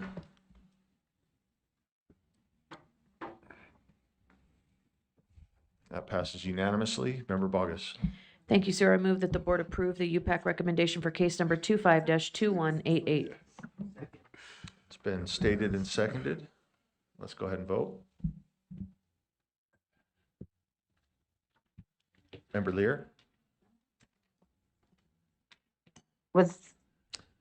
I'm sorry, was that for the UPAC? Hang on. Yeah, this is, what did you say, 2188? 2188, yes, sir. And this is the. Is that go ahead. Yeah, this is the recommendation of UPAC to adopt the recommendation. Yes. Okay, thank you. That passes unanimously. Member Bogus. Thank you, sir. I move that the board approve the UPAC recommendation for case number 25-2228. The motion's been stated and seconded. Let's go ahead and vote. Yes. Thank you, Member Bogus. We got you as a yes. Or Member Lear, sorry, my apologies. That passes unanimously. Back to Member Bogus. I'm just dancing around with names here. Go It's ahead, all Member good. Bogus. No offense taken. I move that the board approve the UPAC recommendation for case number 25-2247. The motion has been stated and seconded. Let's go ahead and vote. Member Lear. Yes. Thank you. Yes. That passes unanimously. Member Bogus. Thank you, sir. I move that the board approve the UPAC recommendation for case number 25-2286. That motion. Yes. Thank you, Member Lear. That motion has been stated, seconded, and voted on by Member Lear. Let's the rest of us vote.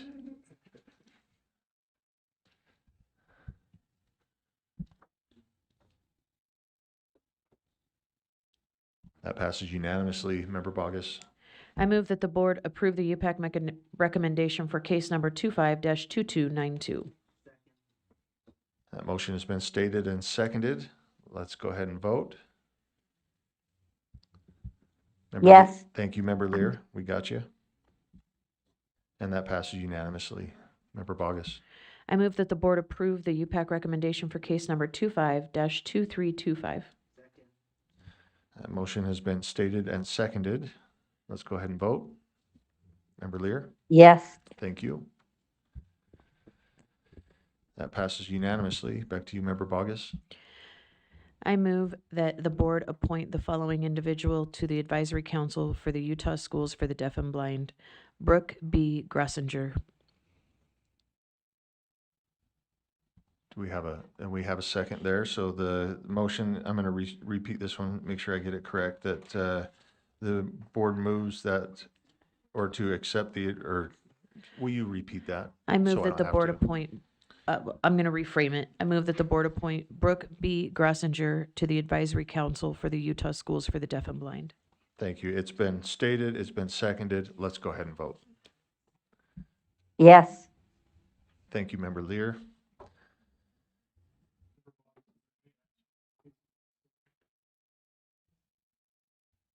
That passes unanimously.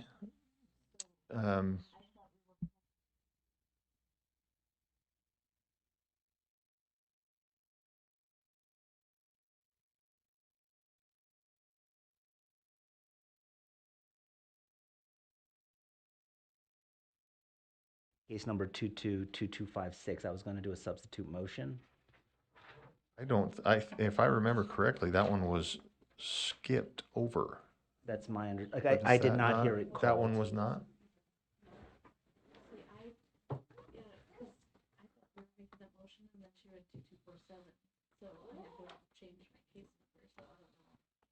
So let's do this. Let's get the second appointment done. And we got the first appointment. Let's get the second appointment taken care of, and then we can work out this situation with the case numbers. Sorry, okay, thank you, sir. I move that the board appoint David Long to the Digital Teaching and Learning Advisory Committee. The motion's been stated and seconded. Let's go ahead and vote. Yes.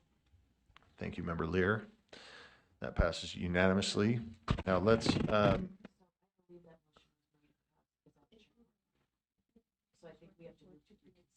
did we, and we might, did we skip any of these? Did we, I felt like we skipped one, but I could have just not tracked well.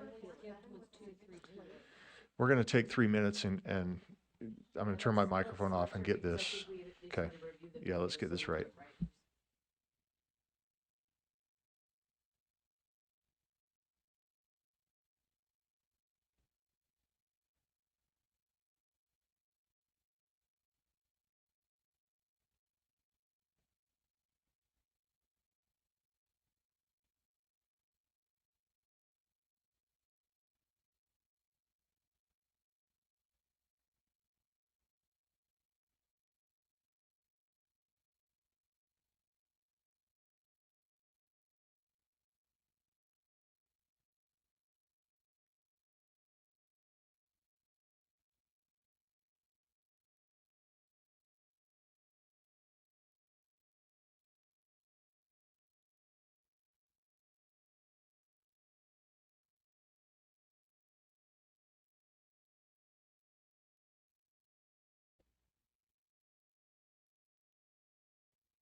Okay, I think we are back on track. Member Bogus.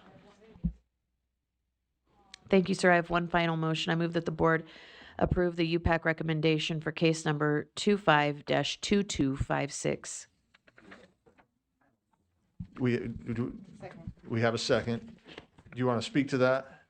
I do not. Okay, Member Carey. Sorry, I'm going through the process here. Member Carey. Thank you, Chair. I have a substitute motion.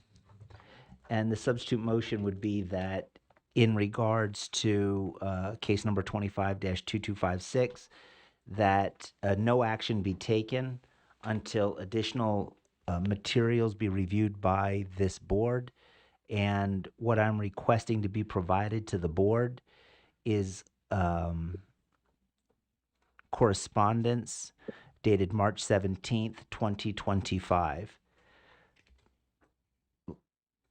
Okay, it's been stated, it's seconded. Do you want to speak to that, Member Carey? It was just that I don't believe that our board is in a position to fully and rightfully consider this matter until we actually have the opportunity to review what appears to be the essential aspect of this matter, which is the letter dated March 17th, 2025. Thank you, Chair. Okay, so the motion is to take no action on this until additional materials are provided that the board can look over and then make a stronger decision. So it's been seconded, spoken to. I see no other lights. Let's go ahead and vote. Member Lear? I'm a no. No. Okay, thank you.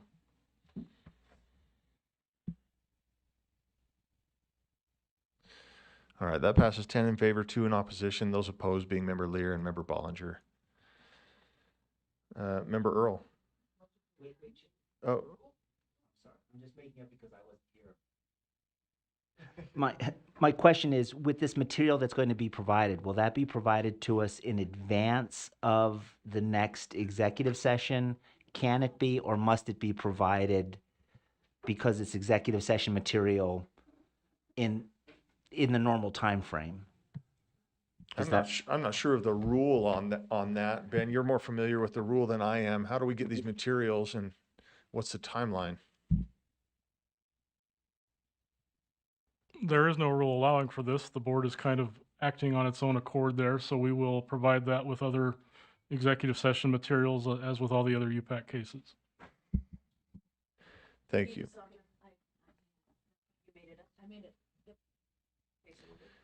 I've got a light from member Earl. Go ahead. Motion to adjourn. There's a motion to adjourn and a second. Is there any opposition? All in favor? Any opposed? We're adjourned. Thank you.